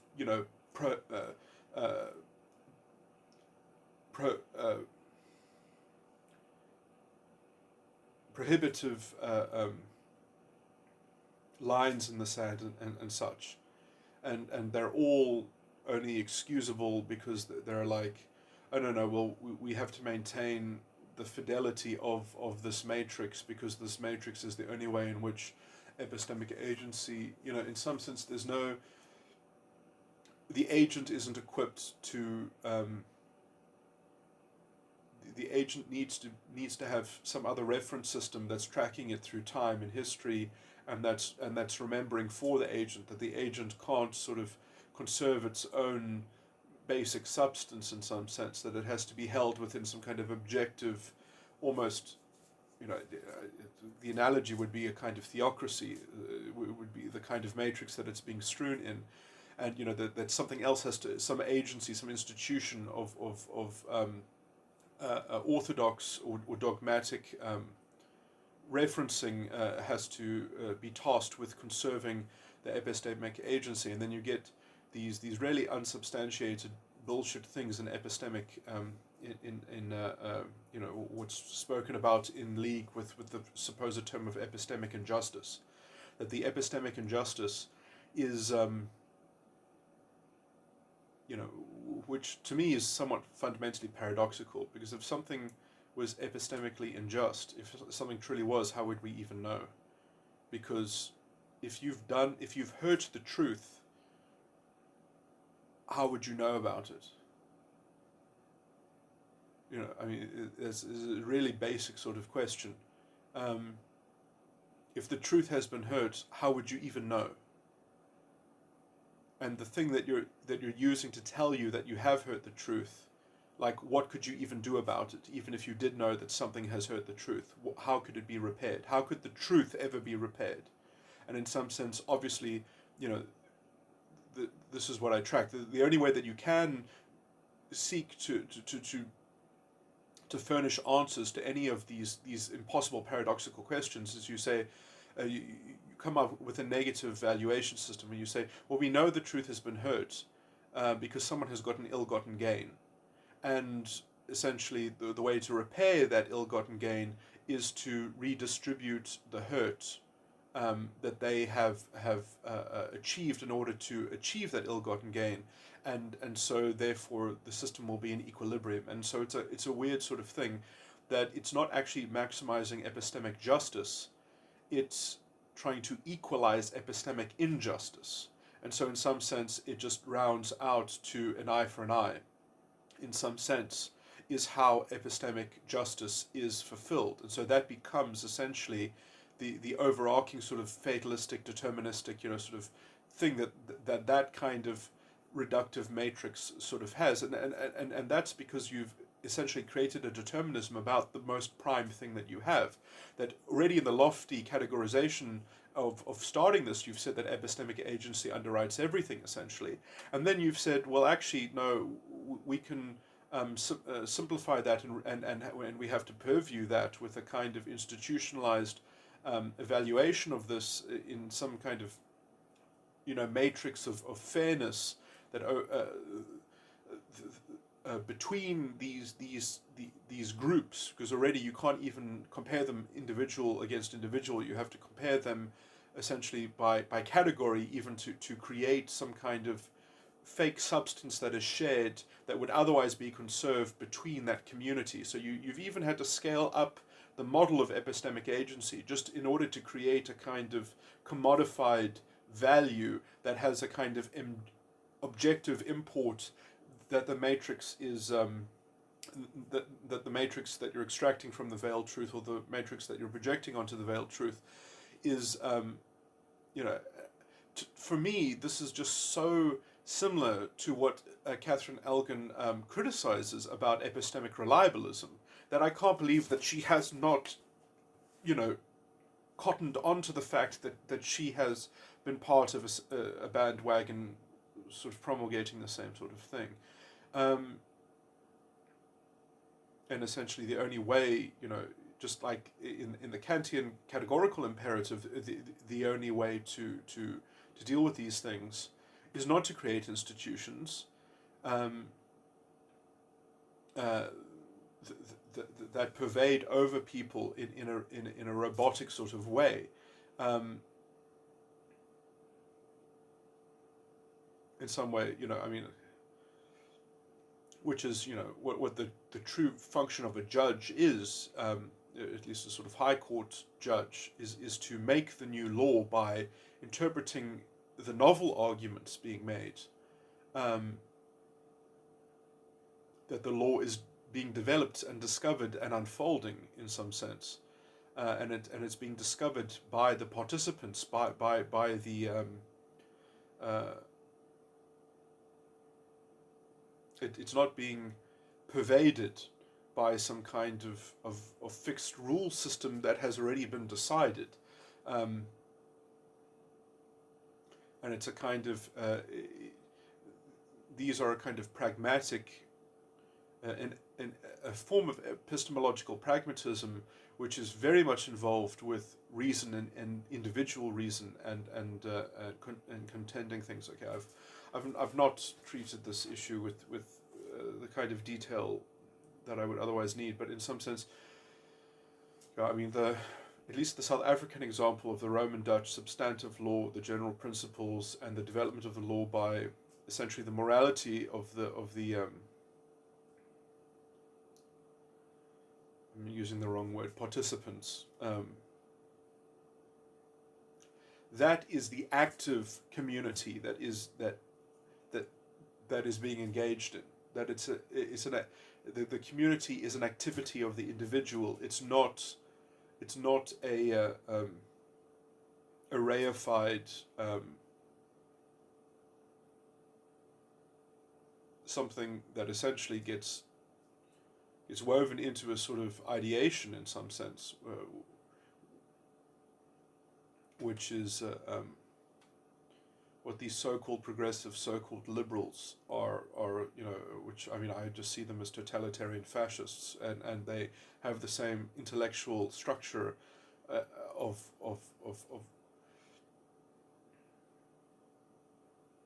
the same kind of positivistic leanings and tendencies, and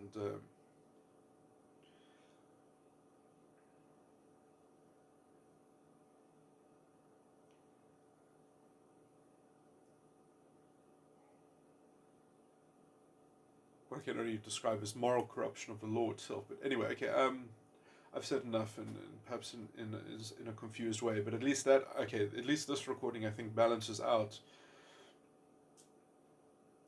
the kind of, this could no doubt be explored in a much more cogent way, but at least that's got the basic sort of mass of it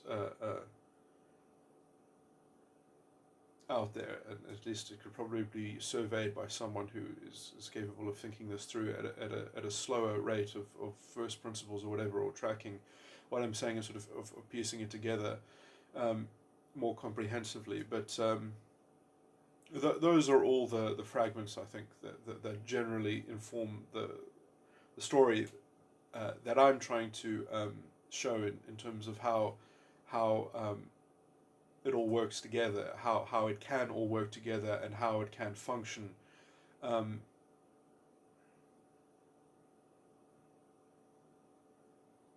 And how it would look in a non-pathological form, or at least an ameliorate, or how it can work towards refining itself.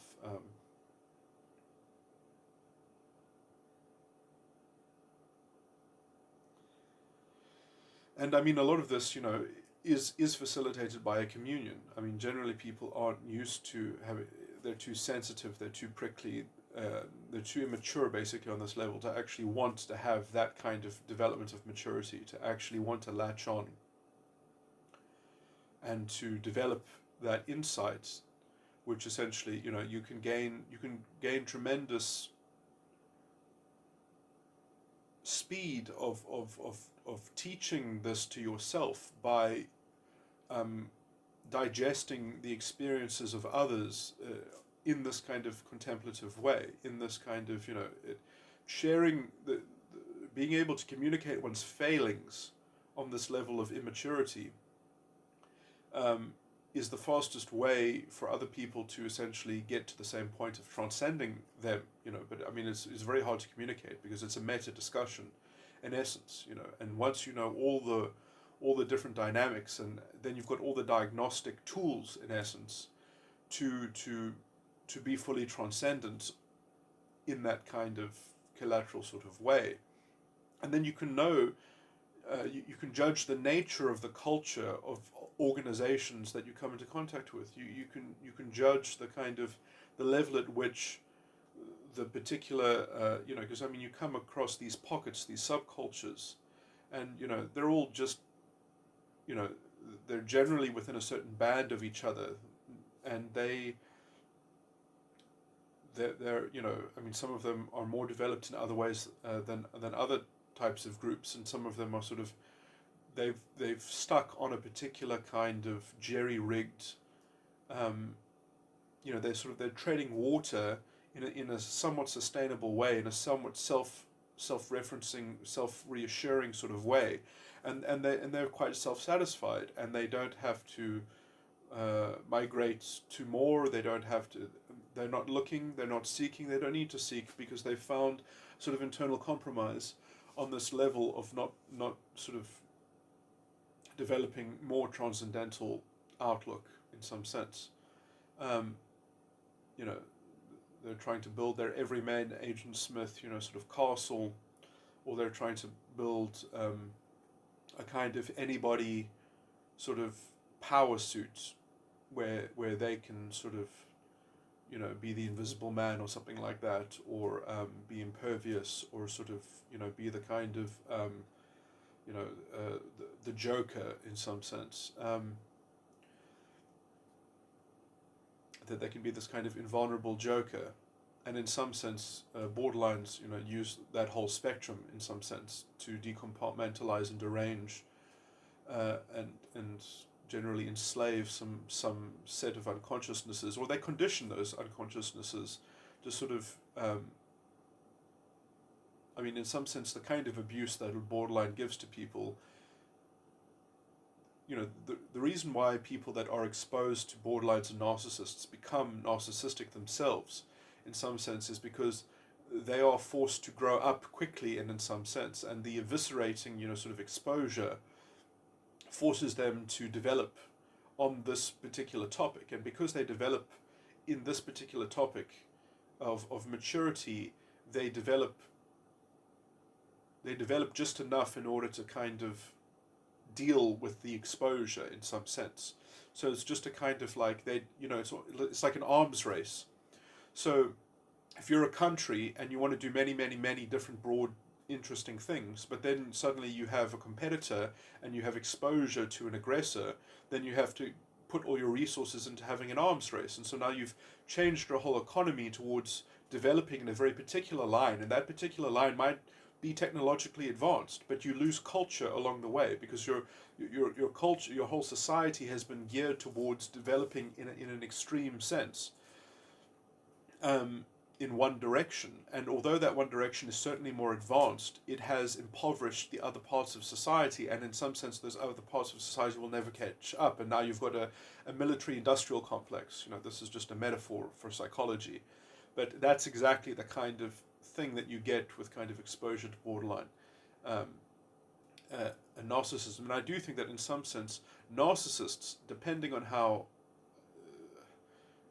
I haven't even focused on narcissism, I've just focused on histrionic and borderline, but in some sense, I need to perhaps think about this more before I make pronouncements, but I think that narcissists in some sense are on a technical level they're benign, but they don't have to be benign. And when I say on a technical level that they're benign, I mean they're not necessarily, this might sound weird, but I think that their subconscious is an implicit subconscious, which they don't really have a foot in it, but they are acting it out kind of naively. So they have a naive subconscious, they don't have a real subconscious.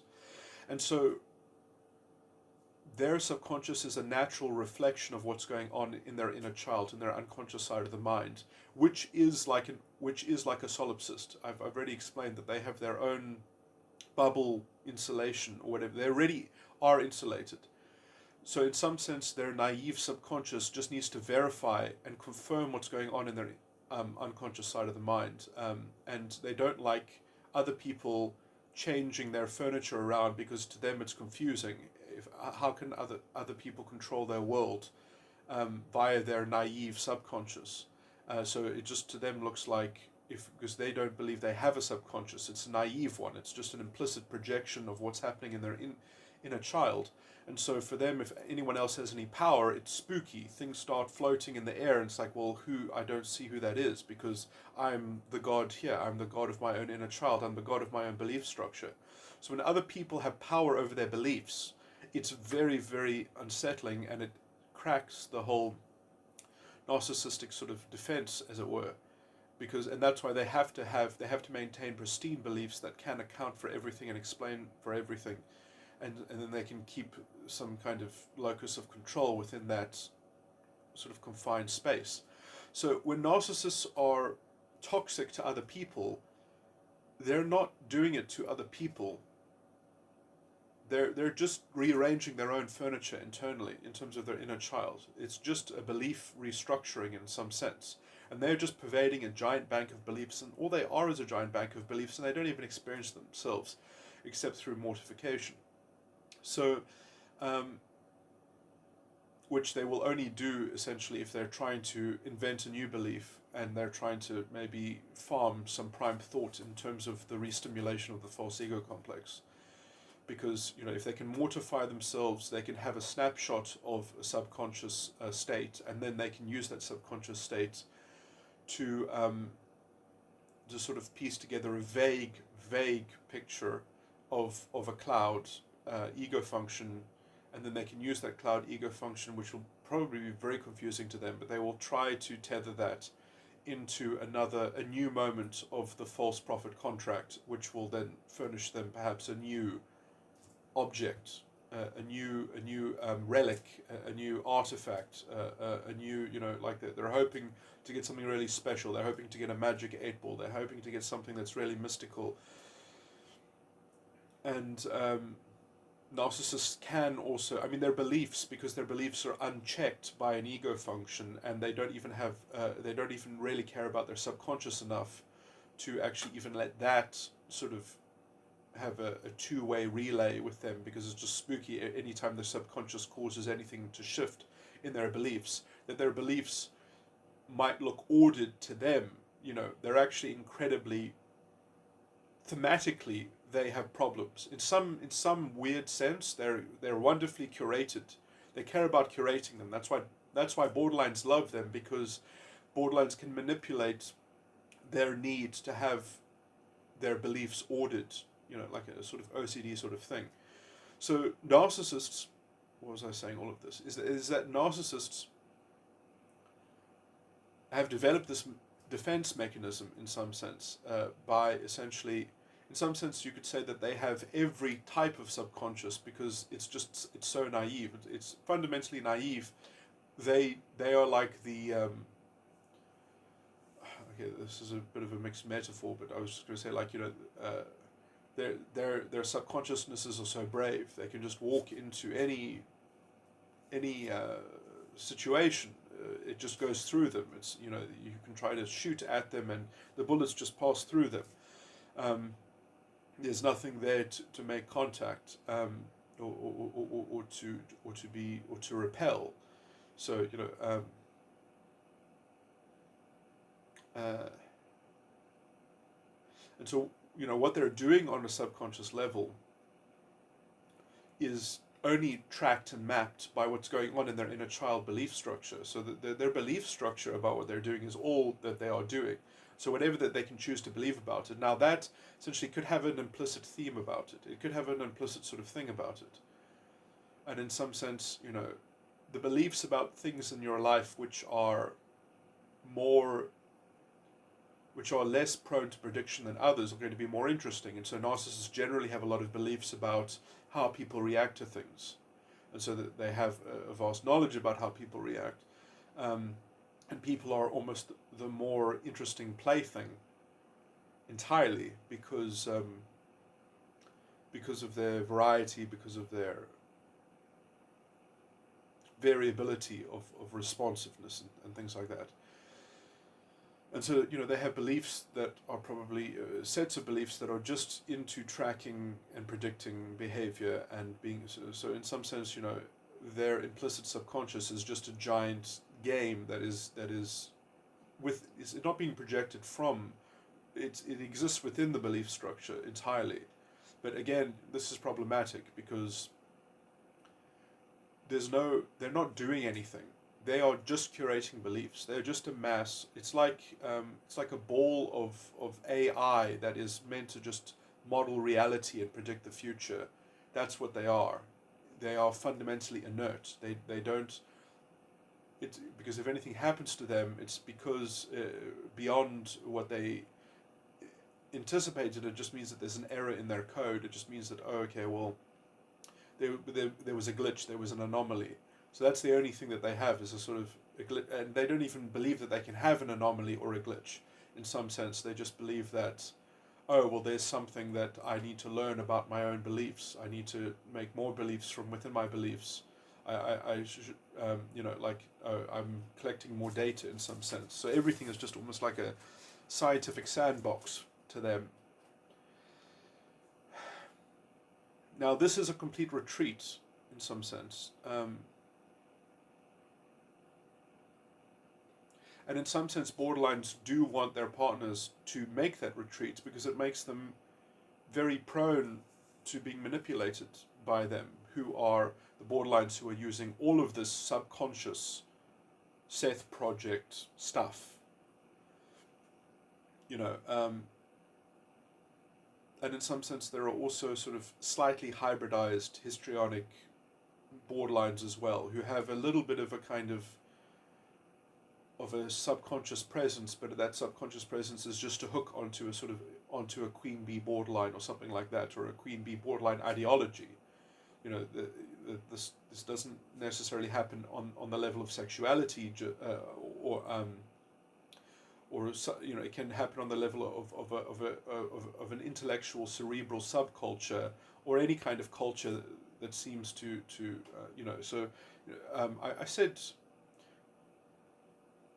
there are almost three categories where all of this happens in a mirror, as a mirror of itself, in terms of sexuality, in terms of ideology, or I said liberalism or liberal philosophy, because in some sense liberalism is the only thing that is antithetical to being taken over by this kind of repressive ideological. So ideology and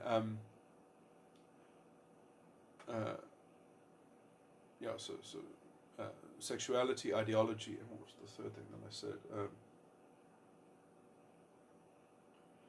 And I guess abstractly, philosophically, there are also ideas that just sort of entrench one into this. Solipsism would be one, skepticism would be one, nihilism, in the incomplete sense, incomplete nihilism. But that's a special distinction that is made by Vastirut between complete nihilists and incomplete nihilists. But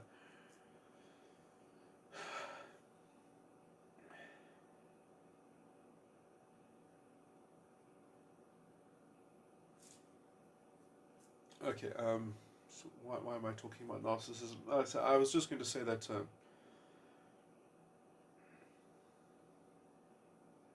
and in some sense, perhaps it's narcissists that have a kind of borderline, end up inventing a science of borderline in some sense. So like in some sense, narcissists map the borderline strategy, but they're too stupid to actually see that someone is using it against them.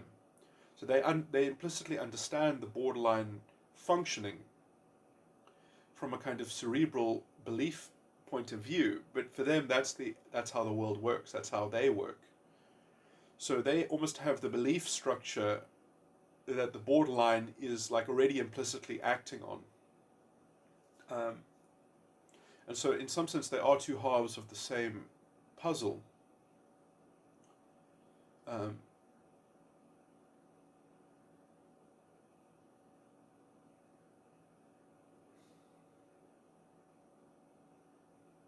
It's just as a fundamentally toxic puzzle, so obviously they're also fundamentally toxic to one another, although sort of correspond in certain ways. So it's that I think depicts the general pathology that's going on there. But so in some sense, narcissists, I guess, could condition people to become like borderline, but I think it's much more likely the other way around in some sense. And in fact, narcissists might not necessarily develop borderline-esque. The content of a borderline is going to be based on what structures their belief. And in some sense, the prevalence, the cultural prevalence of certain things in general, in some sense, narcissists were just perhaps have been trained by borderlines. You know, that perhaps when, for example, they took borderline women out of the population, when they put them into hysteriums or whatever they were called, that perhaps that allowed the narcissists to not be toxified by them, to not be attuned by them. And we had a basic general de-escalation of mental pathology in the culture. And ever since we've sort of, even now, ideologically celebrated borderline tactics and things like that, we have somewhat escalated the toxicity because the narcissists have become attuned by the borderlines, and now you've got a sort of a double whammy, you know. And it's interesting that essentially the repression that has generally been vectored against women, but I would argue that that was only a rough societal traditional sort of heuristic, because it was actually targeted at trying to control borderline the borderline manifestation and presentation of symptoms, and try to protect the general culture from those. And ever since we've sort of lost that traditional reign, we have precipitated an escalating. I mean, perhaps in some sense the problem is also more intellectual than it is cultural. That for example, if academia knew these things better, and there was a better sort of intellectual atmosphere about repressing these tendencies, these very toxic tendencies, you know, we would have been able to manage equality between the sexes right from the start. If we were able to delineate exactly what the toxic element was, and we could identify it within individuals, we wouldn't have to lock women up in hysteriums. Even we would just have cultural norms that would identify toxicity, and then we would essentially say, you know, let's not have stereotypes about women. And we just know that some women are just fundamentally, you know, like cultural poison, but that they also, you know, they have things that they need to work on. I mean, the problem is that borderline is very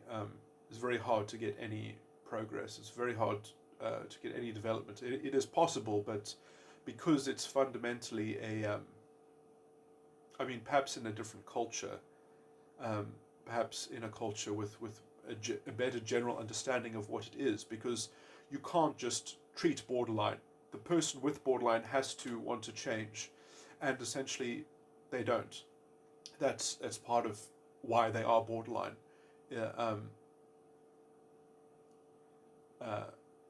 And their tactics involve scapegoating and abrogating responsibility, and finding scapegoats.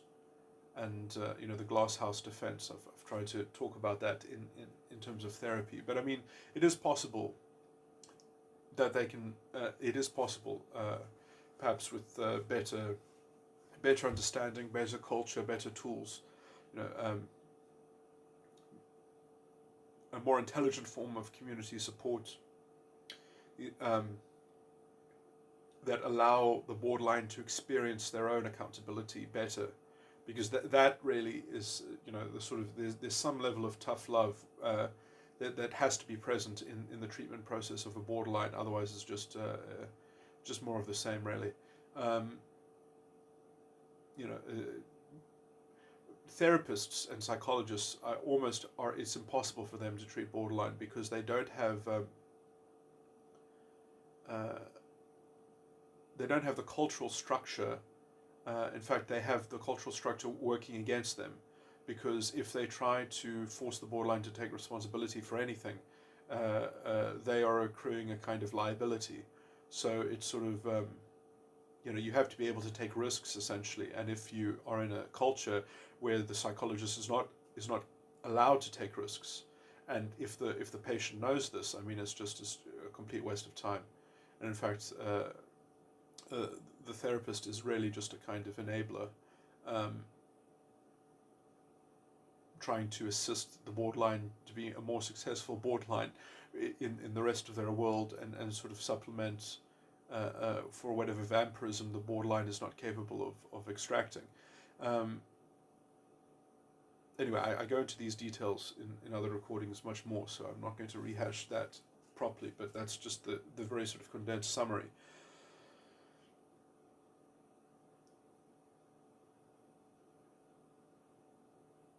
Because essentially, when I talk about it, that it's essentially a game that is possible, a game that I can't remember the phrase that I used, the game that can't, it's not necessarily capable of ending itself or something like that.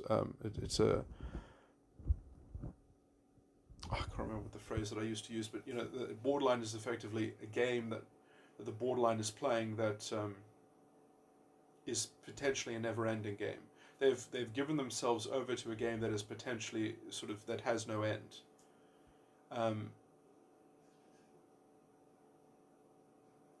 They are playing a kind of game that potentially has no end, and so yeah,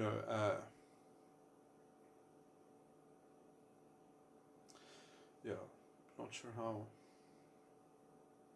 I mean, it can have an end, but it also, they have to choose that, and yeah, it's very hard that they're going to give up controlling other people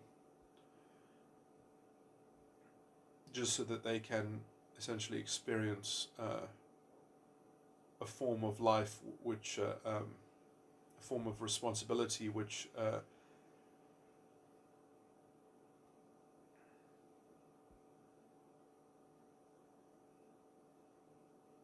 represents being susceptible to the kind of control that they've been perpetrating ad nauseum. So it's sort of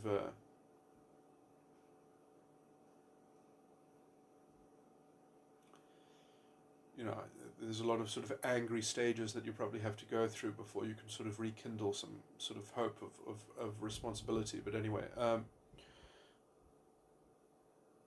otherwise it's just the continual process of this sort of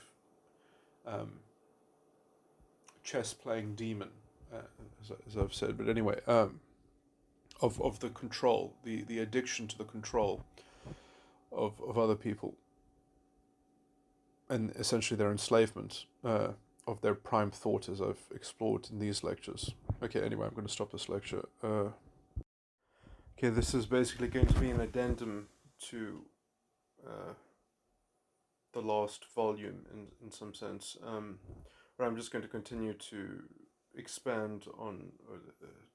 I still feel like I didn't. I mean, there's always more I can sort of add on this because I'm kind of talking off the top of my head, but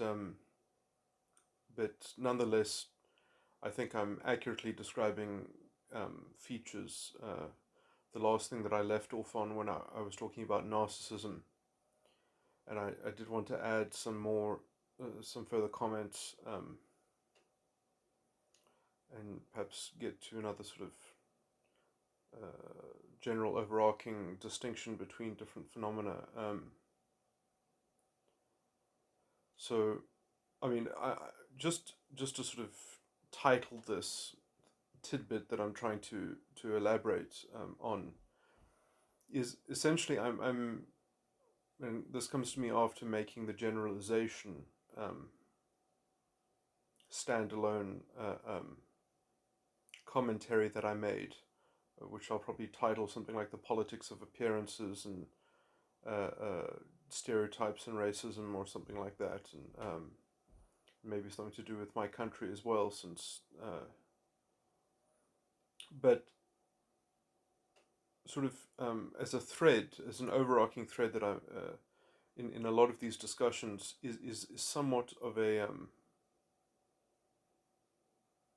and this won't be true in every individual circumstance, because I do think in some sense a lot of these psychopathologies are keenly invented by the people who develop them. Perhaps they're given some clues as to the kind of the state of the zeitgeist, or the state of the culture, and what is permissible within those sorts of cultural bounds. Perhaps that's somewhat intuited naturally in some sense, that the child in the child's sort of dream experience of their environment can sort of feel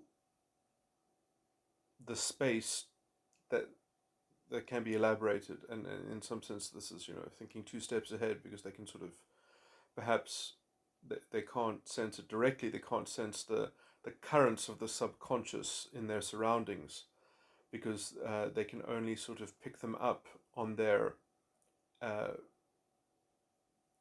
vastly unstructured antenna, but the unstructured antenna can still be quite sensitive, and so they can pick up vague channels of it's possible to intuit thematic, it's possible to condense themes and see intersections of what's at play within the culture, perhaps, just via the sort of that kind of vague reading of the subconscious component of their caregivers, or the parents, or the people in the immediate vicinity of the child. Via that, they're able to sort of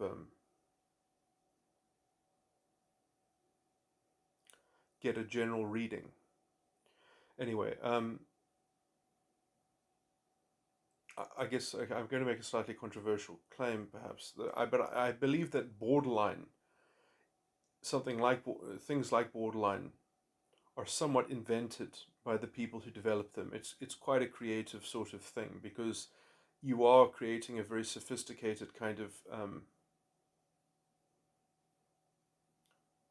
uh, precocious subconscious structure that is doing quite a sophisticated set of maneuvers, and then it ends up being quite stultifying. And this, I think, happens from sort of this internal decision making tree to essentially summarize the trauma that that has been experienced, from that essentially gets summarized as being exposed to other people's prime thinking, and then essentially the postulate or the motivation develops to control other people, or to control other people's prime thinking, because even if they can't diagnose that that is exactly what hurt them, they know that if they were able to control that, then they would be invulnerable. And so that is essentially the whole invention of the borderline. That's right at the core of the pathology.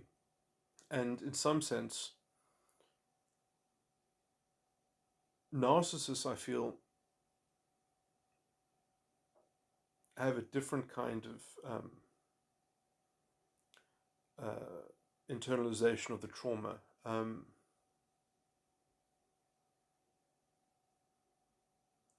And in some sense, I believe that narcissists are born from a borderline uh,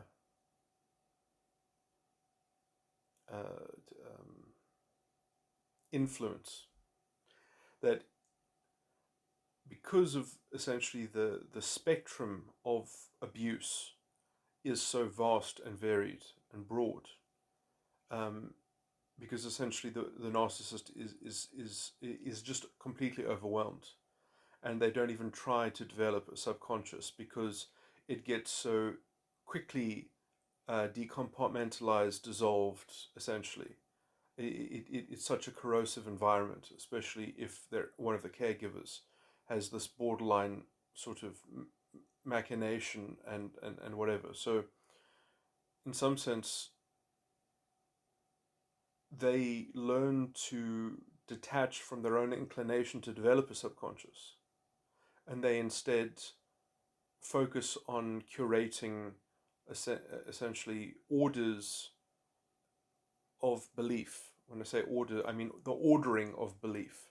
The they try they sort of look inward to sort of maintain an ordered mountain of belief that sits below them, and that they are mining in some sense and excavating and ordering as they go down. So they're looking inward, not outward, in some sense. And then in some sense they're only looking outward as a way to confirm and verify that which they have already sort of ordered on the inside in some sense. So they're just looking for a kind of, there's if they have any kind of subconscious, it's merely a kind of confirmation bias. And then in some sense I was just trying to rationalize how would I explain a sadistic narcissist, because in some sense sadistic narcissists seem to certainly have some kind of subconscious investment where they need to have the idea that they have been effective. Um, and in some sense, I do think that, it's almost the exception that proves the rule in some sense, but, and perhaps, anyway, how I see perhaps the sadistic narcissist happening here is that they have got a section of their beliefs which are to do with other people, to do with predicting other people, or to do with tracking how other people do under certain conditions. And essentially, they just really like having those beliefs confirmed, and because essentially they involve objects which are one of the more unpredictable objects, it's important to them to feel that they have a mastery and to have those beliefs verified. And in some sense, again, it's a kind of on a technical level, it's a benign kind of, that they just want to confirm a certain set of beliefs that just happen to pertain to um, predicting how people will react um, in very uh, high pressure, or in very extreme particular conditions, which again is just their way of extracting a kind of emblematic um, seal, so that they can feel that their beliefs are sealed and perfect in some sense. And that essentially is just the kind of the outline that narcissists need to just maintain their entire structure, which I still believe is mainly just um, the inner child and the unconscious side of the mind.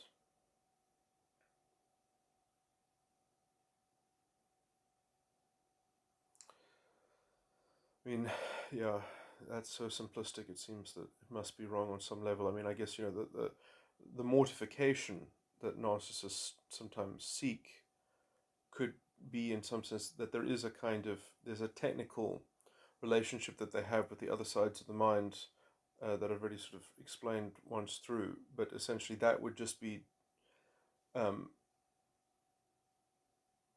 the point of that is merely to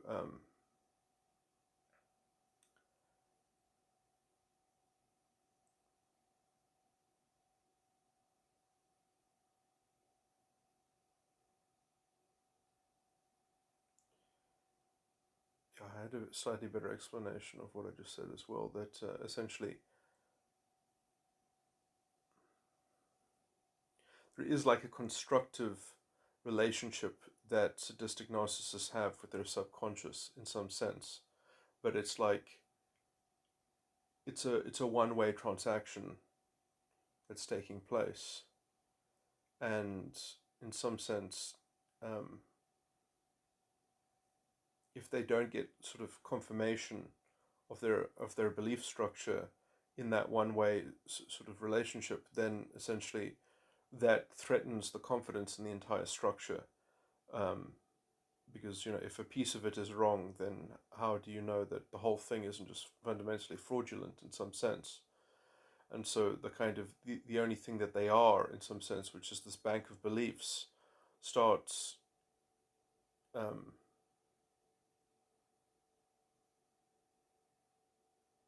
in totality being called into question.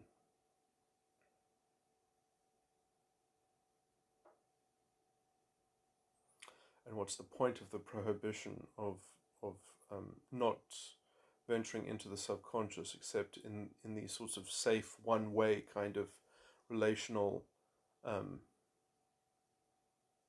It's just for them to purvey something in the subconscious that allows them to confirm and verify their belief structure. In some sense, it's like a peek over the fence to remind you why the fence is necessary. In some sense, that's all they're sort of doing it uh, with that kind of intention. And in some sense, they're wanting to peek over the fence to extend the metaphor in terms of the mortification special scenario, is that they're trying to get a glimmer of something that they haven't seen before, so then they're almost jumping up and down just so that they can peek over the fence, see something. They're not even exactly sure exactly what they saw, but they're trying to then imagine what it was, and then why they don't have one, why the grass is greener on the other side, essentially, and then sort of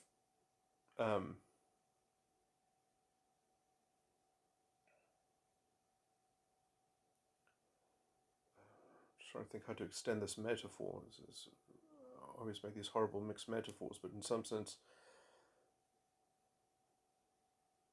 it's so that they can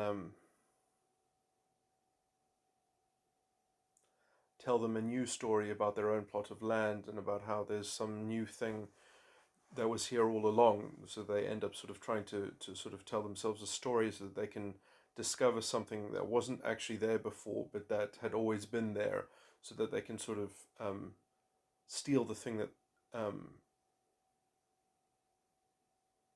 steal sort of the edge of the new idea of the thing that they saw over the fence. It's almost like they're trying to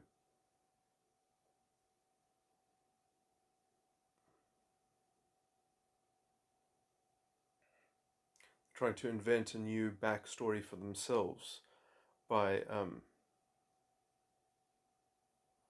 looking over the fence and then trying to tell themselves that the idea didn't come from what they saw over the fence, but and that becomes a kind of cognitive dissonance, and that cognitive dissonance, in some sense, is the kind of self-delusion that allows them to sort of invent a new piece of furniture, invent a new object on their side of the fence that somehow had always been there, it had just been overlooked.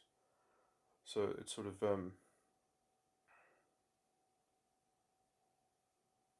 some sense, this is moving away from the horrible metaphor. They're trying to find a new category of belief to fill out. They're trying to find a new avenue, a new sort of, and then they'll just say, oh, it's just a natural cross pollination between these categories of beliefs, and I always had those categories of beliefs, but now I've just decided to sort of intersect them into another new fertile ground of interesting sort of thing for me to map out. And narcissists get very. The problem with their life really is boredom, because in some sense it's very fun to fill out a structure of knowledge, but once the knowledge and all the categories of knowledge, perhaps the knowledge in detail has not been fully um, expounded upon, but after essentially all the outlines are discovered, then everything is just a kind of mechanical, arduous kind of clerical work. And this gets very stale. This gets very stultifying.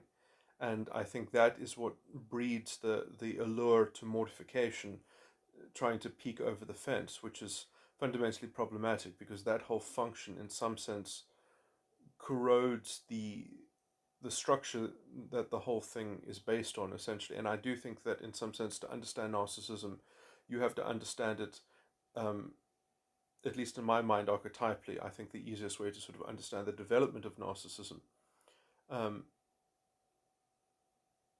is essentially that it was done at the hands of a kind of borderline influence and a borderline character, which in some sense is modeled as a kind of environmental danger of ever having a subconscious vehicle or unit or a subconscious self.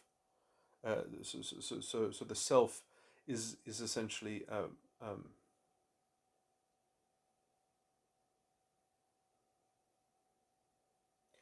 the the subconscious self or view of the self or framework of the self is is fundamentally a trespasser against this sort of borderline way of the world in some sense. So there's a kind of so the borderline influence in some sense is kind of like the implicit cosmic religion of the narcissist in some sense. And so I do see the narcissist as being the more simple version of the kind of borderline that these things are fundamentally complementary, and the borderline, although often portraying itself as the victim of the narcissist, is in some sense the more sophisticated and like ontologically prior one as well, and it is almost the narcissist is the consort of the borderline,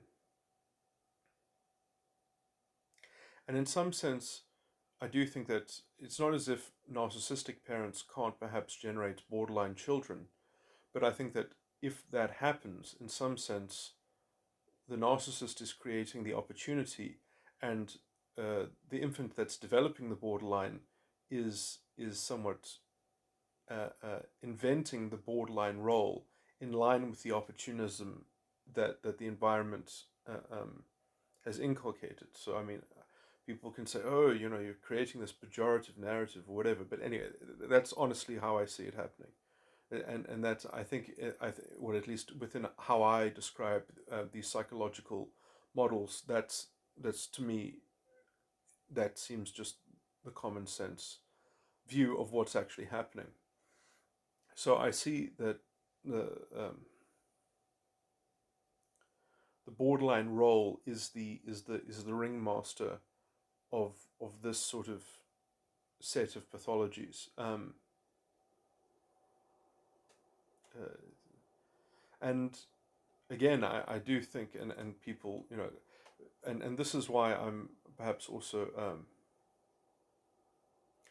very prolifically um, why I talk out so much about some of these social and political issues, because I do see that there is a form of ideology, there is a form of consciousness, which is in some sense the prime toxin. It is the actual the vector of contagion for this, and in some sense, narcissism is the secondary symptom, and the primary carrier and the primary harbinger of this is the borderline element that, although it sort of clothes itself in this vulnerable narcissism and it portrays itself as being essentially a kind of on the defense, being a kind of reactive um, victim and such, that in some sense is just the layers of insulation that it has around itself. But anyway, there's no need for me to get too poetical. I've already sort of covered a lot of this ground. So,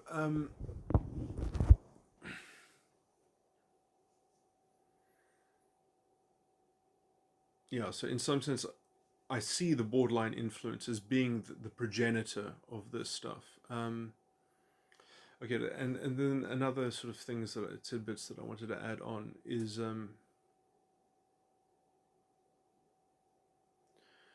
that narcissism is interesting. How, at least with a narcissist, it's possible to directly communicate with what they are. It's not it's not able to communicate directly to the narcissist, but it is because they almost don't have an ego, or they definitely don't have an ego function. But in some sense, that's why it's not possible to get through to them, because there's nothing to get through to on that level. But in terms of what they do have, the inner child, the set of beliefs, there is in some sense an indirect form of direct communication.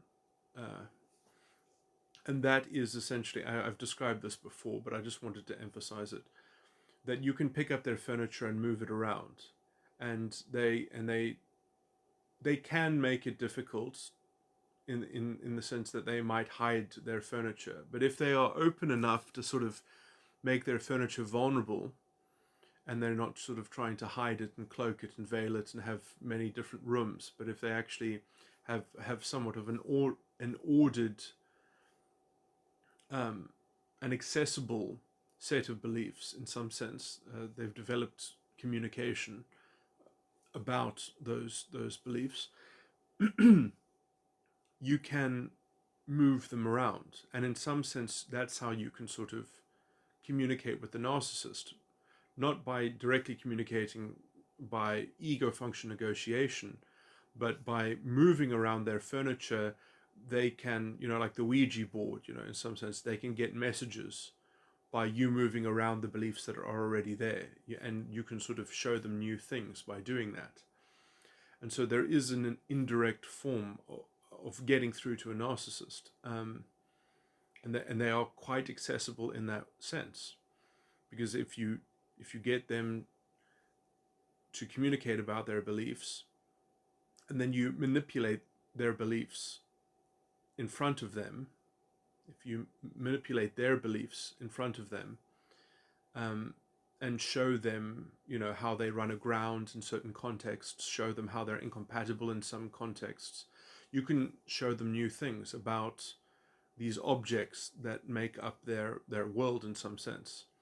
And in that dynamism that you can depict to them, you can, in essence, you can give them a window of a kind of an ego function, because essentially that's almost like magic to them. That's really like a phantom is moving the furniture in their house. And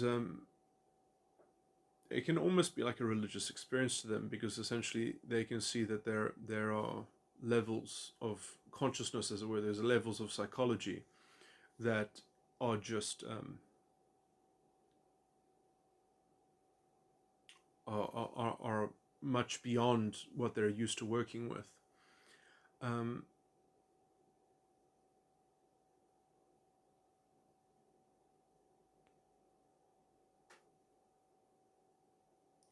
What else? Why did I think that was important to bring up?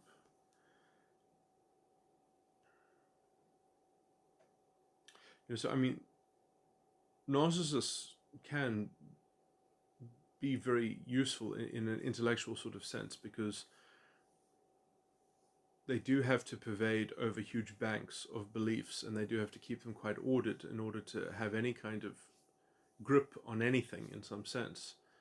And if they make themselves, let's say, if they make their beliefs susceptible to other people's manipulation or to learning about them, in some sense, they can have quite sophisticated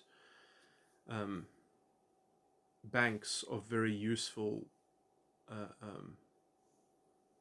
data, which they curate, meticulously. So that's all very useful. And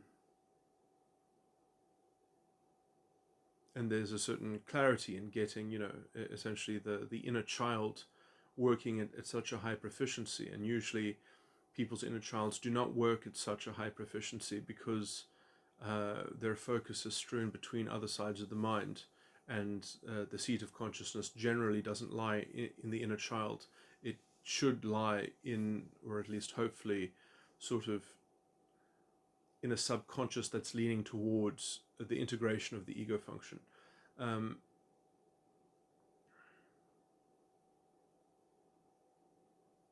Or even if it's just subconscious focused, it's the inner child is very is actually in some sense is just as bad as any narcissist. I mean, so many people are almost indistinguishable from a narcissist, but they also have other sides of the mind that are functioning sort of at odds with their internal narcissistic sort of temperament, and so you get this kind of very sort of emotionally led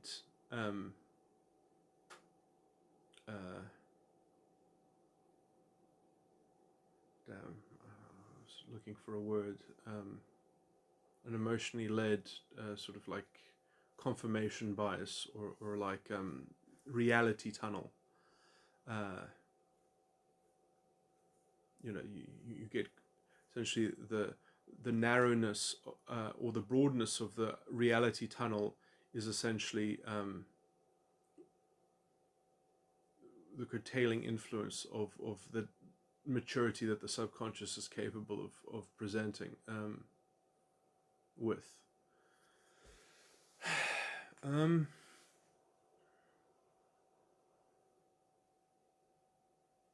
And essentially just wrestling with the subconscious. This is what takes the most time.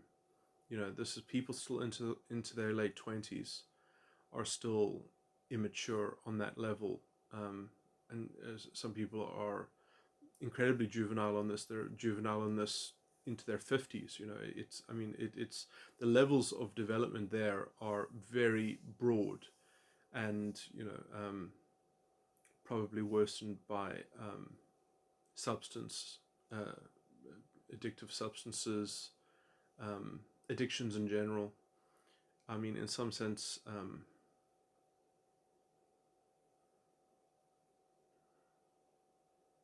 the function of addiction, in some sense,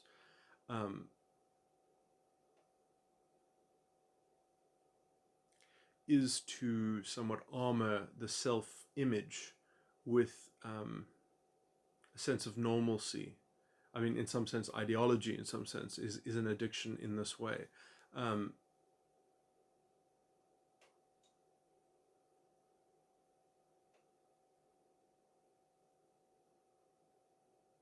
Where essentially you're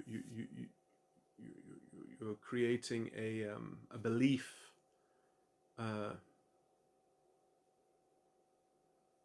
blanket and alcove that is sort of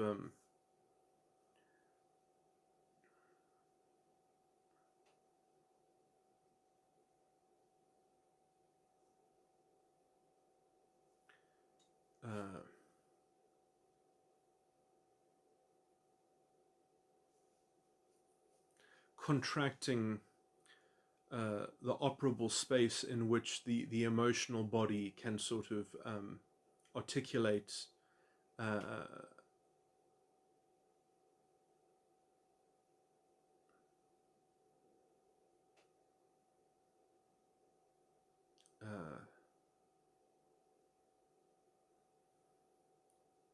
you need to, in some sense, it's usually based on curtailing some aspect of skepticism and promoting some other aspect of skepticism that in some sense keeps this bounded operational space in service of a kind of a persistent mythology that can entrench the self-image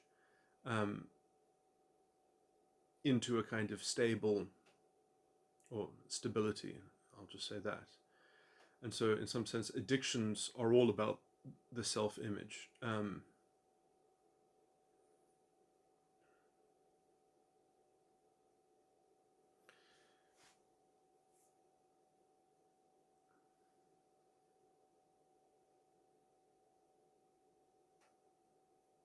Some sense, they generally turn on very stupid kinds of decisions that one makes about one's own self-image.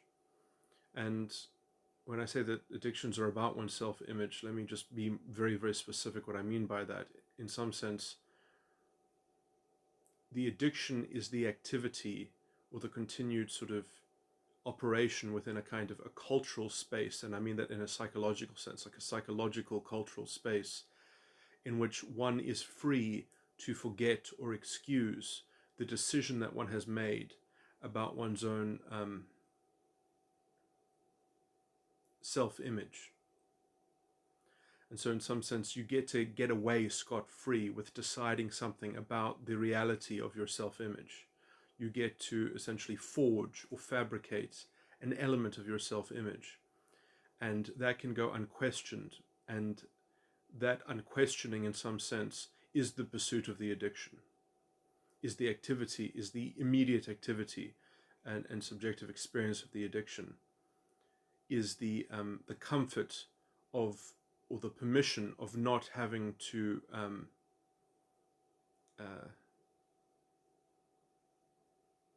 be confronted with that decision. So in some sense, the activity is the verification of the decision in some sense. And that's why usually addiction is self-destructive, because in some sense it's a form of I'm going to say words that I don't even properly understand in this context, if they can be said correct. But let me just practice my theoretical speculation of jargon in some sense. But it's like, damn, I can't even remember the word I was going to use now. But there were three of them. That it's compensating. It's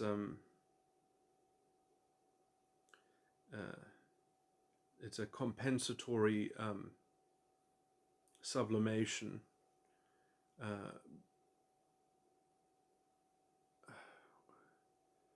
It's words that started with an I. It was like INT, or intra.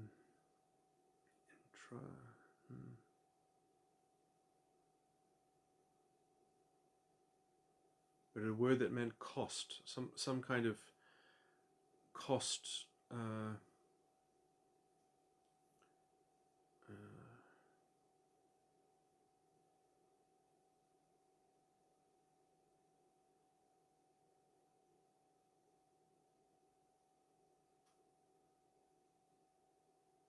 But in some sense, it's quite illuminating in that sense, because addiction really is, you are paying for your own unconsciousness. You are trying to buy your own unconsciousness from yourself by imposing a cost, imposing a tax on your own unconsciousness.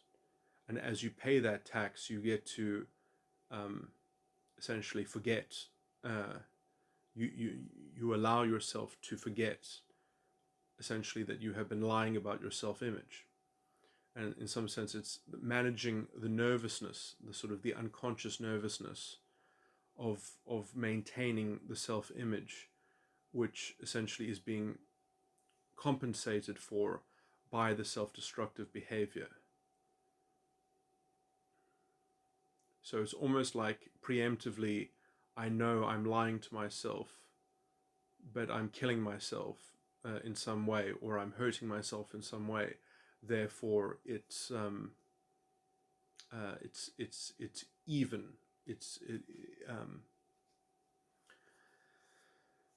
Anyway, that's ordinary people anyway.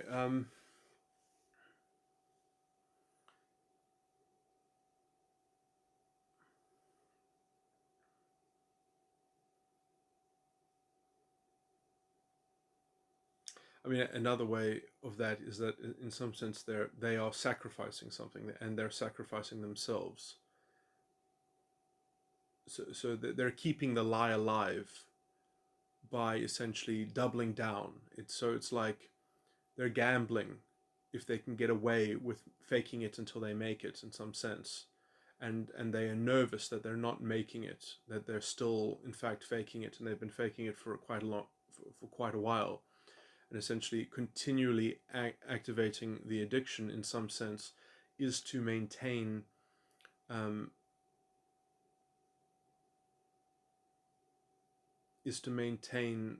the initial impetus of the course decision, essentially to continue to try to fake it until you make it.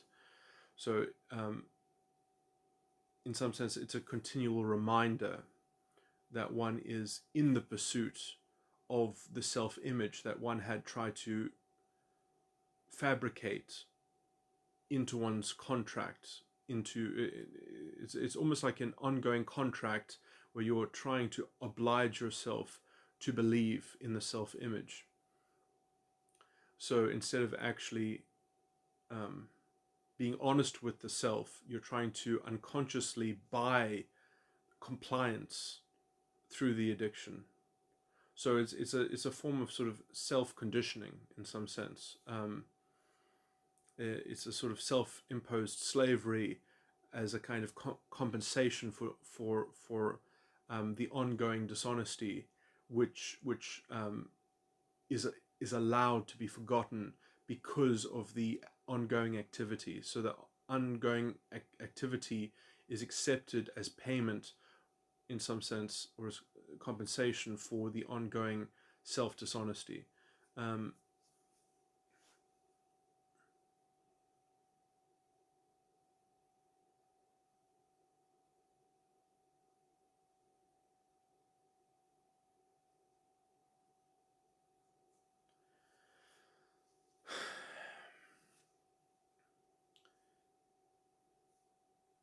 um,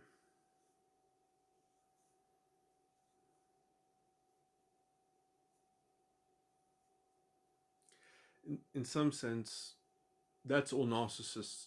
That's exactly how narcissists relate to their subconscious, if they can be said to relate to it at all. But it's only through that kind of weird kind of automatic mechanism in some sense, where they are making themselves into a kind of robot on that kind of level, um, of uh, of you do the activity and then you trigger the belief in some sense that corresponds to it, and then essentially you, you gain permission perhaps to inhabit a certain subset of beliefs at uh, that then sort of correspond with the self-image or the belief about a self-image. And so you can sort of, it's almost like a series of binary gates that you either get to activate one set or another set, and you're just trying to find in some sense an activity which, just like an addictive activity in terms of the psychological function of the addiction, facilitates the access to one set of beliefs that simultaneously circumvents the choice between the because in some sense you would never need an activity. You could just do it by postulate. You could just do it by essentially saying that I believe that I'm allowed to believe what I want to believe about my self-image by choice alone. That would be, I guess, the postulate that postulates can curate beliefs. And in some sense, that would be the kind of starting postulate that a narcissist could use to actually start to evolve from just having an inner child or an unconscious side of the mind to also having a subconscious. That's the kind of postulate under which the inner child um,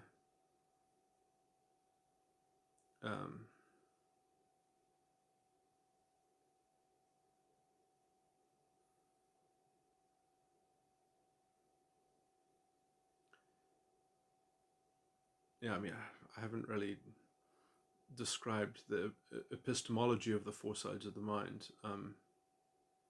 other than from essentially how the ego function relates to the word epistemology in some sense.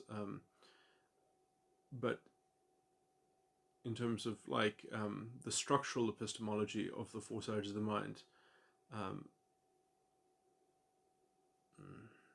this is going to be too confusing if I say these things, but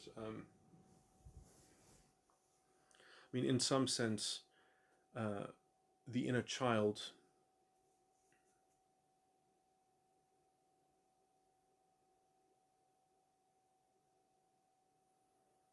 is all the software, and the subconscious is just like the random access memory, the sort of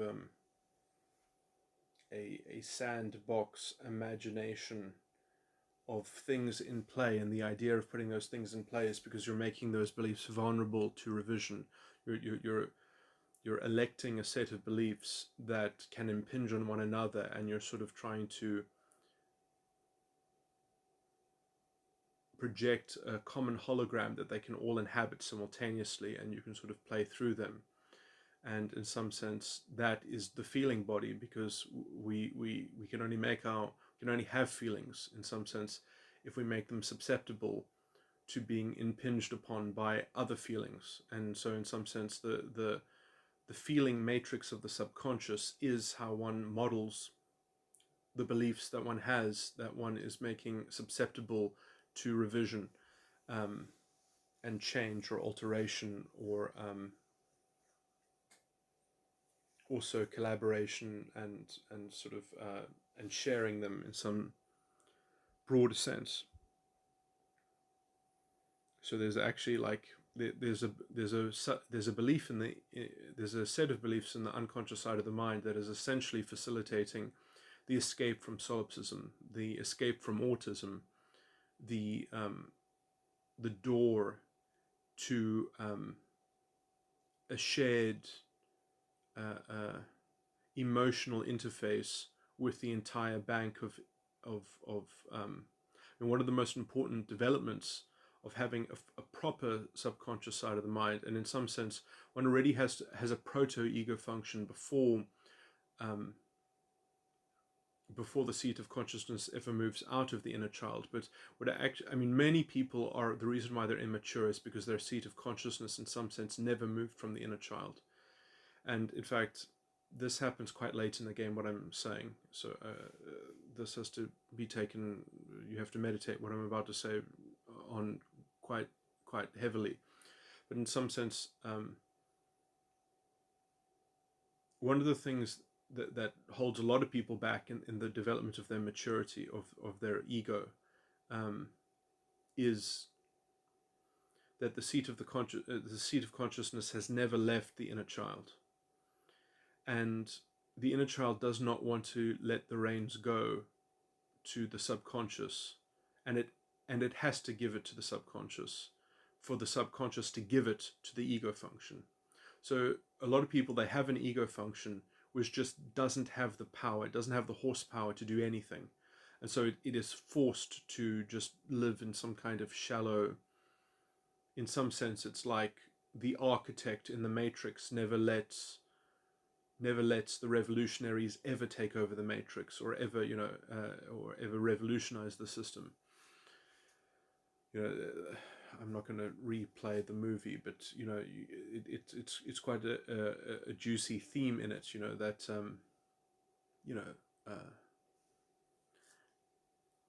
that the revolutionaries are part of the control in some sense, and only something different happens when essentially Neo is regarded as being actually different from the other ones before him. That he has a sense of individuality, that he's better at, when he's plugged into the Matrix, he's more proficient than the other ones were, and such. He has a greater mastery in some sense. But anyway, the significance that, how can the architect give any significance to the Matrix? Because for him, it's just, if it's just a control, if it's just a vat of a cog in a machine in some sense, if it's just a relegated useful, it just has a set calibrated utility for the machines, and it is nothing more.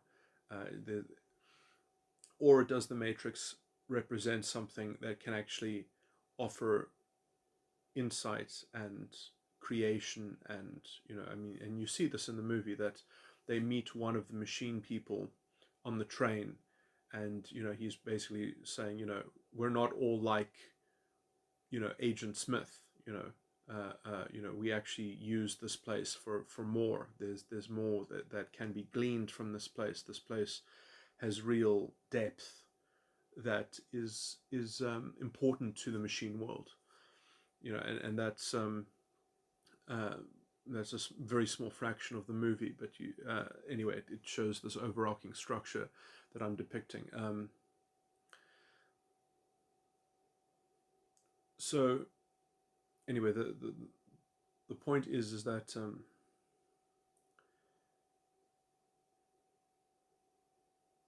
you have to seed your the inner child, the bank of beliefs have to actually say that, oh no, emotions can actually be the key into investigating a sort of a science of beliefs that is higher than just being able to curate beliefs, and that there's a higher wisdom that can be affected from that contemplative view on it. And when essentially the inner child is capable of, and it shouldn't be done right away. This is not something that you should just, oh, this sounds like a good idea. It's not a good idea. If your subconscious is chaotic, if your matrix is one of the earlier matrices which couldn't support life and which failed because there wasn't an ego function attached to it, or they weren't rebels, they weren't revolutionaries, it didn't have the capacity to hold revolutionaries. The whole thing was structured in a bland way. Some people's subconsciousnesses are not fit to be a seat of consciousness, to have that that role designated on it, and it's not, and you don't want to sort of give it to a runaway histrionic subconscious in some sense. And this is fundamentally problematic. This is why this is even quite an advanced thing. But you have to be managing your subconscious in view of wanting it to be worthy to be a seat of consciousness. And so when you are ordering your subconscious in that sense, then you're also calibrating it properly with the ego function. And then when the seat of consciousness moves away from the inner child, it sort of automatically transitions into that sort of that Venn diagram, which in some sense it belongs to a transcendental perspective over the ego function. And it's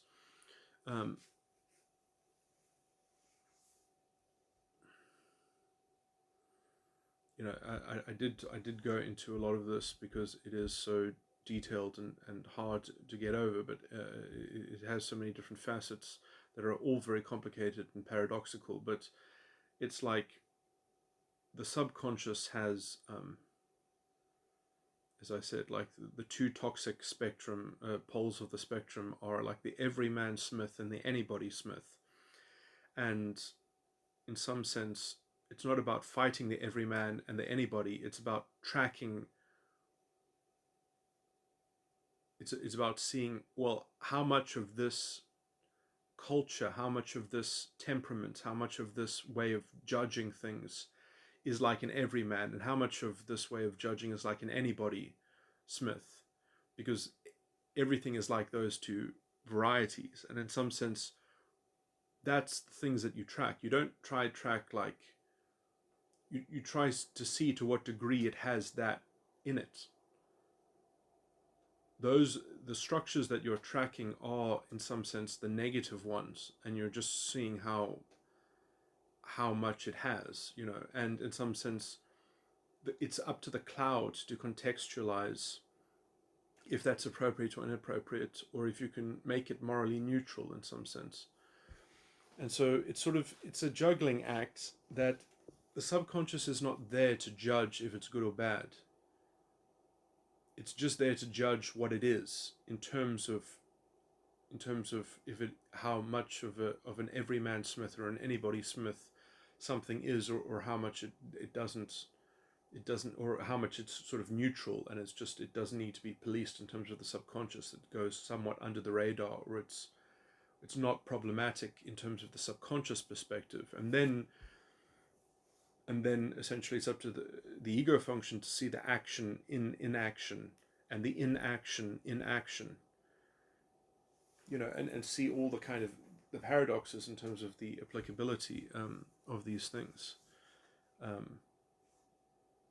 Sort of imagining it from after the thing is already done, imagining it retrospectively from having accomplished something. That's what the ego function is done. Like, okay, well, let's just say that we go through with this thing. What would I consent to that, looking back at every step of it? Do I at least consent to my part of it in some sense? That, because I mean, is the plan okay, or does it impinge on other people unfairly? that perhaps you should be looking to collect their consent before going through with it.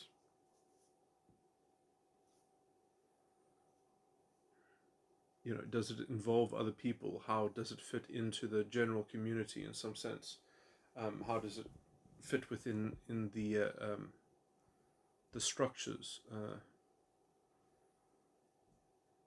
And you know, this is why rights, the sense of the rights that people have, um, means that you don't have to be so nervous about wondering if everything that you're doing has been granted permission. Um, so it's better to have a society that just has very clearly defined, objectively reasonable, restrictions, and so you don't have to ask for permission. You just need to know the restrictions so that you can just sort of work around them preemptively and not have to sort of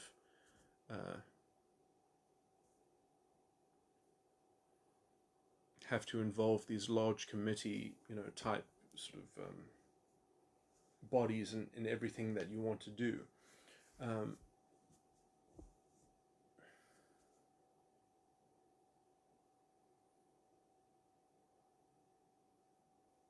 So that people can actually get on with, being productive and such. Anyway, this has degenerated into just general notes, I guess. But anyway, I did want to go into this topic slightly because I think it sort of goes into just important general observations, I guess, about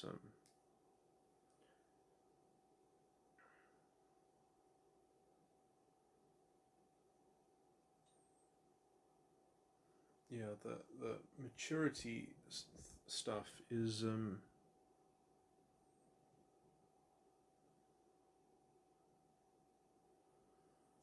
I've got other much older recordings that just are about the topic of maturity in terms of the psychological sort of maturity on these things, and those will probably also be relevant. I've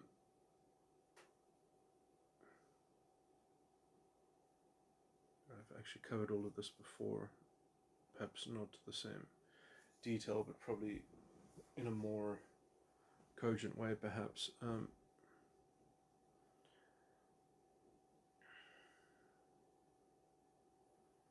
I did want to talk about narcissists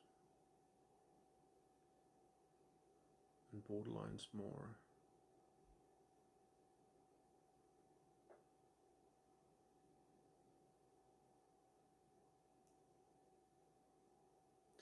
Yeah, I mean, I guess that's just also why I resent the borderline influence in terms of cultural toxicity that it's reached the level of, is because I do see it as the general linchpin of what's holding everything in. In some sense, it just creates this entire arrested development, because maturity is not possible when people are sort of fearful and anxious, when society is ramped up into this sort of emergency civil war kind of mentality, which is needed in order to persist the ideological narrative, in order to keep the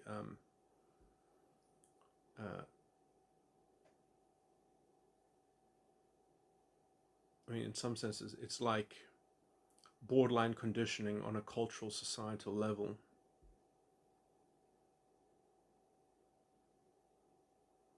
Which in some sense is trying to attune people into receiving information and manipulation in the same way that borderlines can quite easily manipulate narcissists with narcissistic supply.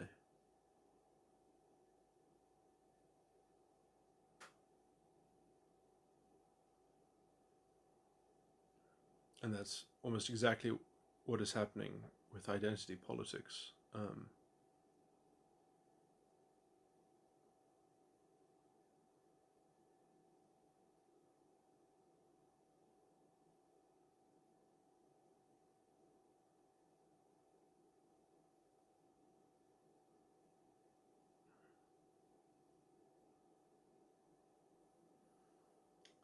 But yeah, for me, I focus on the borderline element of it because I do see it as the progenitor of all of these layers of pathology.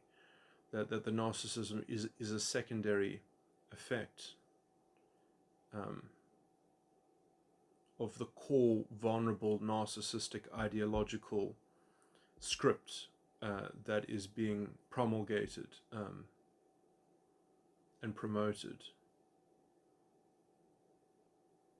and being sold to people in this hyper-realism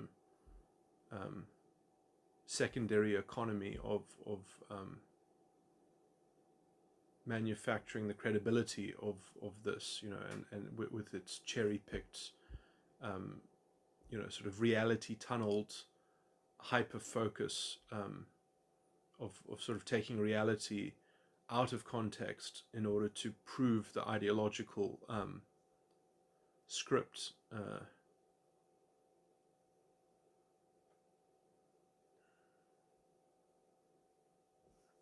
Okay, I guess that's enough.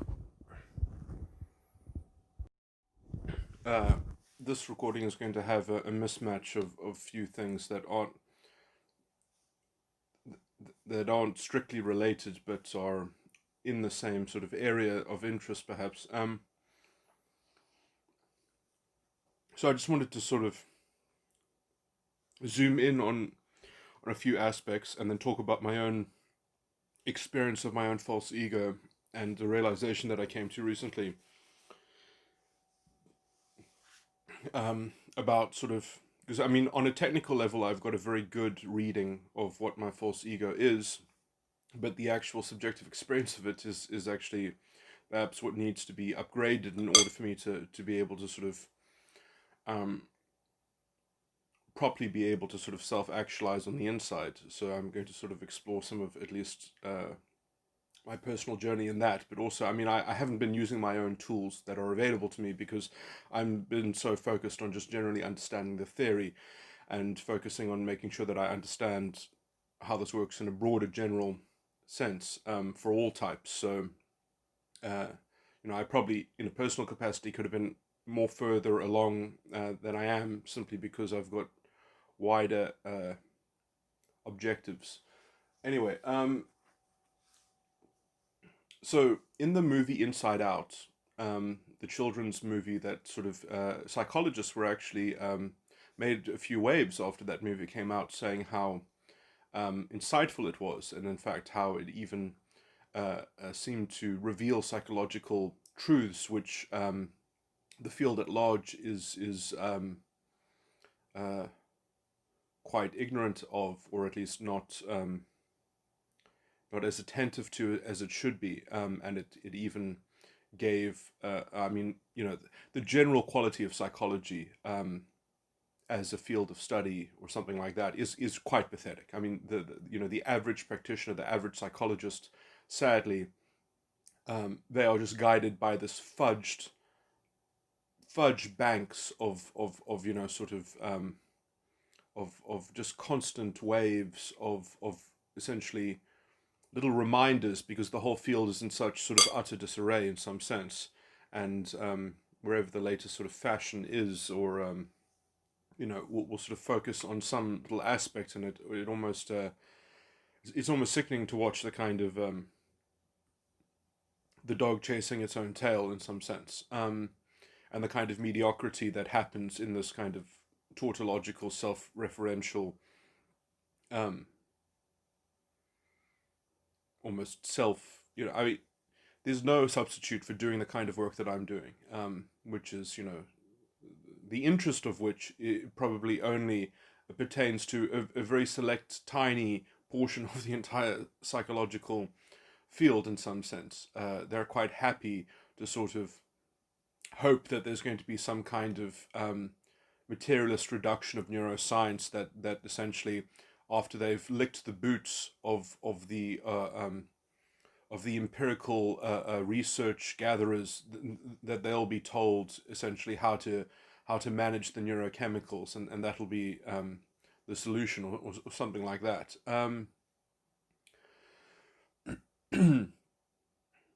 Anyway, apart from my disparaging opinion, Inside Out is brilliant because let me just try to neaten up something that Inside Out does. So the thing is that Inside Out is essentially you don't get to see the person's subconscious. You get to see the person's belief structure. You get to see their inner child. So in Inside Out, you're looking at the inner child, which is the belief structure, which is this inside place in her mind, and the inside place is has a kind of subconscious transcription of it. It's it so in some sense, in a normal person, they are acting within their subconscious externally. They're in this bit of a zoo. They're in this feeling zoo, this emotional zoo.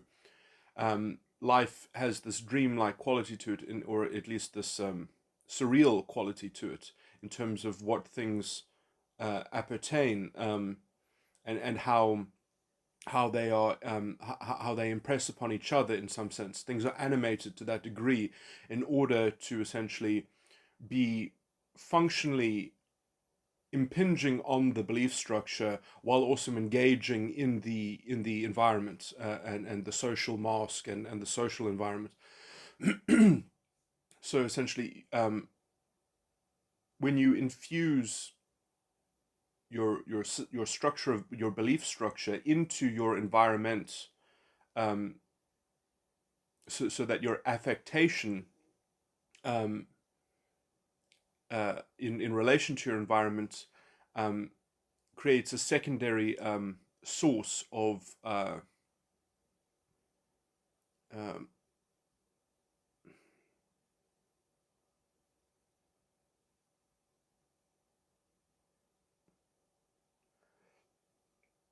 uh, of parallel, um, that you can act in an immediate subjective sense to do something in the real world, and then simultaneously you can be operating upon your own, and accessing your own belief structures. That you can do those two things simultaneously. That is what the subconscious is facilitating. Now, because in the movie Inside Out, and also because, the kind of I can't remember exactly the whole plot, but something overwhelms her and she is sort of locked inwards. So instead of projecting the subconscious outwards onto her environment, she's in some sense projecting it onto her belief structure directly, and she's dealing with it. She's introspecting, essentially.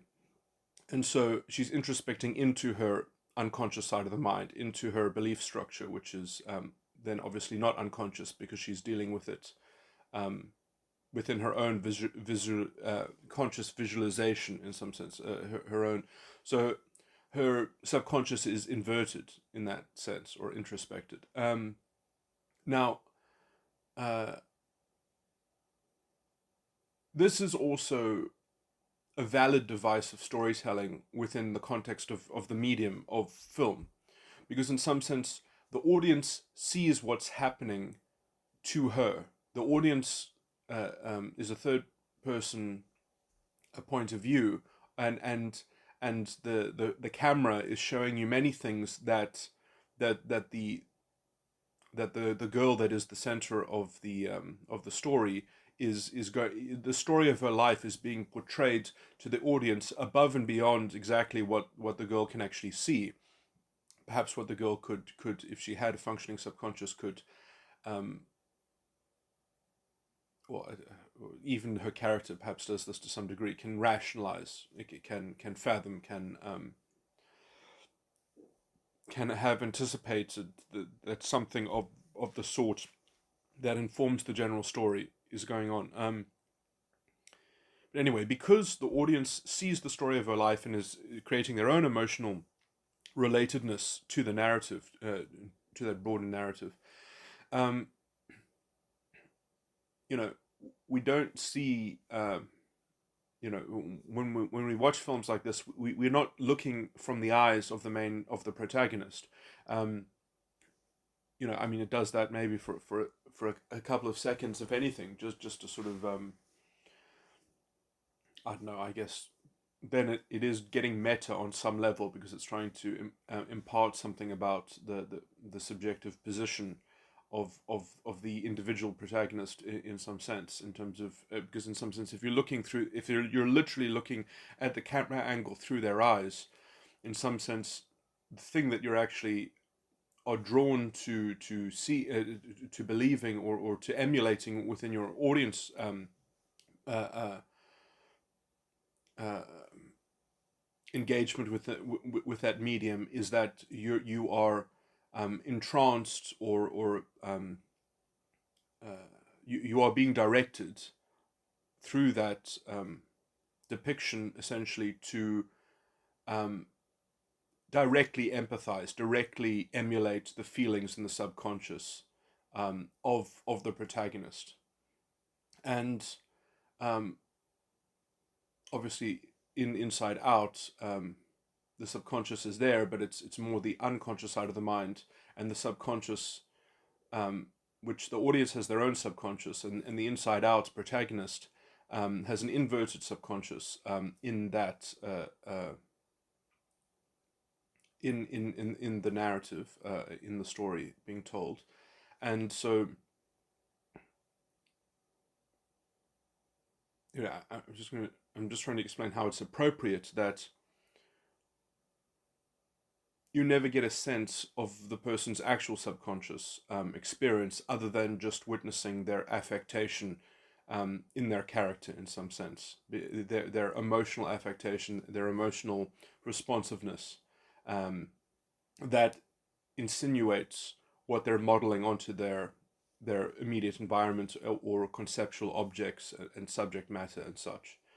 That gives you a sense as to the kind of surreal engagement and also the kind of access that they're giving, how it's being how it's connected with and relayed up to their belief structure, and how much of their belief structure is available to essentially being processed by their subconscious, in a sense projective interlude that they are.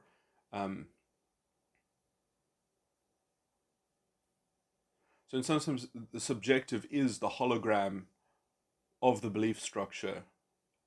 In some sense, it's like believing. Anyway, I've said this basically, but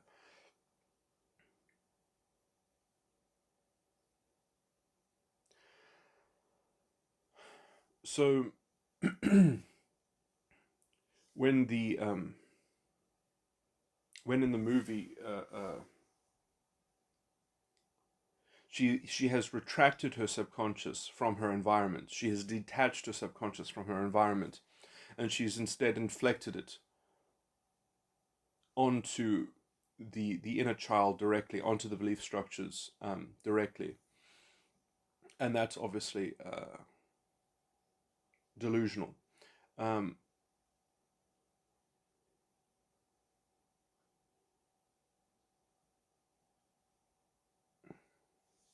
yeah, what was the point of me saying this?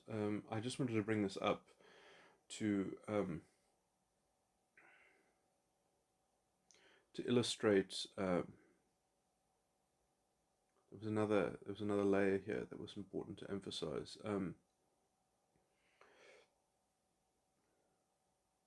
That something about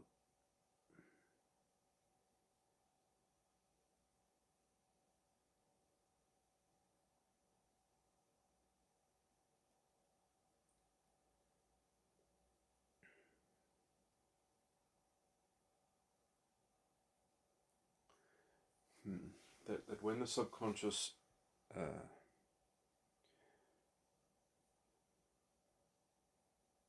oh that the pristineness with which the movie is doing this is not realistic. That it's never going to be this kind of this sharp retraction of the subconscious from the environment and just focused on the internal world.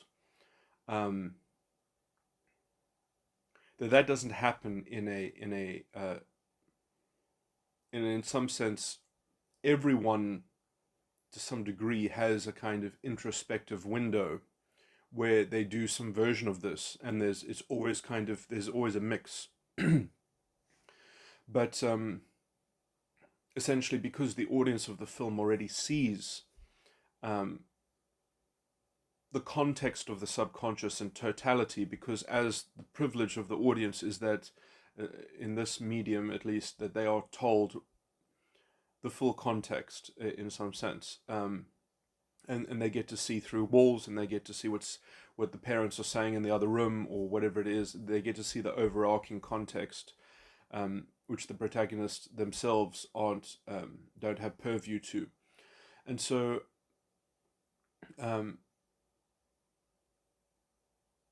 those feelings, in some sense, then are a given in the medium in which the audience is being fed them. So those givens don't need to sort of be portrayed, and therefore the only thing that's interesting is the inside, the introverted subconscious. So the extroverted subconscious, in that sense, is not given the same proper treatment that the introverted one is, because both of them would be mystical. Both of them would look fantastical. Because the degree to which someone is engaging in their environment has to do with the fluid connectivity between how accessible their belief structure is to being impinged on by the subconscious. And so, in some sense, this can be problematic in itself, because openness is not necessarily does not necessarily correlate to high functioning. It correlates to a higher capability of functioning. It also correlates to a higher capability of internal conflict or dissonance or confusion or fragmentation, or sort of a kind of cross purposes conflagration in which beliefs can't find some other process of ameliorating a kind of contradiction or inconsistency. In some sense, borderlines, although I think it's the reason why the structure exists has a better thematic explanation, but borderlines, in some sense, they never discarded a conflagration. They never sought to process it. They never thought to curate the bundle, the descriptive bundle, that they just keep on accumulating, and they want to lose nothing. And in some sense, they don't really care about the resolution. The descriptive bundle is more emblematic of something that can be used on somebody else's subconscious mind, that it can be foisted onto somebody else's plate. And so they like collecting dilemmas. They like collecting fundamental contradictions, and they even have got them in complicated circuits with one another in some sense, because they can kind of triangulate their prey to such a degree in which that they can sort of sadistically throw them in a kind of relay, in a kind of frisbee between 3 points of a triangle, and they just sort of are trapped in sometimes very sophisticated geometrical relays of essentially descriptive bundles that have no hope of any kind of emotional digestion, because their subconscious is not made to function. It's made to derange and decompartmentalize, and essentially to subvert and to slow down, and essentially to burden someone to such an degree to which they just kind of give up the subconscious, and just kind of operate perhaps as an ego, as almost like a listless ego function that has got no subconscious to work on, except for the subconscious mass that is populated by the borderline, that the borderline will just kind of present descriptive mass, and then it's the other person's role to just robotically apply their ego function. And that's the level of abuse that essentially and trauma, which ironically is often conveyed through insane surrealist tactics of essentially the borderline being the victim, the borderline being the and leveraging other convoluted ideological, sort of things like, oh, you can't blame the victim, and we know that you're the perpetrator and I'm the victim because of this, kind of cultural groove and this cultural script that has been handed to us. So they always try to leverage some fixed, uh, they really have to insert a level of fixed, sort of dividers to get the cloud ego function of the other person to be isolated enough that they can sort of force it to do the work that they wanted to do on the subconscious level. So they really have to completely obliterate the other person's subconscious. They have to erode it completely, and then essentially it won't notice the kind of the immense manacle that they place on the intellect of the other person's ego function, so that the ego function will just, in a rather enslaved way, just continue to react to the knee jerk descriptive bundles and envelopes that the borderline will keep on dropping on the ego function. If the ego function does not deliver, which will always, in some sense, it ends up they end up using a metric of value that becomes very superficial, very materialistic, very kind of obvious, because it has to be simplistic. It has to be oversimplistic. Because if you don't use oversimplistic targets, the borderline can't keep control, because they can't maintain it, because the victim has no subconscious. If they try to get into a kind of into too much, they are meant to be the subconscious. The other person's just meant to be the ego function. So to stop the other person from having some kind of subconscious computational error, they can't let them digest emotions. So they have to stop them from digesting emotions. So their goals, their objectives, their tasks that are handed to them by the borderline have to be very, very like too simple. They have to be, and this is the part of the glass house defense that the borderline projects and uses, the kind of the naive, too innocent, too simple, too stupid to deal with the complexity. So just make it work. I've made a mess, but you encouraged me to make the mess somehow, so it's also mainly your fault. I just make it go. Just balance the outcome, balance the manage everything,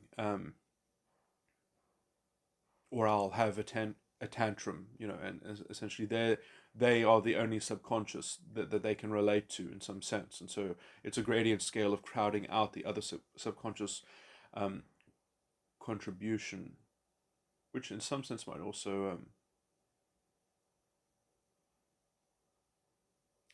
anyway, the it's interesting because perhaps there is an inverted subconscious that narcissists have to some degree within some very small delimited areas, which I think that might pertain to sort of sadistic narcissists, for instance, and narcissists that get into some kind of belief machine about how to conjure up new belief objects, which would be something like uh, those narcissists that get into mortification. Okay, let me move on. So let me just talk about myself. This is somewhat unrelated, but sort of in the same field. So I had an interesting realization, and I wonder, I must have had this realization before at some time. But I'm very proud of it because I think it will, in some sense, I can't stop using my false ego because it is adaptive in my particular immediate environment, which is quite abusive. And I've already said so many nice things about my false ego that it is almost like a kind of quintessential it's very human in some archetypal sense, in some sense. That it's almost one of the blandest, kind of false egos, and it almost typifies the false ego itself. But anyway, my particular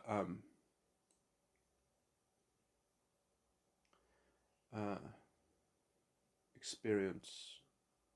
Okay, so the realization that I had was that, and this really ties in with what I was saying about myself in the character assassination thing, about how my metagram type 13, my metatype 13 at least of my particular metagram type, has the two independent circuits, and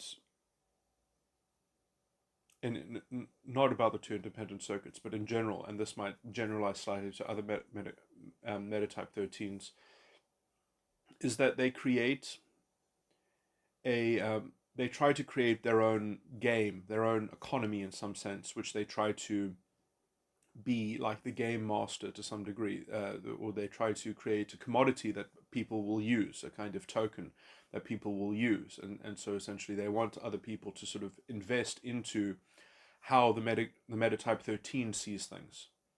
So in some sense they are they're trying to conduct a kind of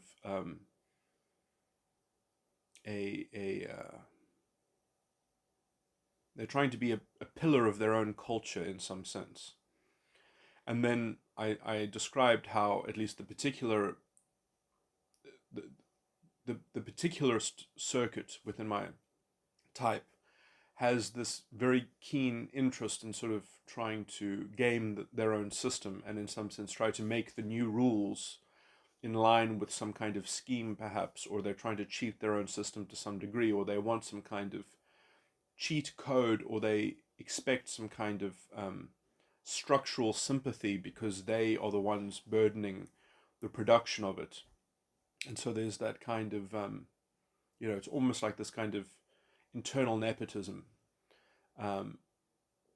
but that doesn't come from the generalist circuit. Actually, I mean, perhaps it can come from both, but because at least in my particular metagram type there are two independent circuits that they check up on each other, or they become antagonistic to one another, and perhaps if the one becomes dominant, the one maligns the other one in doing this, and they both have different capacities, they both have different abilities, they both have different I've oscillated around on this theoretical point. If the two circuits are merely two possible expressions of the same thing, or if essentially a particular false ego will always, of my metagram type, will always have the two circuits because the one will functionally work in tandem with the other one. I mean, I have kind of explained it. To me, it seems possible that one of the circuits could be dormant. It depends, I guess. In some sense, also, one of the circuits could be seen as implicitly there and be building and collecting information and digesting information in a kind of implicit, kind of magnetic. Anyway, this is not what I wanted to get into now. It is a complicated sort of thing.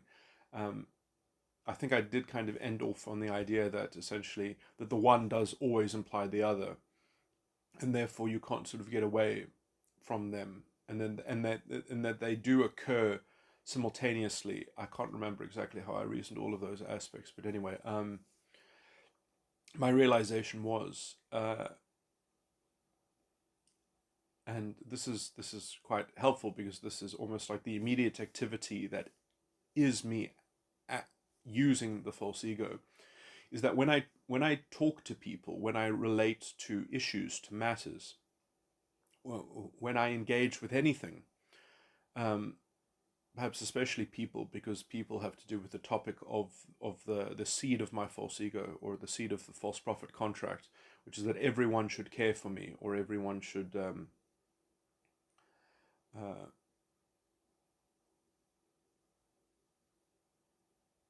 or everyone ought to care for me, or everyone should care for me.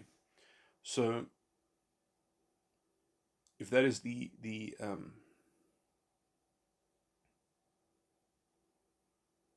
sentence that I'm trying to make true about myself,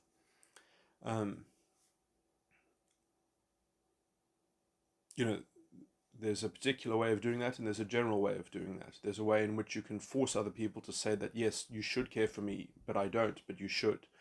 There's that, and then there's the which, and I've already said that I think that is more that is the generalist circuit that I took, and I didn't take the particularist line, which is actually seeing what people actually are doing, seeing what people actually, how they do feel, and actually dealing with how they are, and not dealing with how they should be. And so, in some sense, mapping what they actually are, and in some sense, I mean, I don't know if my false prophet contract needs both to function, if somehow it needs to have both.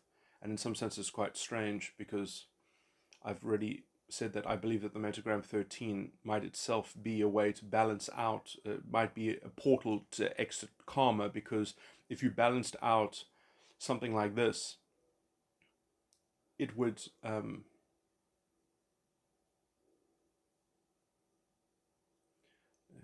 don't want to bring up these things like a sin that is not unto death. It could at least be walked away from. But potentially, it could just be perhaps abandoned. But anyway, but anyway, I think I've caught myself in some sense in actually how I engage in this. Is that I have a very clear model of how people should act, in terms of almost like a moral economy in some sense, in terms of what I was just saying earlier about the general way in which my type manifests, is that they are trying to sort of emulate, or no, not emulate, they're trying to conduct a kind of a game or a culture that they want that they almost invite other people to enter into. And if other people don't want to, at least my type isn't really interested in forcing them to. And that also conforms to everyone should care for me, because I have justified that within a liberal philosophy that, oh yes, okay, well, live and let live. If you want to hate my guts, I'll leave you be free to hate my guts, and therefore you should care for me. So it kind of on the level of should, it kind of everything can generally work out, and in fact you can even work out general forgiveness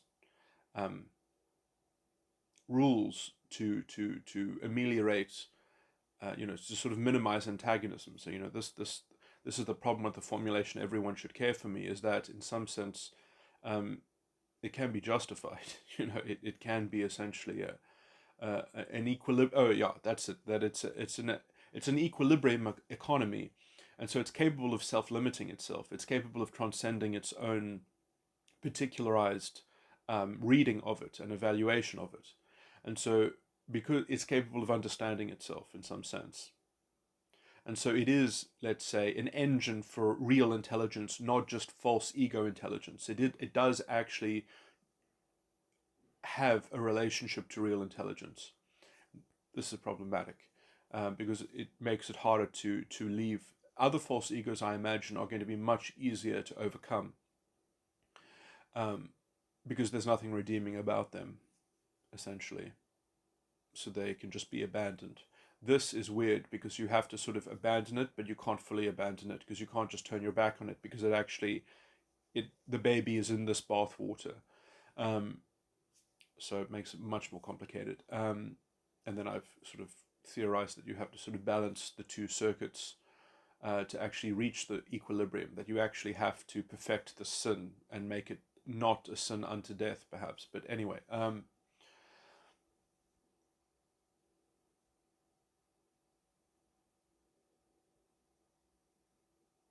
anyway,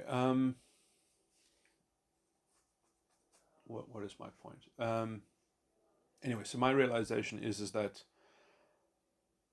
I mean, this perhaps is not how to solve my false ego complex, but it is an important realization that how I am making the one circuit dominate, how I'm making the generalist universal principle circuit dominate the particular circuit, And now, I mean, I think I even made a contract within myself between the two circuits that the generalist circuit should dominate. Because if the generalist circuit doesn't take the lead early and doesn't sort of map out everything perfectly, then the particular circuit will likely deride and delude and evade issues and essentially just keep on trying to cheat a system that isn't yet completely structured. So now that my structure is completely there, now the particular circuit can inhabit it happily and in some sense morally neutrally, because the system itself will judge it very quickly um, for failing. So essentially, all the rules are in place for the particular circuit to meet the level of the generalist circuit, and then at that point can reach a kind of amalgamated equilibrium, and then perhaps the whole thing can sort of, in some sense, a lot of this might just be on the completion of my theory. That if I can complete my theory and disseminate it or have it available in some form that is presentable, then essentially I can finish this cycle of action. And essentially, my false ego is an iteration of a game which is a cycle of action. And so, if I can just win that game, and I don't have to force it on the world, I just have to make it available to those who wish to make it available, and then I can essentially move on. That's my hope, at least. And that in some sense, that's the weird thing about this. My false ego is that it's a sort of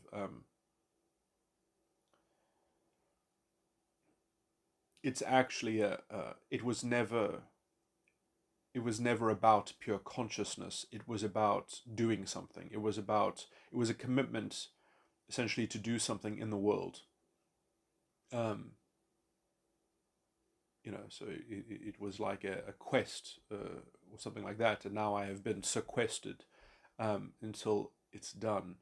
And it is a bit of a horrible gamble, because if I don't complete the task, then it's sort of like, well, that's a form of weird kind of frustration, because now my spirit has been sequestered by something that has been lost, and that failure is the one thing that the spirit cannot digest. It is what sin is. And so somehow the failure will have to be a sin that is not unto death or redeemed, but in some sense, this was always a sin that was potentially not unto death, because it was the subjection of the self to a degraded, eroded false ego. But it was for a time, it was for a purpose. So anyway, hoping that the completion of the task fulfills the in some sense, it could be the description of a passion. Uh, um, a bounded passion, but it has to be completely bounded. Right now, it's not completely bounded. It would only be bounded by the task, and so there's indecision over it being a bounded computation. So the problem is not that it isn't a sin that's not unto death. The problem is that it's not sin yet, because it hasn't been completed. So I would be happy to miss the mark, which the whole thing is the fundamental missing the mark, because this perhaps could have been accomplished some other way. But this is the way that I chose. I guess you could call it feeding the blood to the sin itself, perhaps. No, I guess actually that's outlines the kind of the Christ function. But anyway, I mean, in my sense, I've always thought to myself that my particular role here was what was described in Scripture as, because I mean, my understanding of the Christian doctrine is not the same as Christianity. I believe in Christ consciousness. I don't believe, the second coming is not the second coming of a person, and in some sense, I do see myself as doing great work within within Christianity, within true Christianity, or within a true understanding of the doctrine, but in some sense I put myself in the category where it says that uh, that greater people will come, greater than Jesus, uh, and who will do work. And I see myself as doing some of those great work, some of that great work, because in some sense I see, this is going to sound heretical, I guess, to some, but uh, the function of Jesus Christ is not a person. Jesus Christ is a spiritual name, and in some sense, the person who first invented Jesus Christ, who used that name, because it was he made up the name. He was not born Jesus. He was born, if you believe the scriptures, he was born Emmanuel, and then he called himself Jesus, which literally means Jehovah saves. His name literally means Christ consciousness. It means Jehovah saves the anointed of God. I am that I am saves the anointed of God. That's what Jesus Christ means. Christ means the anointed of God. Jesus means Jehovah saves. So his name literally means essentially Christ consciousness. And if you read 1 John chapter 4, it's very clear what's going on there. But the let me round out this point.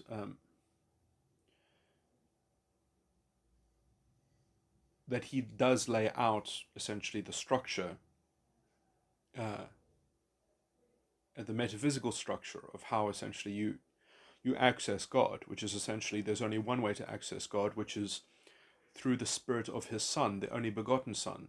So your mind must be the only begotten Son of God.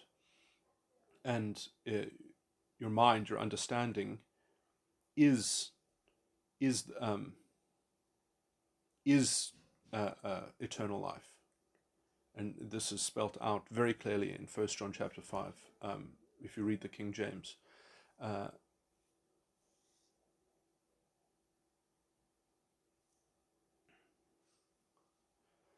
So the point of me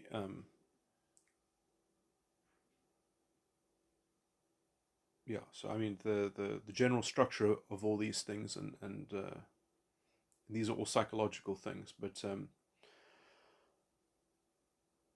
so it's not that a person has come to do something. It's that this is just how consciousness works. This is the only way that it does work, and it works without failure, without error, is with this kind of understanding. And you have to uh, access it. You have to find it on a cloud, because it was always in you.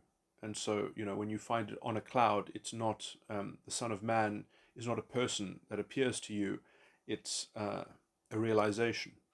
Anyway, okay, so my realization is that when I'm dealing with people, I'm dealing with how they should be, and I'm modeling how they should be. And so because I'm dealing in this model of how things should be and how people should be and how everything should be, I'm in some sense trying to induce everything to join into the particular game or the particular matrix or the particular model that I have of everything.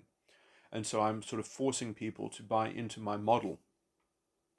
And that's the false ego level. And the alternative to that would be which is actually provided by the particular circuit. And the particularist circuit is like, don't deal with how people should be, actually see where they are. And in some sense, the particular circuit can't even see where people are if it isn't married with a very far-reaching understanding, general principled understanding. Because in some sense, like, this is why I say that this Metagram 13 type is quintessential humanist, because there is no such thing as objective understanding. There's no exterior reality.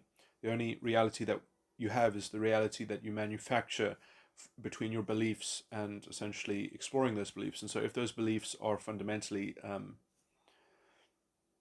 uninquisitive, unable to sort of update themselves, unable to elaborate themselves or unfold, with a kind of culture of humility in some sense. And in some sense, though, that kind of cultural stuff, that sort of expanding context stuff is a culture of intellectual humility, which in some sense you will never get the content exactly right, but it is a firm in its style. It is the way that you should be, and if without that model of the way that an individual should be, you've got no address. You've got no base of interpretation. And in some sense, there's only one way to import that into karma that I can see, is that something like the law, the generalist circuit, creates a culture of that, creates an ideology of that, creates a manifestation of that, which essentially then can induce particular circuits to conform. And obviously, for Metagram 13, that hopefully has a generalist circuit that can perfect the law in that degree, then their particularist circuit has the benefit of being right there under the tutelage of the generalist circuit, and can essentially fix itself, correct itself, or make itself refine itself in some sense. Yeah, I mean, I'm probably a very bad evangelist. In some sense, I've always thought of myself as a deacon, but technically, I think I fall short. I'm a very strange kind of deacon. I mean, I'm a deacon that would not be able to function in every case, I guess, that would not be able to make progress. No, actually, that is the role of the deacon, to essentially, it's not that you will guaranteed make progress, it's that you are confident in your judgment that some people are worth not inviting, actually. So actually, no, I take that back. I think I would make a good deacon.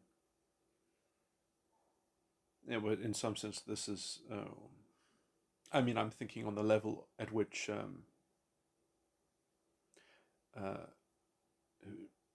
in the scriptures, Jesus, he always had a great following. He always had many people interested, who would do many things, who would, the woman who would crawl just to touch, what is it, the hem of his, some piece of clothing or something like that, just to be that close to divinity, or something like that. And I mean, all of this is just, this is, it's just for nothing, it's like it's a distraction, really. I mean, that the kingdom was only ever for the small flock. The tiny flock is not for the multitudes. The multitudes have no real conviction. They have no real interest, really. They have interest in something else that they are seeing. And they're serving some kind of structure. Anyway, I'm not going to go into this because it sounds very depressing, but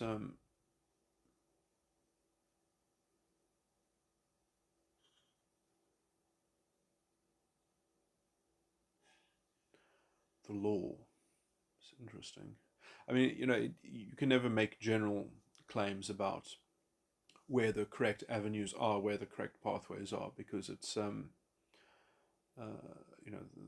spirit itself is very sophisticated and complicated and dynamic, and it even says that when one dies, you cannot say what the spirit will do. It will have its own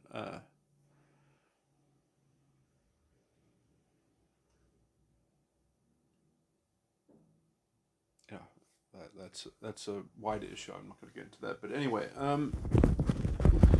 okay, I think I've covered everything, but yeah, in a slightly haphazard way, but to me it's just interesting that essentially to unbridle my particular circuit now, I think it's just very clear that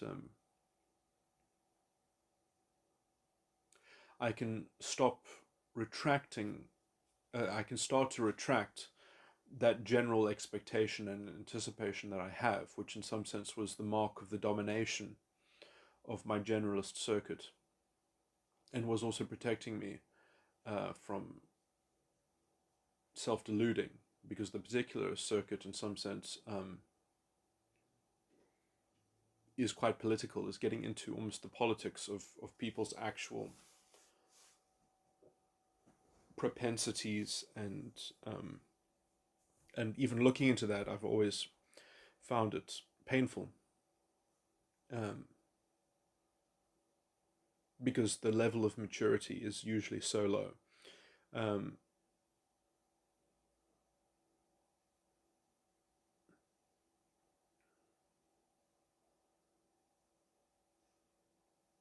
there are also tools of dealing with that, of finding some things of virtue to be grateful for, and to find beauty in, and then the kind of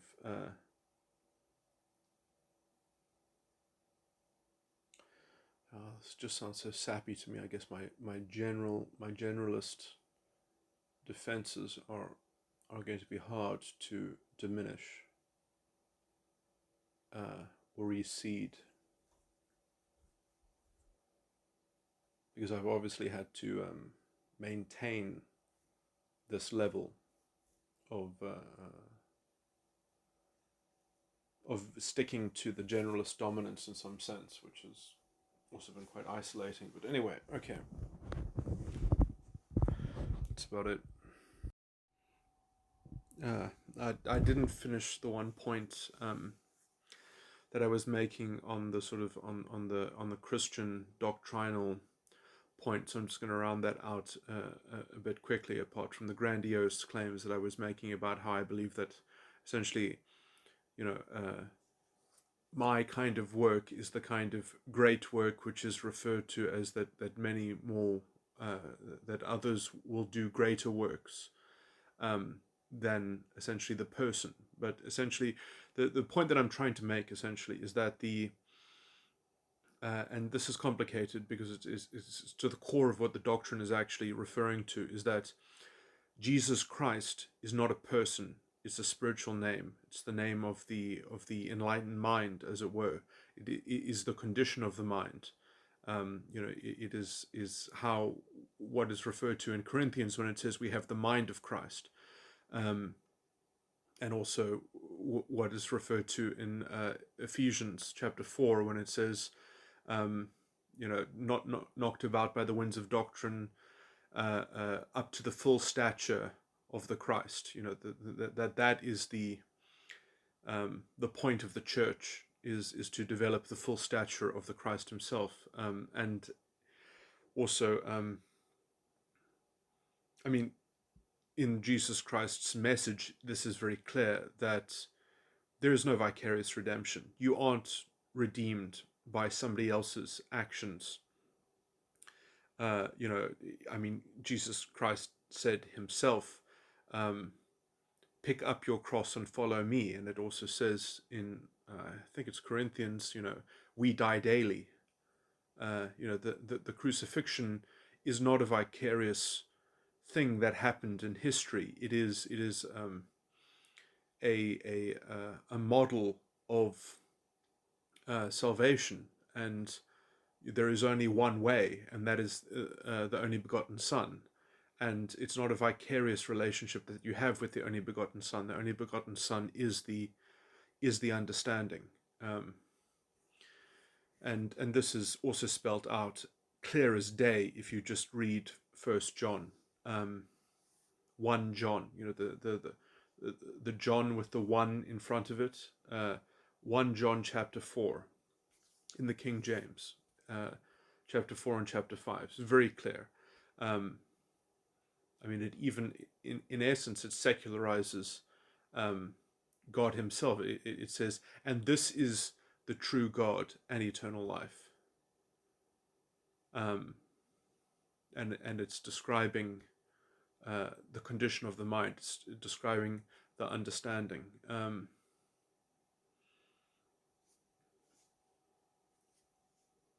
And there are other scriptures that I could sort of mention that talk about the brethren, and essentially it's a spiritual culture that is at the core of it. Anyway, so what I'm basically, and this will sound heretical to some so-called Christians, is that Jesus Christ is not a historical person in terms of the doctrine. Jesus Christ is a spiritual technology, and in that sense, the historical person that is usually ascribed Jesus Christ, you have to understand that in some sense he was a proto-Messiah. And I mean, the message, the doctrine is the important sort of thing, but it's understanding it. The written word is dead. It's not, it's just a message. The message is nothing if there's no living mind to understand it. And just to sort of continue out this point,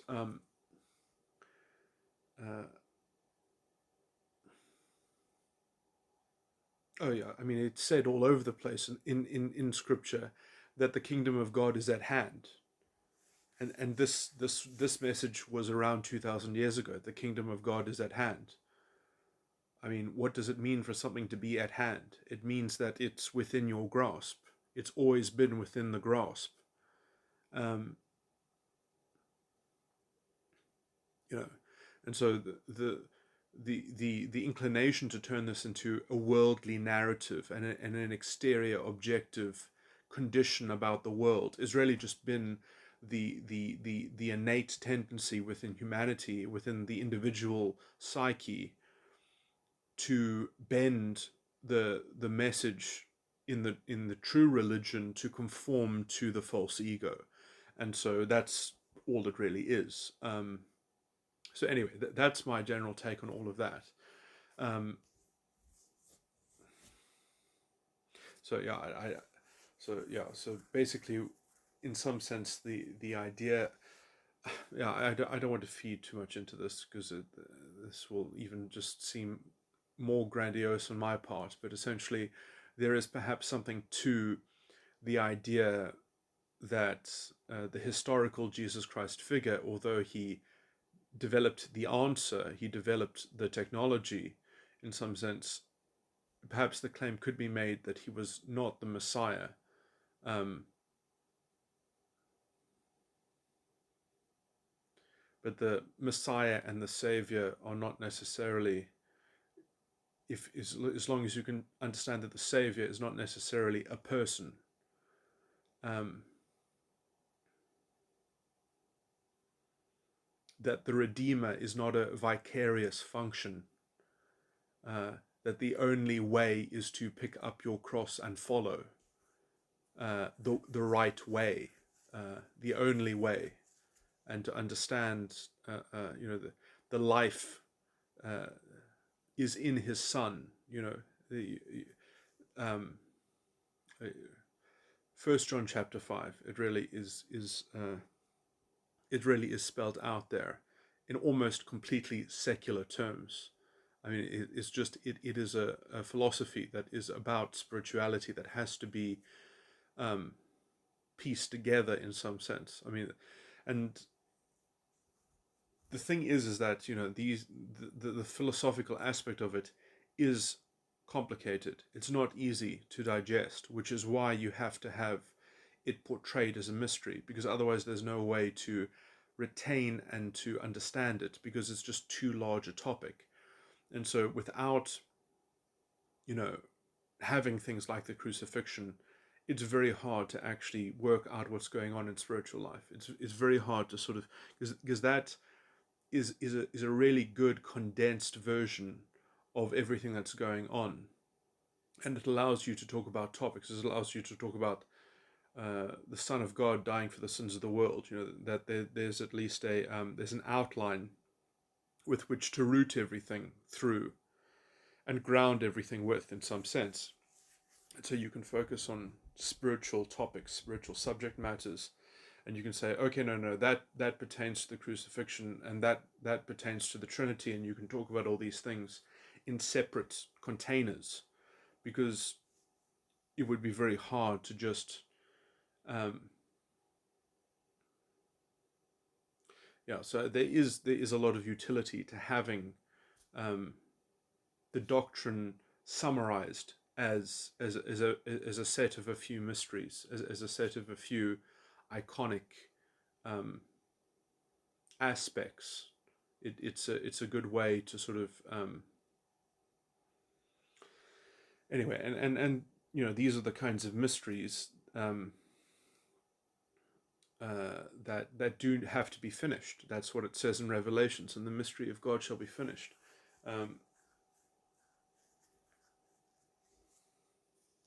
That is the process of revelation, where eventually the Son of Man is coming on a cloud. That is how it is received. And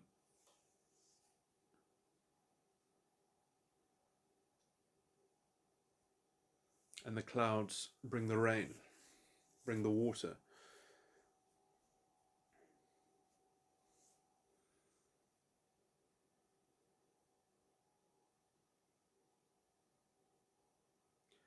The clarity that the soul can eventually be resolved within. But anyway, okay, let me stop trying to be poetical, and I'm not doing a very good survey of these things, but that's at least my contention of the Christian doctrine, that we're dealing with Christ consciousness, which is very plainly spelled out in 1 John chapter 4.